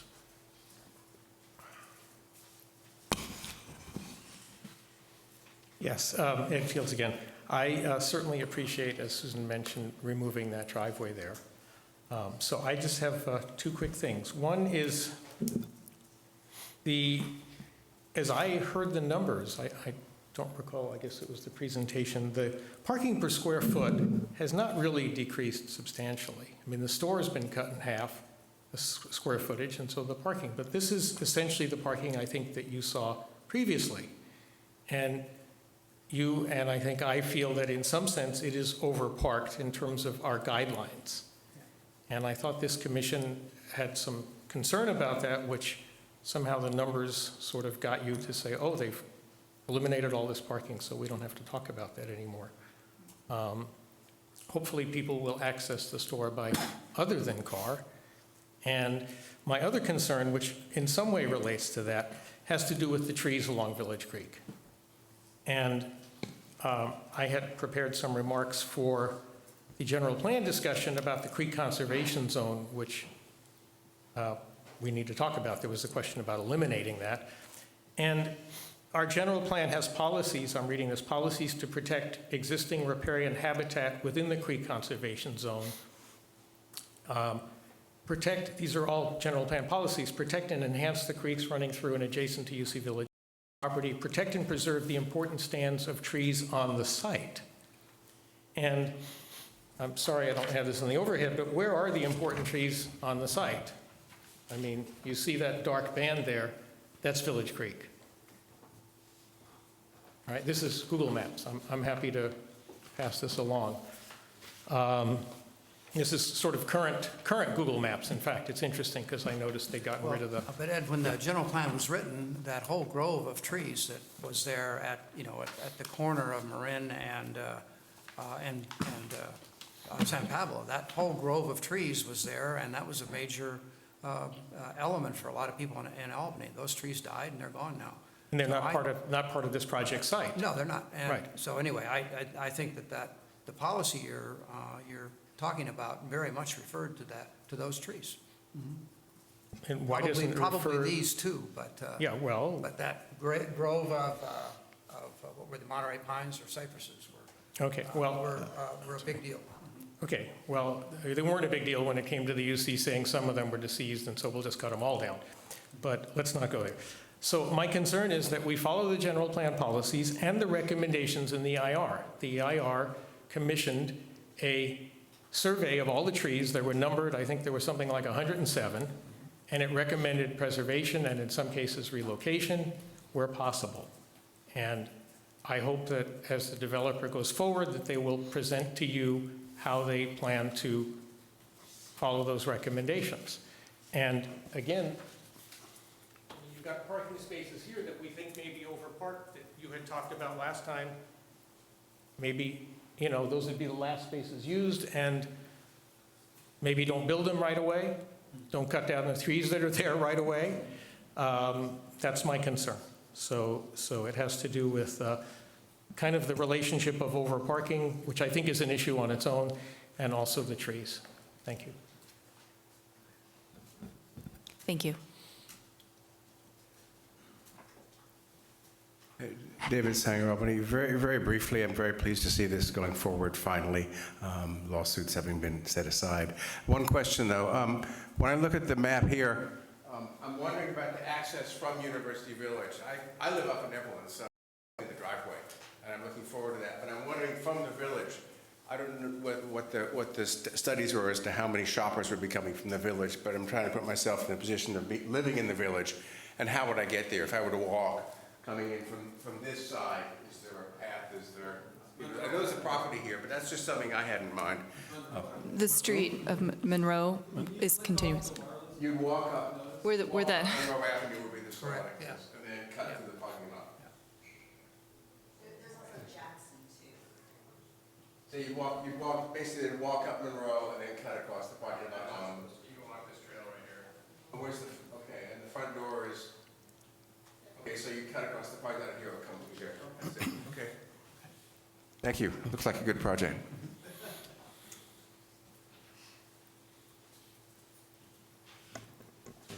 Amy Smolens and then Brian Parsley. Hi, Amy Smolens, Albany Strollers and Rollers and resident of Canes Avenue, a couple blocks from this development. I think this new site plan is much better than the previous one. Thanks to Apadon and Spreads for removing the driveways on San Pablo. And also turning one of the driveways into a plaza, which is going to make it much more of a destination, a place for people to hang out and enjoy the area. Kind of being a little micro, but it looks like with that there you could use some more bike parking. I don't see a whole lot in there. I don't know if it's just not marked in there, but maybe sacrifice a couple spots for some bike parking, or maybe that's just not specifically put in there.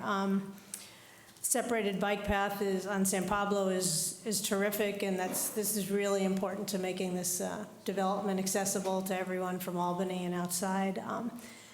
It's not, well, thanks to Belmont Village for adding the mixed-use path on 10th Street, which connects to Codornices Creek and allows the village residents to avoid the Monroe on their way out.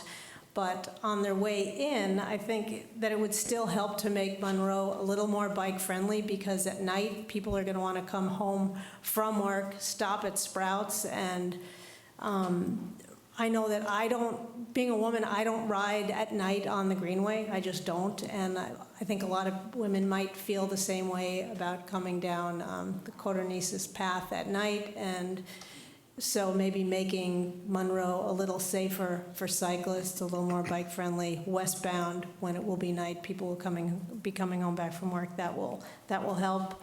Also, if Sprouts gets built first, it's important before the senior housing, it's important that the whole cycle track be built and not just part of it. And both crossing improvements, so people aren't in the same boat that they would have been without the cycle track. And on the whole, it's been great seeing the developers in UC work positively with the city regarding this development and active transportation. And this project, the way it looks, is going to do more for active transportation than any other private project that we've seen. So thank you. We're looking forward to seeing it progress. Can you describe what bike-friendly Monroe Street looks like? Maybe some less parking on the north side of Monroe, I think, would help, because that would mean westbound people wouldn't be trying to dodge drivers coming in and out. And I think it would also be safer for drivers not trying to back out when there are going to be cyclists on their way to UC Village and to Sprouts. So that's, I think, just making the north side more bike-friendly for westbound would help. Because I honestly think even women students that are at UC, that are in the village, they might not even want to come home via the creek path at night anyway, and might just opt for Monroe whether or not they're going to Sprouts. So that would be my concern. There's just going to be a lot of in and out from, it's going to kind of be like going through the middle of a parking lot in one way, with just rows of cars on both sides. They're going to be backing out to try to go back out, crossing the other side to try to go out toward San Pablo. So it just could be somewhat hairy, especially at night. Thank you. But in general, this is great. Thank you.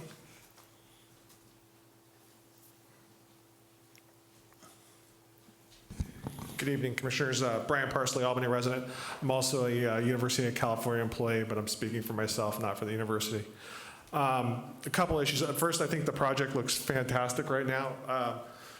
The city asked for smaller. It's smaller. Then we asked it that it was in the back. We asked them to come forward. It's come forward. Now it's less parking spaces, and it's still we have people that are trying to fight this. I don't think you can have less parking spaces, and I'll tell you why. I don't know how many of you have been down there during a Little League game where there's Little League parents parking. So I don't know how you're going to eventually have overlap. You have it at Safeway. You have people that are parking at Safeway to go to Fonda at night. You have people that parking at Safeway to go to so you're going to have parents, Little League parents parking in the Sprouts parking lot to go see Little League. You also, currently, Monroe has parking on both sides as it currently stands now, broken up by bus stops, but generally there is parking on both sides of Monroe. And I've worked down there for 13 years, and probably about 15 to 20% of the residents bicycle, and they were able to get down Monroe fine. The issue with Ocean View is a little bit more complicated. I don't think the university can be held responsible for irresponsible parents. It is the irresponsibility of the parents who are driving and picking up their kids at Ocean View, not the university's fault. The design of the school is such that it is incredibly dangerous. That is the responsibility of the Albany Unified School District, not the University of California. So I don't think you can have the university give an easement or build a boardwalk. The issue is that there needs to be some. Can I interrupt you for a sec? Sure. I don't think we should be talking about that. It's not on the agenda. Okay. We can all get in trouble for it. Okay, well, So that's only. and that part, so we won't talk about that part. Right, thank you. But there's going to be increased traffic. It's a major project. But with the cycle track, with the pushing it towards San Pablo, it's going to make it more pedestrian friendly. Even though San Pablo is a state highway, it's going to be more bicycle friendly. And I think you could have it be a destination. People are going to drive. It's just the nature of San Pablo Avenue, whether it be in Berkeley, Albany, or El Cerrito. People are going to drive to the El Cerrito Natural Grocery once they build their new mega mall down there. So it's going to happen. But I would say that the project as it stands now looks fantastic, and let's move forward as quickly as possible. Thank you. Thank you. Hold on one second. Are there any other speakers, Jeff? Yes, Todd Epp. So I am going to ask that we remember to try to stay within 3 minutes. We haven't been running the clock tonight, but we will as it starts to get closer to 11. Oh, sure, you say that now. Yeah, great. I'm Todd Abbott. I'm an Albany resident, business owner, vice president of the Chamber of Commerce. And I first want to say to these guys, thank you so much. Thank you for listening. I thank you for doing that little presentation where you step through the process. I think that drives home how far you've come, and I really appreciate that. Thank you for valuing our city enough to do that. And I appreciate that. And that's really all I wanted to say, that I think that this project is very, very important for the city. We need it very badly. That stretch of San Pablo will benefit greatly from this. And I'm ecstatic by this, and I want it to move forward. And then I would just say, as far as the walkway, it sounds like a great Eagle Scout project. We could talk to the Boy Scouts about that. Anyway, thank you. Thank you. I don't have any more speaker questions. Okay. Did you have a follow-up question? Yeah, I just have a very quick question. So, to be honest, I think it looks great. I just have a question though. Is there going to be like a lighted intersection at Monroe and Jackson? So when the kids come down, like, let's say they come down Monroe and then cross Jackson and then walk on this side of the street to Ocean View? So the question is, will there be a light at Jackson and Monroe? Yeah. And the answer was no. Is that something under the purview of the planning Would you speak into the microphone? I just want to make sure it gets picked up. Sure. A lighted intersection, is that something for the planning commission or the city council? Or, to be honest, I'm not a Robert Rules of Order person. I don't know. Yeah, again, it's not part of this project. Uh-huh. I would suggest you take it up with UC, who owns the property. For the lighted intersection? Correct. Okay, thank you. We're very limited on what we can talk about here, without getting in trouble. Okay. Of course, that might be a good thing. So in the interest of time, do we have any additional comments, or can we move on to I think bring the? this item back to the commission. Yeah. That's what I'm asking. Are there additional comments? Okay, so we will bring it back to the commission for discussion. I would just say, with respect to Ed, not everybody's in agreement about the parking, so I wasn't. I thought the 128's fine. There was other discussion by this commission that thought 128 was too much, so it wasn't unanimous. And I, feel strongly that the 128 will work, and it's not overparked, especially if this becomes a very popular store. Some might say the retail across the street is going to be underparked. So I think that, the additional parking here, because this is a project, not just Sprouts, some of that parking could be credited back towards the retail across the street. And that's one thing I keep reminding people. This is just not this project and that project. The whole thing is a project and has to work together. So anyway, that was my thoughts on that. Okay. I think that I appreciate the extent to which you have been responsive to the comments we made. And I think it's great that the truck access now comes through the signalized intersection, and that the curb cuts on San Pablo have been reduced. I like what you've done. And I think you should go with it. I'm fine with moving forward on it. I'm the one who raised questions about parking. What I noted is that you were having more parking than our zoning code provides for this kind of use. And what I asked for was just a justification for the parking that you have. You responded by talking about what's in the PUD and how it's proportional to what was approved for the Whole Foods project. I wasn't here then, and I don't know how that was developed.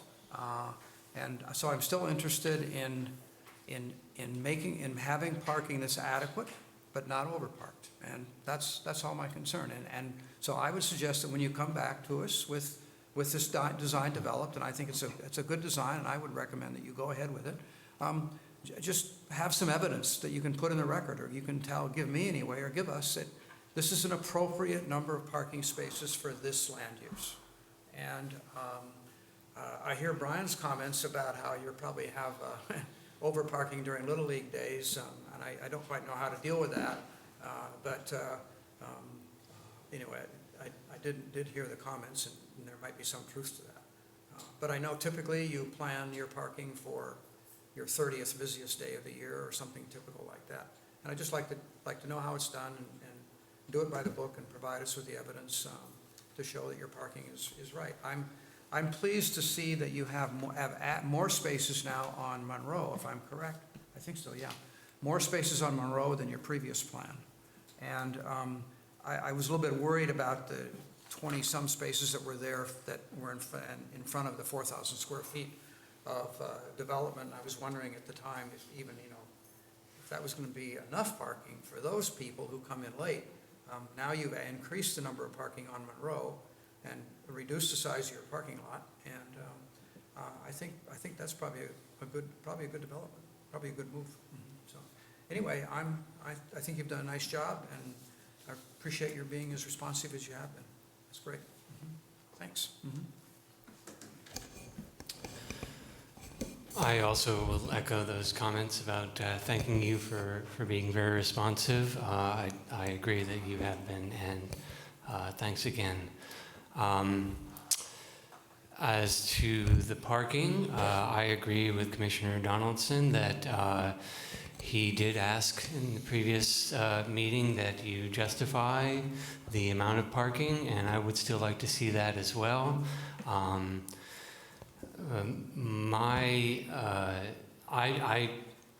I don't feel like I'm going to fight over the number of parking spaces. I don't have a particular problem with the current number of parking spaces that you've called out.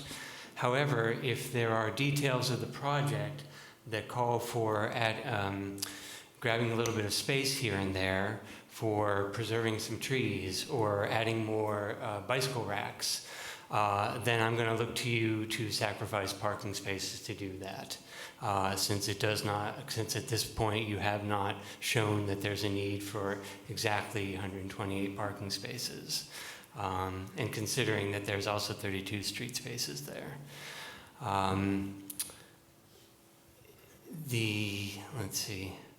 I agree that the treatment of Monroe for bicycles still has to be looked at. This was called out by staff actually a long time ago. So I'd be looking for something like at least Sharrows. And you probably haven't yet contracted with a traffic engineering firm about all the things that you're going to need to talk to them about, the intersection and all that sort of stuff. So these details can be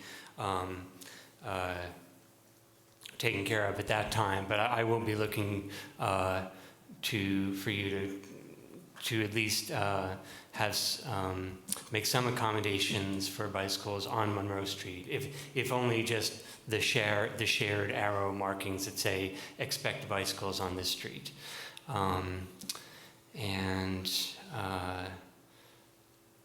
I think the last thing that I want to say is that, yeah, I think it's a great project. I think it's wonderful that you've eliminated the driveway and are going to have a plaza there.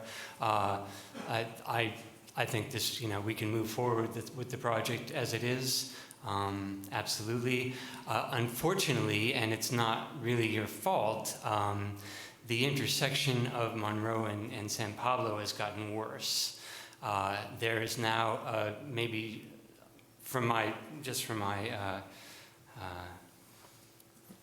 what I can see, maybe almost twice as much space between the curbs from crossing Monroe on San Pablo. So that means twice as long for pedestrians and or bicycles to be out exposed in the middle of that intersection.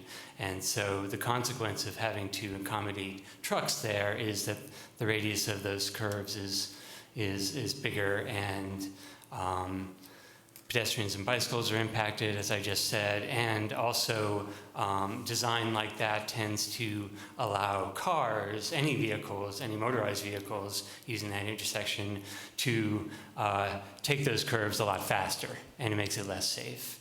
So that's an unfortunate and unintended consequence of allowing trucks to come into that street. I would ask, number one, that you ask the traffic engineering firm that you hire to address that, to make sure that your calculations about the radius that you've left a minimal radius there and made that intersection as tight as possible, and that shoot, what was my other point?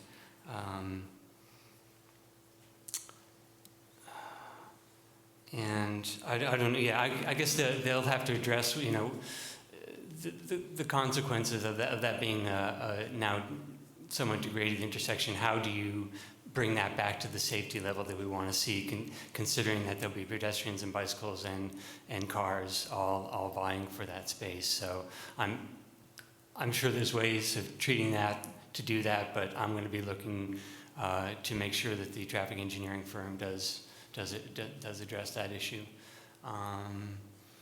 Otherwise, yeah, let's it's going to be a lot of times when it comes back to us with to talk about these details, but otherwise, let's move forward. Okay, great, thank you. Once again, I think you've done a great job, so I appreciate it.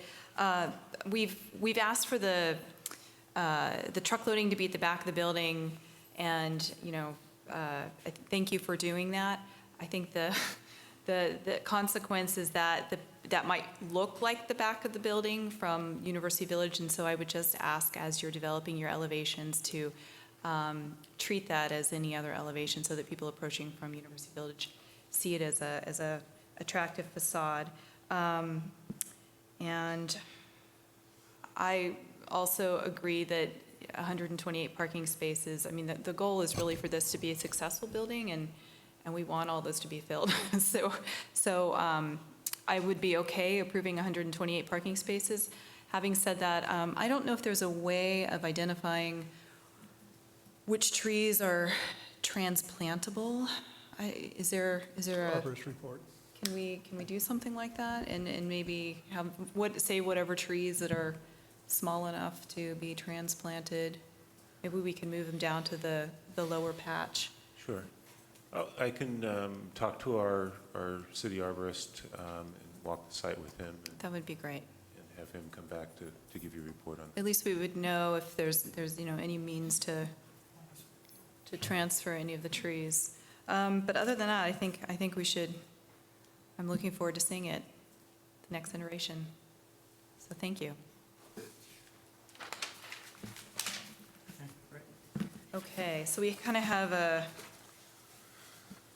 option. We have a and B, and now we'll move on to the second part.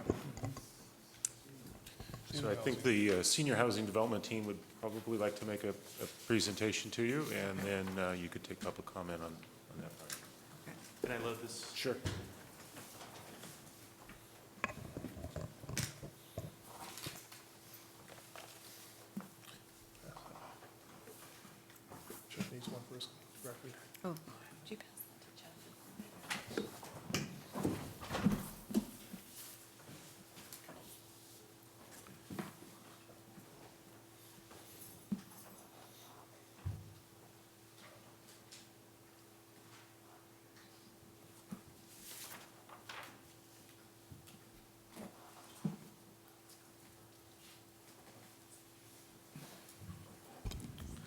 Good evening, members of the commission. My name is Doug Lassard. I'm with Belmont Village, and I'm going to keep my section here very brief and then turn it over to our design team to show you our project.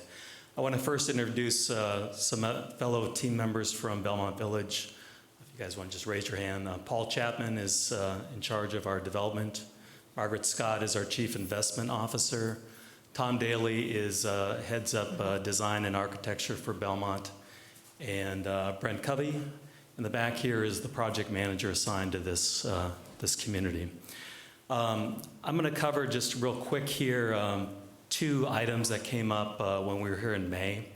There was a request to see more information on our unit mix, so I'll show you that.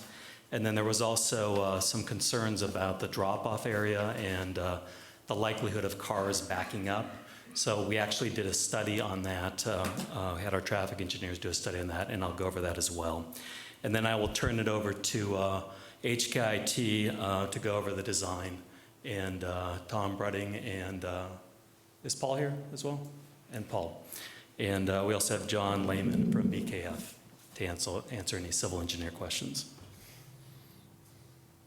So just a real quick summary, this is in your staff report, but just a refresher. Senior community with independent living, assisted and Alzheimer's care. The building is 177 units, about a little over 144,000 square feet. That's changed just slightly, not very much.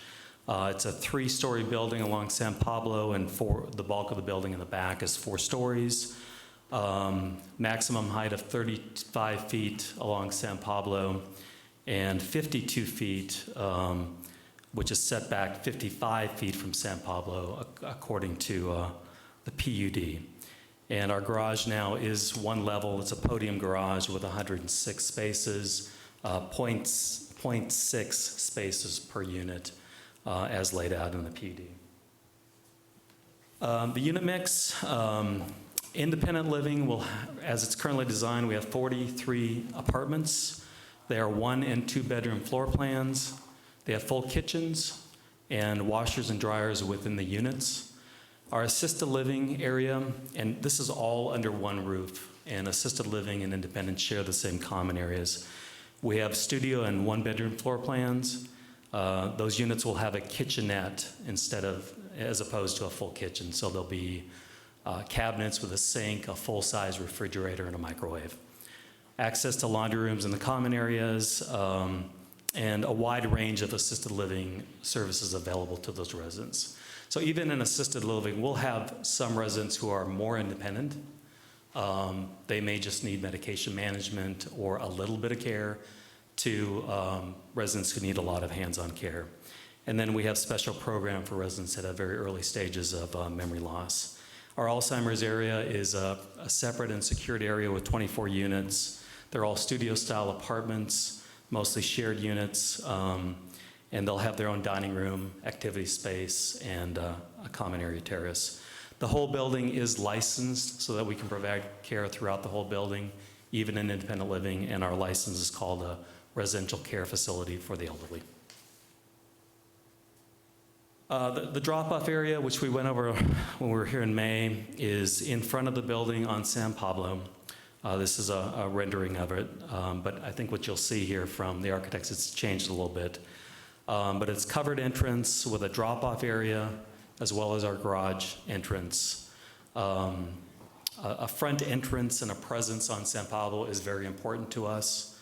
To have a presence on the street, it's something that we have at all of our communities. 2-lane drop-off area under the covered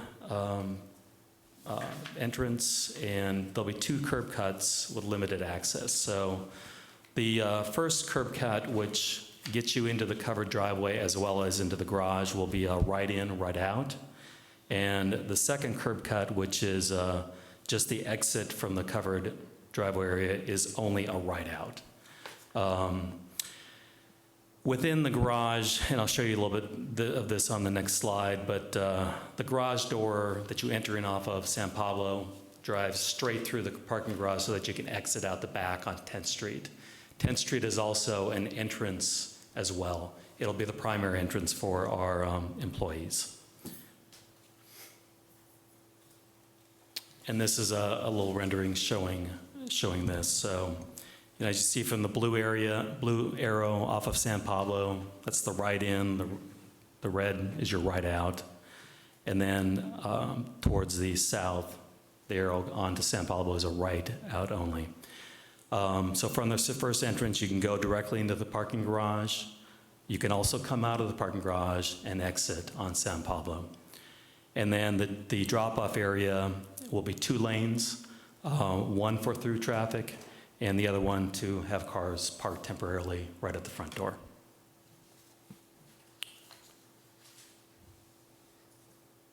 And lastly here, and then I'll turn it over to our design folks. We did a study of the activity at our community in Westwood in Los Angeles. It's a project that is the similar unit mix.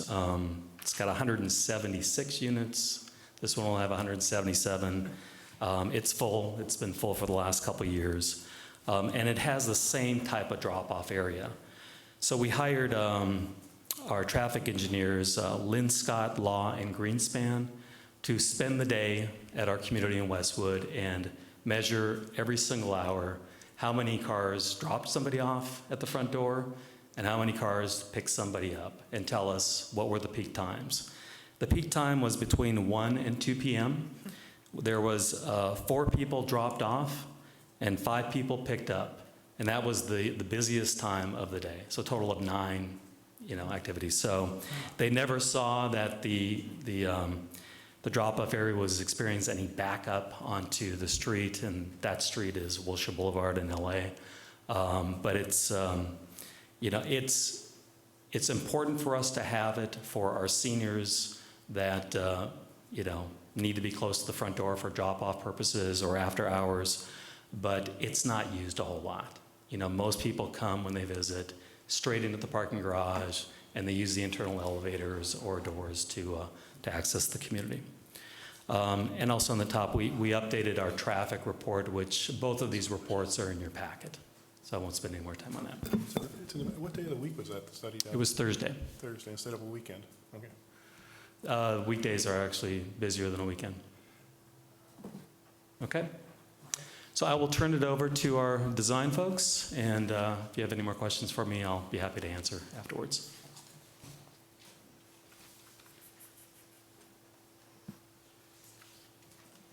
Doug, thank you, and good evening, commissioners. I'm Tom Brudding. I'm principal at HKIT Architects, and very happy to say that with a program like this, which is very ambitious in order to make our client be able to fit all of the various components of this building, that we're finding it fits very well into the general plan. We're being very respectful of the San Pablo plan in terms of architecture and look and massing in particular.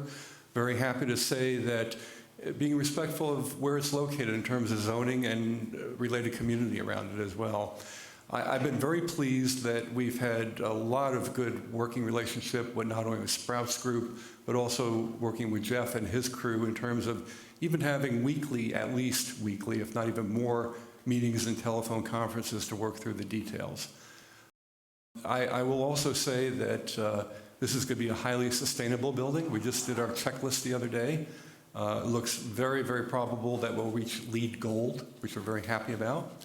And the other thing I want to say as well is that with public amenity, we look at the building not only contextually for materials and size and massing, but also what we can do in relationship to the corridor of San Pablo and the creek side.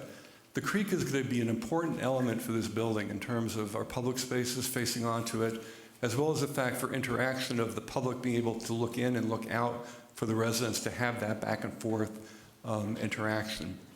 And lastly, as you'll see, I'm going to have Paul McElway, our project architect, go into the details of it. We're looking at a tiered approach of landscaping. We're not only on the first level, but on upper levels as well, which will be very nicely greened and accessible for both passive and active activities, and will be able to be seen from the community at large. So I think that's going to be really great in terms of breaking up the massing of the building. So with that, I'll hand it over to Paul, and thank you. Thank you. Thank you, Tom. Members of the commission, thank you. We're excited to be here tonight. We recognize, as Jeff pointed out, this is a very important site for the city, and we're really going to put our best foot forward here to make this a delightful space and really create the urban fabric along San Pablo. I'm just going to do a little tour of the project. We are a little past midway of schematic design, but what you're seeing is an evolving design, but it gives you a sense of the character that we're after right now. Can we get the first slide, Jeff? Are you? Controlling. So this is the view facing across the border from Berkeley on San Pablo, the creek in the foreground.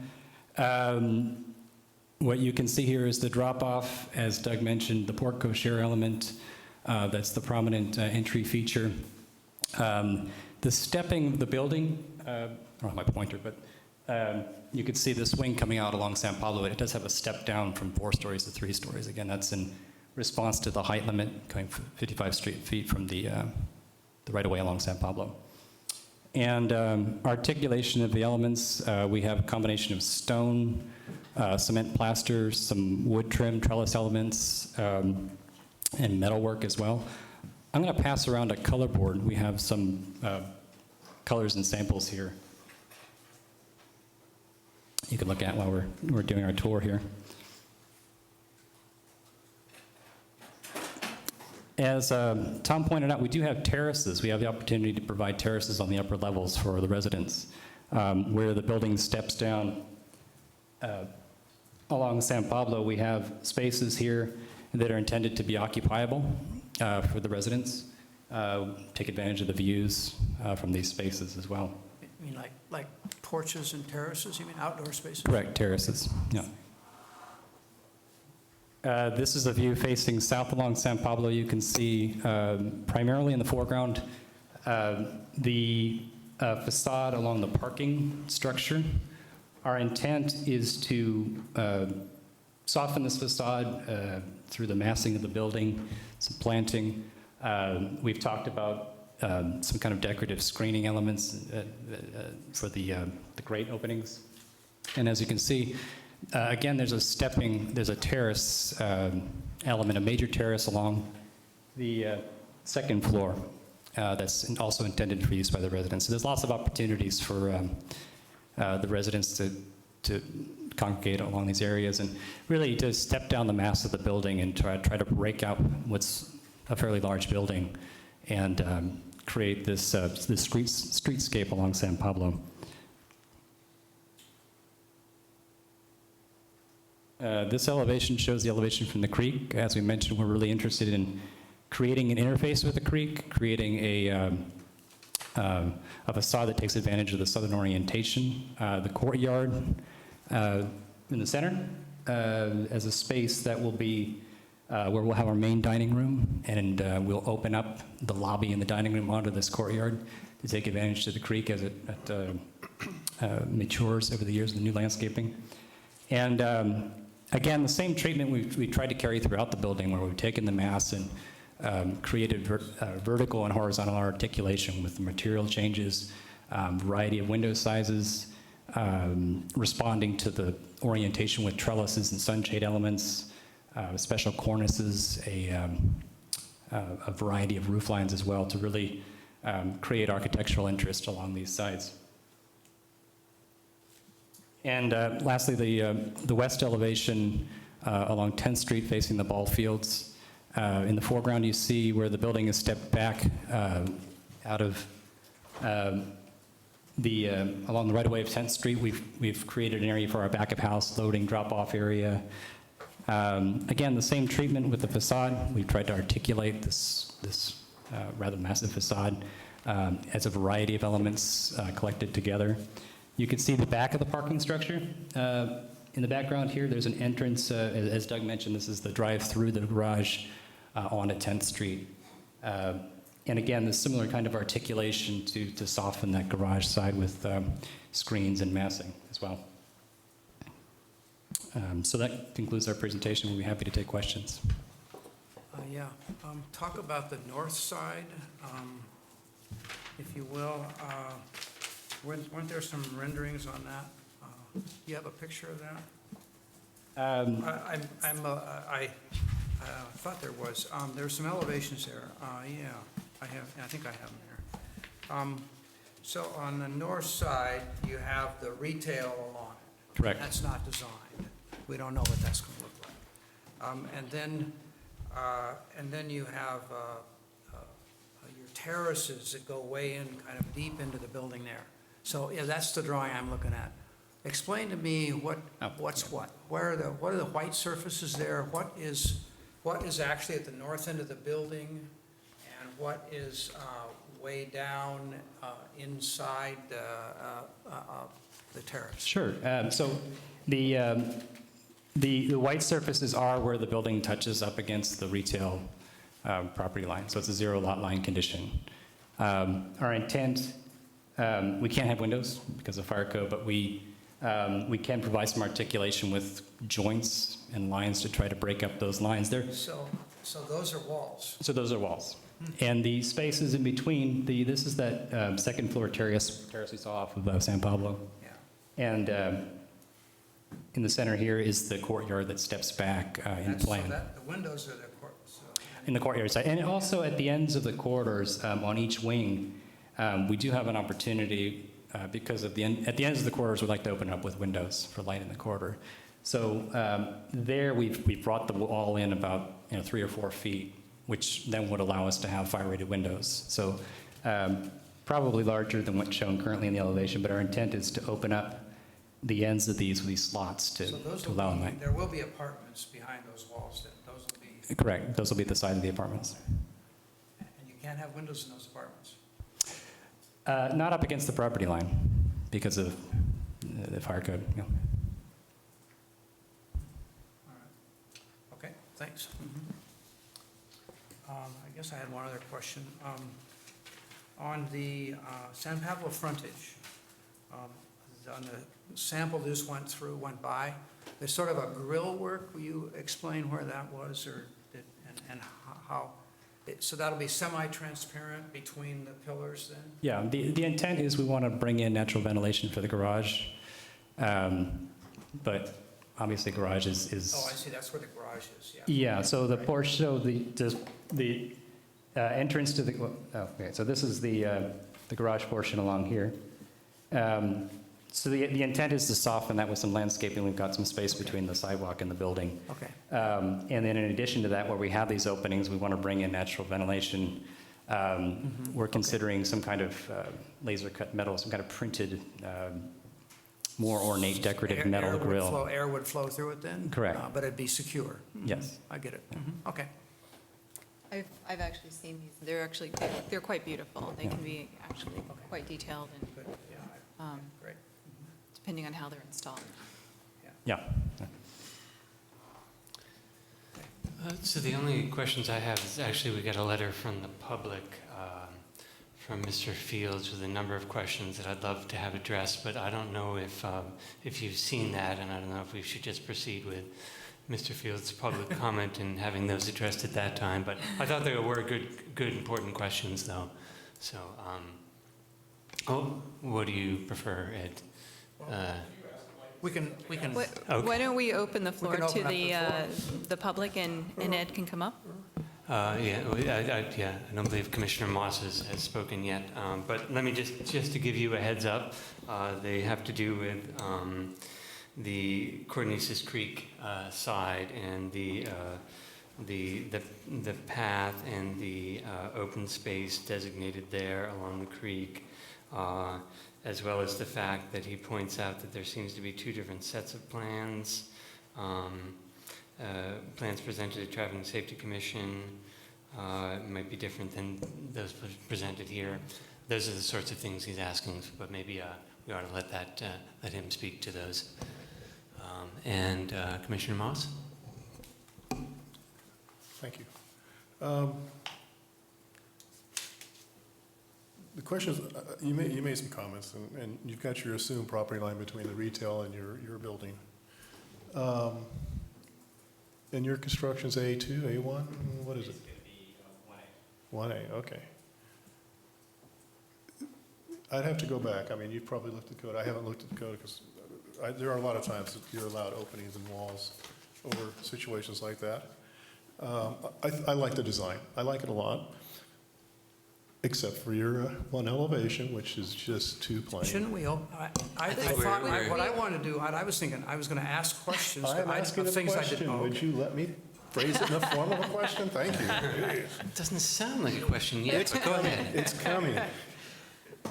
What I'm wondering, my question is, because it's getting late, these guys are getting cranky. Let's see what I have to deal with, jeez. Is there a way we can find to articulate that side or open it up or do something? Because you made the statement that we can't have openings, but I think there might be a way to have openings. And I want to explore that more. So my question is there a way we can explore that more? Can we look at that facade and say, we need to do something more here? Because that's going to be the main facade you're going to see from the Sprouts, from San Pablo, coming down the street. You're going to see that. You're not going to see, you're going to see the angle. You're not going to just see a facade. So I'm hoping that we might be able to work out some ideas or hear from you some ideas about how we might be able to articulate that more, or bring more light in there, or do something to that, because those massive blank walls sitting there behind the retail is really a detriment. And I don't think you disagree. I think we need to find something to put there, whether it's going to be trellises, murals, something. Have you looked at those type of things? Colors, changes. I think the question is really, have you looked at that more, or is this kind of like you want some feedback on it? I think it's certainly something we can study. Okay. That was a long question. Would have been shorter if I didn't get interrupted. May we now open the public comment portion of this Should I session? run through the same names, perhaps? Same And if there's anyone else they can bring on. How many names do you have? I have 6. Okay. Are there any other speakers that haven't? Okay. So we won't run the clock, but I'm going to ask that you try. So there is a real way for residents to go out and enjoy the creek. We're very happy that Albany is retained a restoration design group, and I'm sorry, sound like a broken record. Our concerns are that there be adequate right-of-way, and it sounds like there will be. Just saying this again, still worried about the fire department, still worried about the fire department on both of those buildings. Is the fire department going to come in at the last minute and say, we have to get to the sides of these buildings? And then what happens to all these plans? It has happened before. But it's a great improvement, and thank you.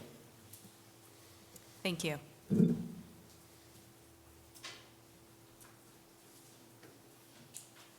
Ed Fields again. So Susan spoke to one of my 3 questions there.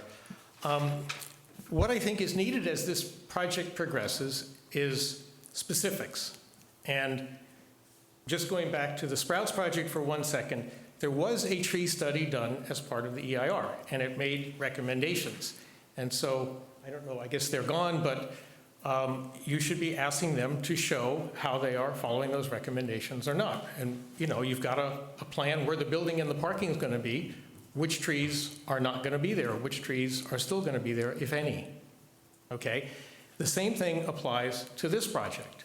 I want to see specifics. I made an attempt, I looked at the new set of plans, which shows the boundary of the property shifted north, so that the bicycle track is not on the property, but I see in the staff report that question was addressed, that they will build that bicycle and pedestrian pathway. And I tried to count open space. The PUD says 31,000 square feet, or I take it back, it says exceeding 30,000 square feet of open space. And that's based on a presentation by Kevin Hufford that showed 31,000 square feet of open space along Codornices Creek. And I could only come up with about 23,000. And I made a pretty good geometric estimate. So again, I'd like to see the open space shown on there with the calculation. Okay? Other than that, I don't know what to say. I mean, we had a general plan discussion. You folks talked about dead zones on San Pablo Avenue. You even talked about a residential care facility on San Pablo Avenue in another city. as a dead zone. The staff report addressed pedestrian entrance. Where's the pedestrian entrance? I mean, that was addressed in the staff report. There's a driveway for cars, and you have to cross that, I guess, to get in. I don't even know if you're allowed to go in as a pedestrian. If I have to live there, I want people to walk to visit me. You know, I live close enough that I can walk there. So you guys immediately gave up at the first study session on any concept of retail. I mean, this is what we were shown. We were shown street activated by small shops. That street is San Pablo Avenue. We have San Pablo Avenue design guidelines. We have a general plan. We have a planning and zoning code that says ground floor frontage on San Pablo Avenue should be reserved for retail commercial. And you guys just said, just wrap it around the corner. San Pablo Avenue, the traffic's too fast for retail. I mean, is that what you're really saying? That's what the staff report kind of said for May, when you guys sort of passed on moving the retail around the corner. I mean, the project looks like it's gone too far. It's not going to happen now. But, you know, we talk about town center. We're going to be talking about this project one day when we talk about putting retail on San Pablo Avenue. We're going to say, well, you know, we got that huge dead zone as far as pedestrians go walking past this project, and kind of the wall of Sprouts, but at least at Sprouts they've got a place to go. So I don't know what to say. I would say read the general plan, read the zoning code, read the San Pablo design guidelines, read all the things that were quoted to us in the staff report early on about, you know, good urban design. And I don't know. I mean, I would have liked to see the retail on San Pablo. Now that we've got this design, you can't put it back there, I don't think. Question for you, and sorry that we're going back to the Sprouts, but you mentioned that recommendations were made in the EIR about trees near Village Creek. Were they recommendations or were they mitigation measures? I think they were just recommendations. Just recommendations, The okay. EIR consultant, it's Appendix F, as in Frank, hired a firm. I think they surveyed 107 trees. Okay. Named the species, which ones were important, and I mean, I'd like to save more trees than they said could be saved, but they were recommendations. They were not mitigations. Okay, thank you.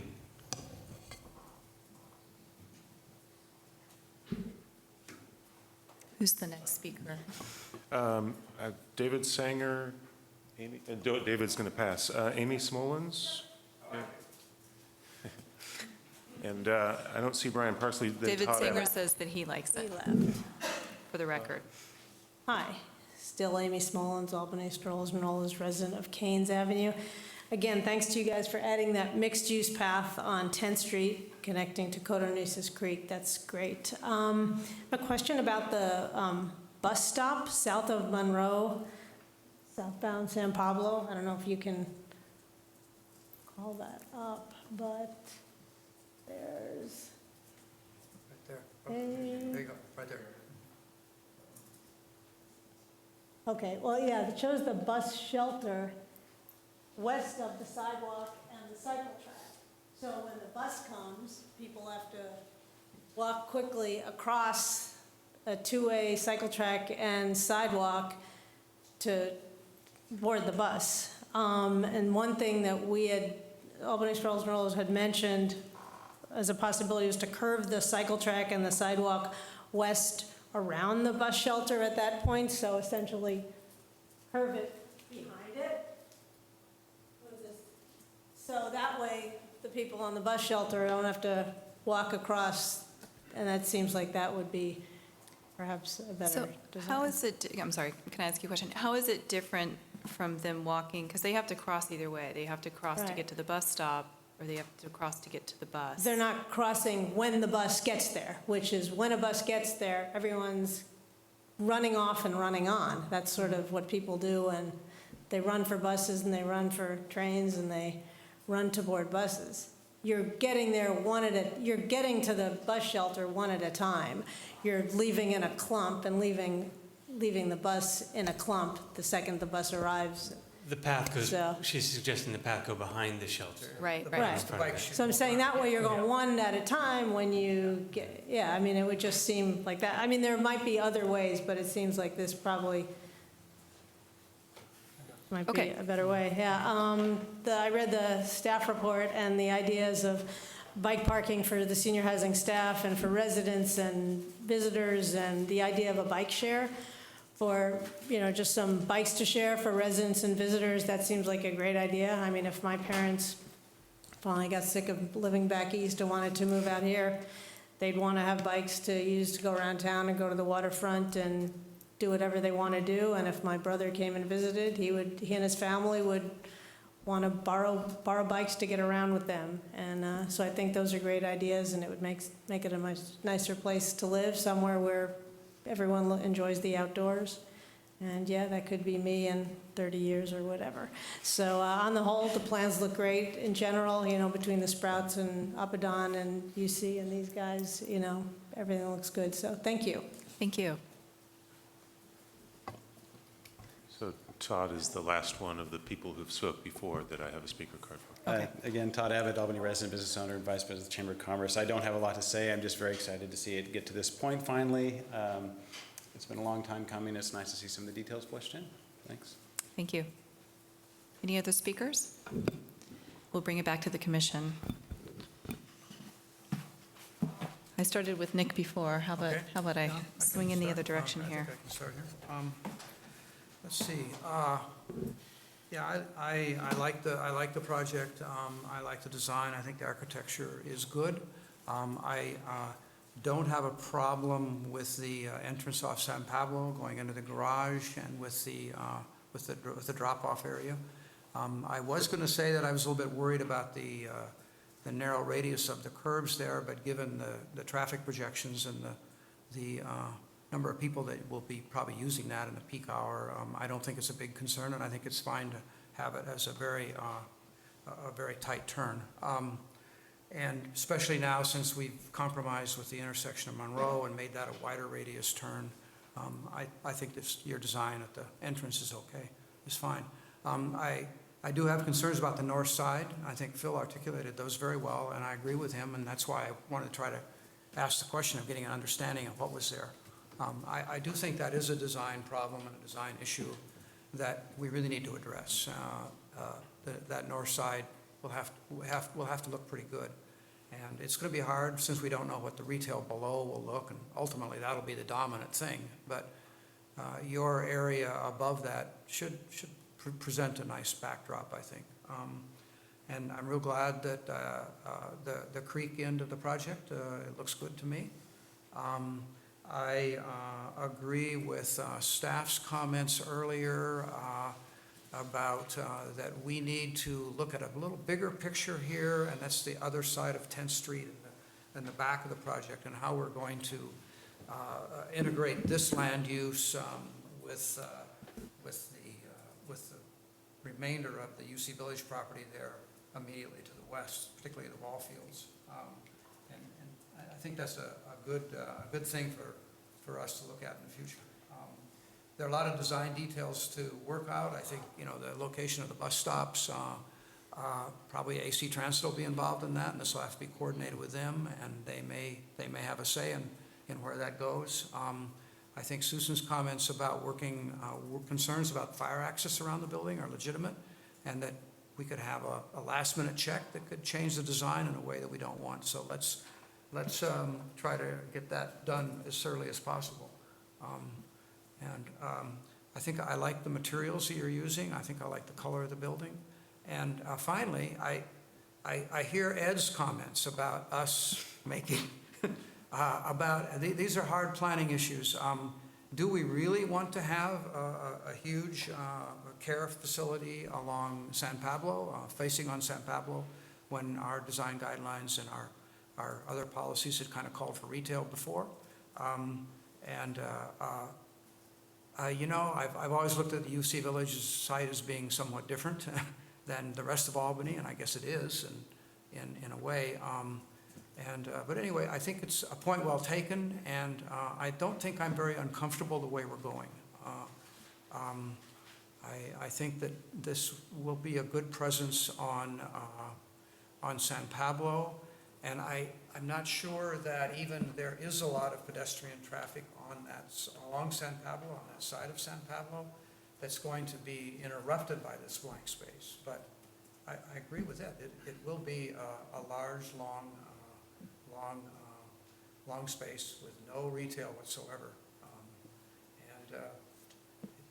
There's trade-offs involved here. I see the same thing with the wide entrance of Monroe to allow the Sprouts trucks to come in. I see that as a trade-off. And sometimes we have to work with those and accept those. So, but I like the design, and I think that you're on track, and look forward to the next step and the details and the formal application and moving through it. Thank you. Thank you. Just to give the commission some information on the fire department issue, we're going through a transition in the leadership of our fire department. I have reviewed it with our prior fire chief and our interim fire marshal, and they were both comfortable with the approach. The fire engines would not use the bike trail, but an ambulance might. But the heavy engines would stay on 10th or on Monroe or on San Pablo if they had to fight a fire. Okay, good, thanks. So you're saying there don't seem to be right-of-way issues at this point?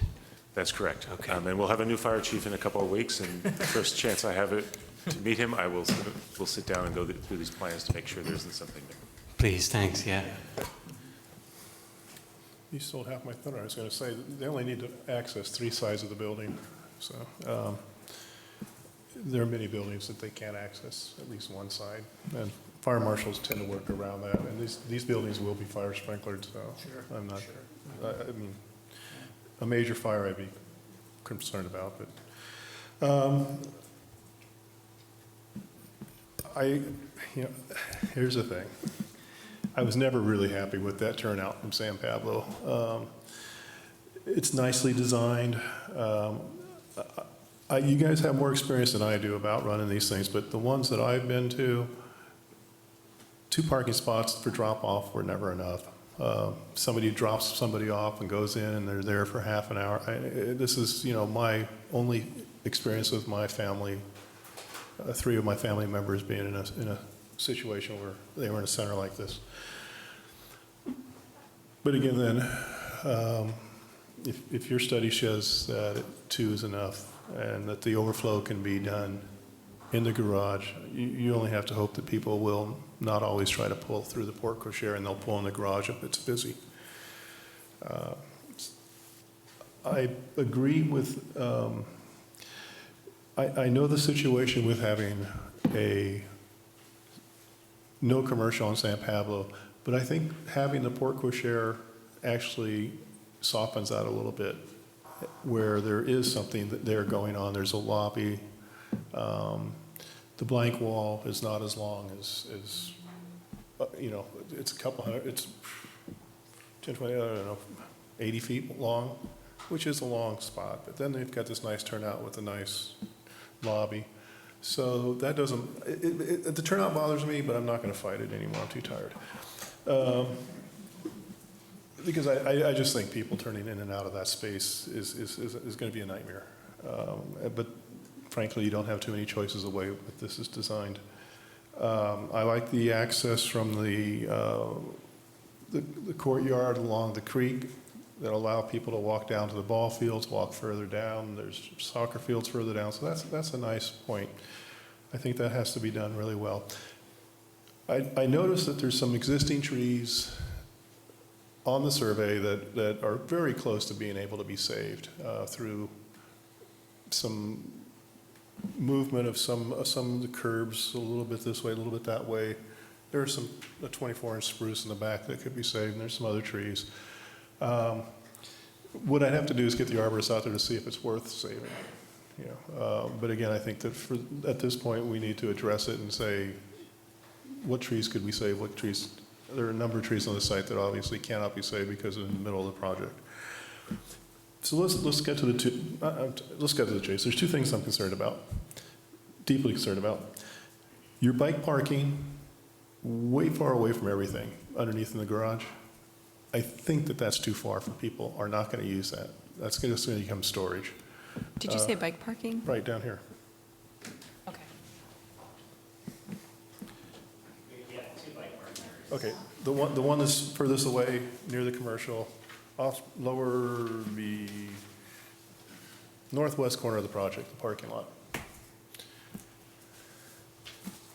I consider that the long-term or employee parking, bike parking? Yeah, long ways for the employees to walk. They won't use it. Well, unless they're forced. I mean, that literally is cross the parking lot and over here over Dale, and we'll find our bike. If you make it storage, fine. Put some employee bike parking closer to where the employees are actually going to be off, which my suggestion would be the room off the loading dock in the rear would be a better location. Then the employees are closer. They're not walking through a whole parking lot to get to their bikes. And then the north wall, I mean, the north elevation, I really want you to look at that. I think you can do something creative. You've done it on 3 sides of the building. They're brilliant. The fourth just needs some work. Question for staff. Who's doing the retail design and why haven't we seen it? Apadon will be doing that. That will be part of their project. They haven't developed that at all. It's essentially a phased project. So I would suspect that. Wait, a phased project? We were told it wasn't going to be phased. And the biggest fear of most of the people were this was going to be a phased project.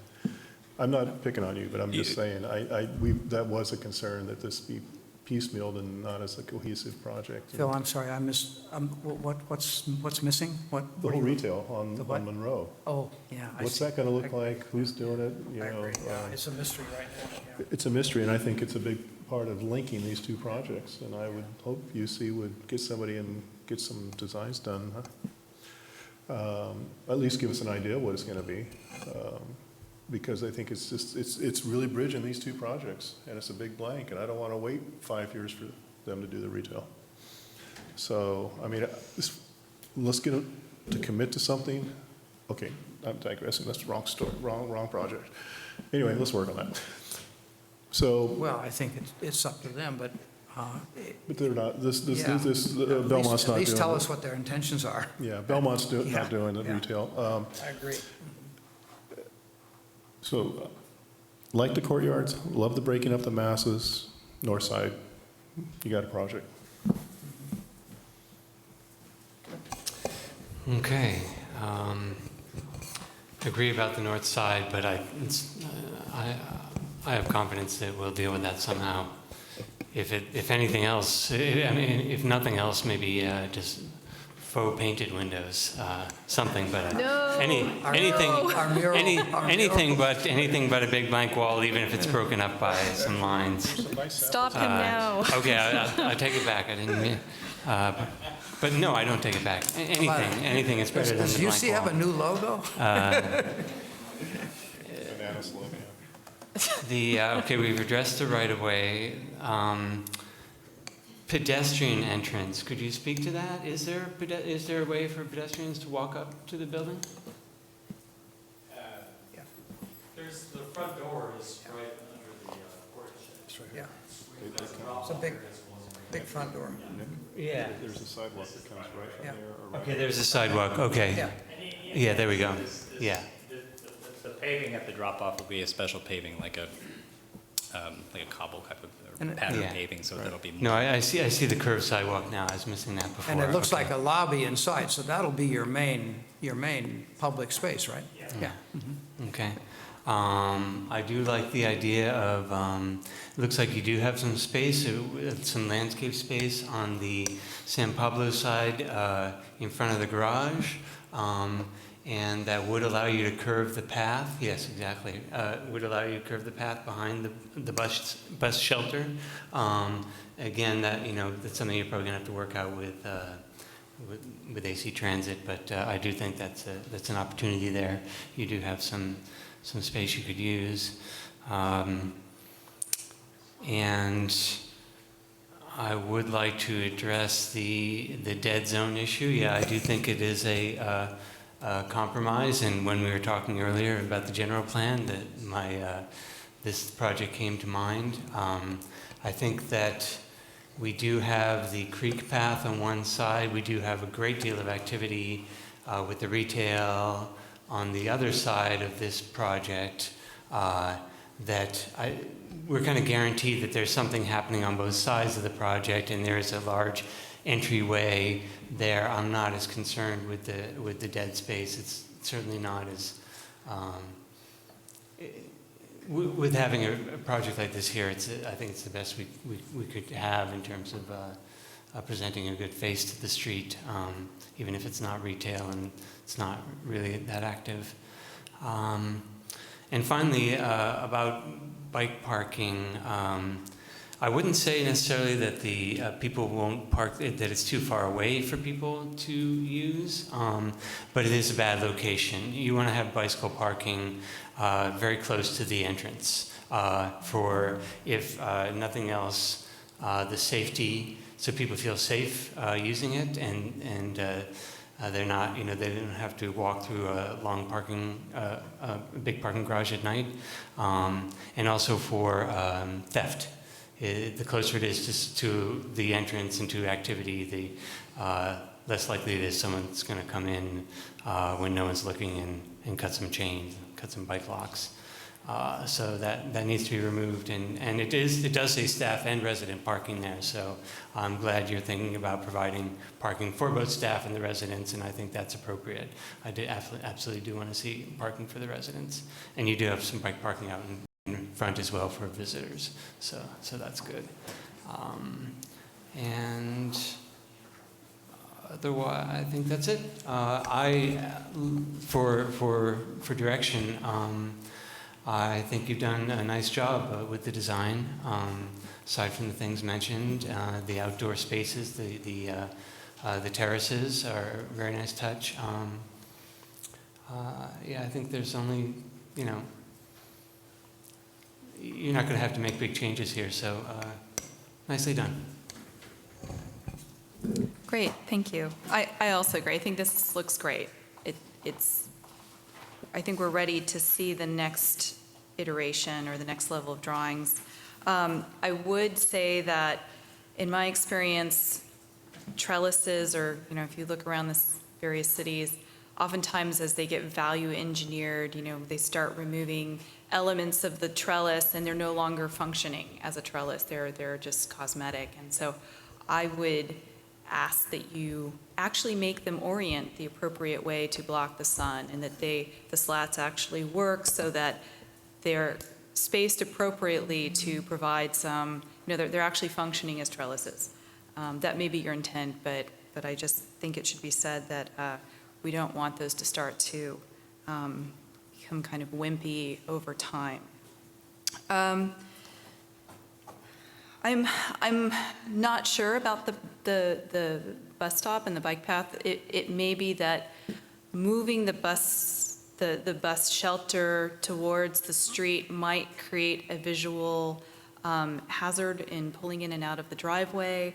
So that's just something that I don't think that we should make that recommendation. I think you should study it, and if the city and everyone who is appropriately involved in that feels it's safe, then I think we would be behind that. The drop-off zone makes sense. It just makes sense for people who maybe need a little bit more time getting in and out. Doing that along San Pablo seems dangerous, and I think creating a place that's out of the rain in a protected environment just makes a lot of sense. So I think that being the entrance is, I'm behind that, and having 2 curb cuts is appropriate as well. I was curious that we don't have any trees along San Pablo, and I'm assuming that's because the building is so far forward. But if there is room to accommodate trees, I think that would really help to break up the massing, the facade, and they could even be little narrow trees, or if that's not possible, then at least provide maybe tall shrubs that are along the parking lot area, and I think that's your intent anyway, but to break up, it's a lot of stone, a lot of engineered stone on the facade, and I think breaking that up with some kind of organic leaves would be, texture would be nice. I also agree with, I see what Ed is saying about the retail not being right along San Pablo. And in this situation, it makes sense to rotate it so that it connects to Sprouts, so that the shopping, they can have a relationship to each other. Since we've asked Sprouts to turn, that this turn and address that, I think makes a lot of sense. This lot is also at the end of Albany. It's up against a creek. It makes sense that the retail is now looking down towards San Pablo, and you just continue in that direction to other shopping areas in Albany. And so in this case, I think we've appropriately configured the site with the retail located as it is. But I think Commissioner Moss's comment about wanting to see what that retail piece looks like is an important one, because we have allowed the building to be kind of located in this direction, assuming that that retail is actually going to go in, and if it's going to be phased, we would need to know that.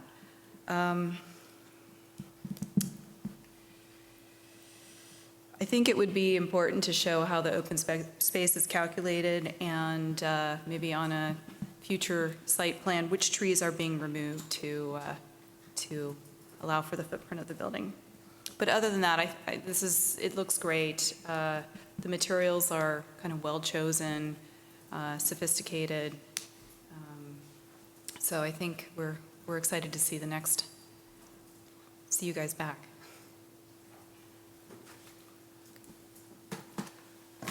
Any other comments? There hasn't been any discussion about, and maybe it's not a major issue for the commission, but the notion of an adjustment to the parking dimensions through a PUD. Do you want to comment on that? Is that up for vote tonight, or is that? I don't think I have a problem with that. Related to that, there might be other PUD issues. I think at some point in the next step for both of these projects here, it would be good for you or for the staff, someone to put together sort of a table of what all of the PUD requirements are, if it's possible, and how these projects are going to meet, so that we can look for any other changes. Suppose the open space is a little bit lower, as Ed has suggested it is, then we should probably discuss that and decide whether that should be an amendment to the PUD, or whether we should say you need to have more open space. I think that's true with this.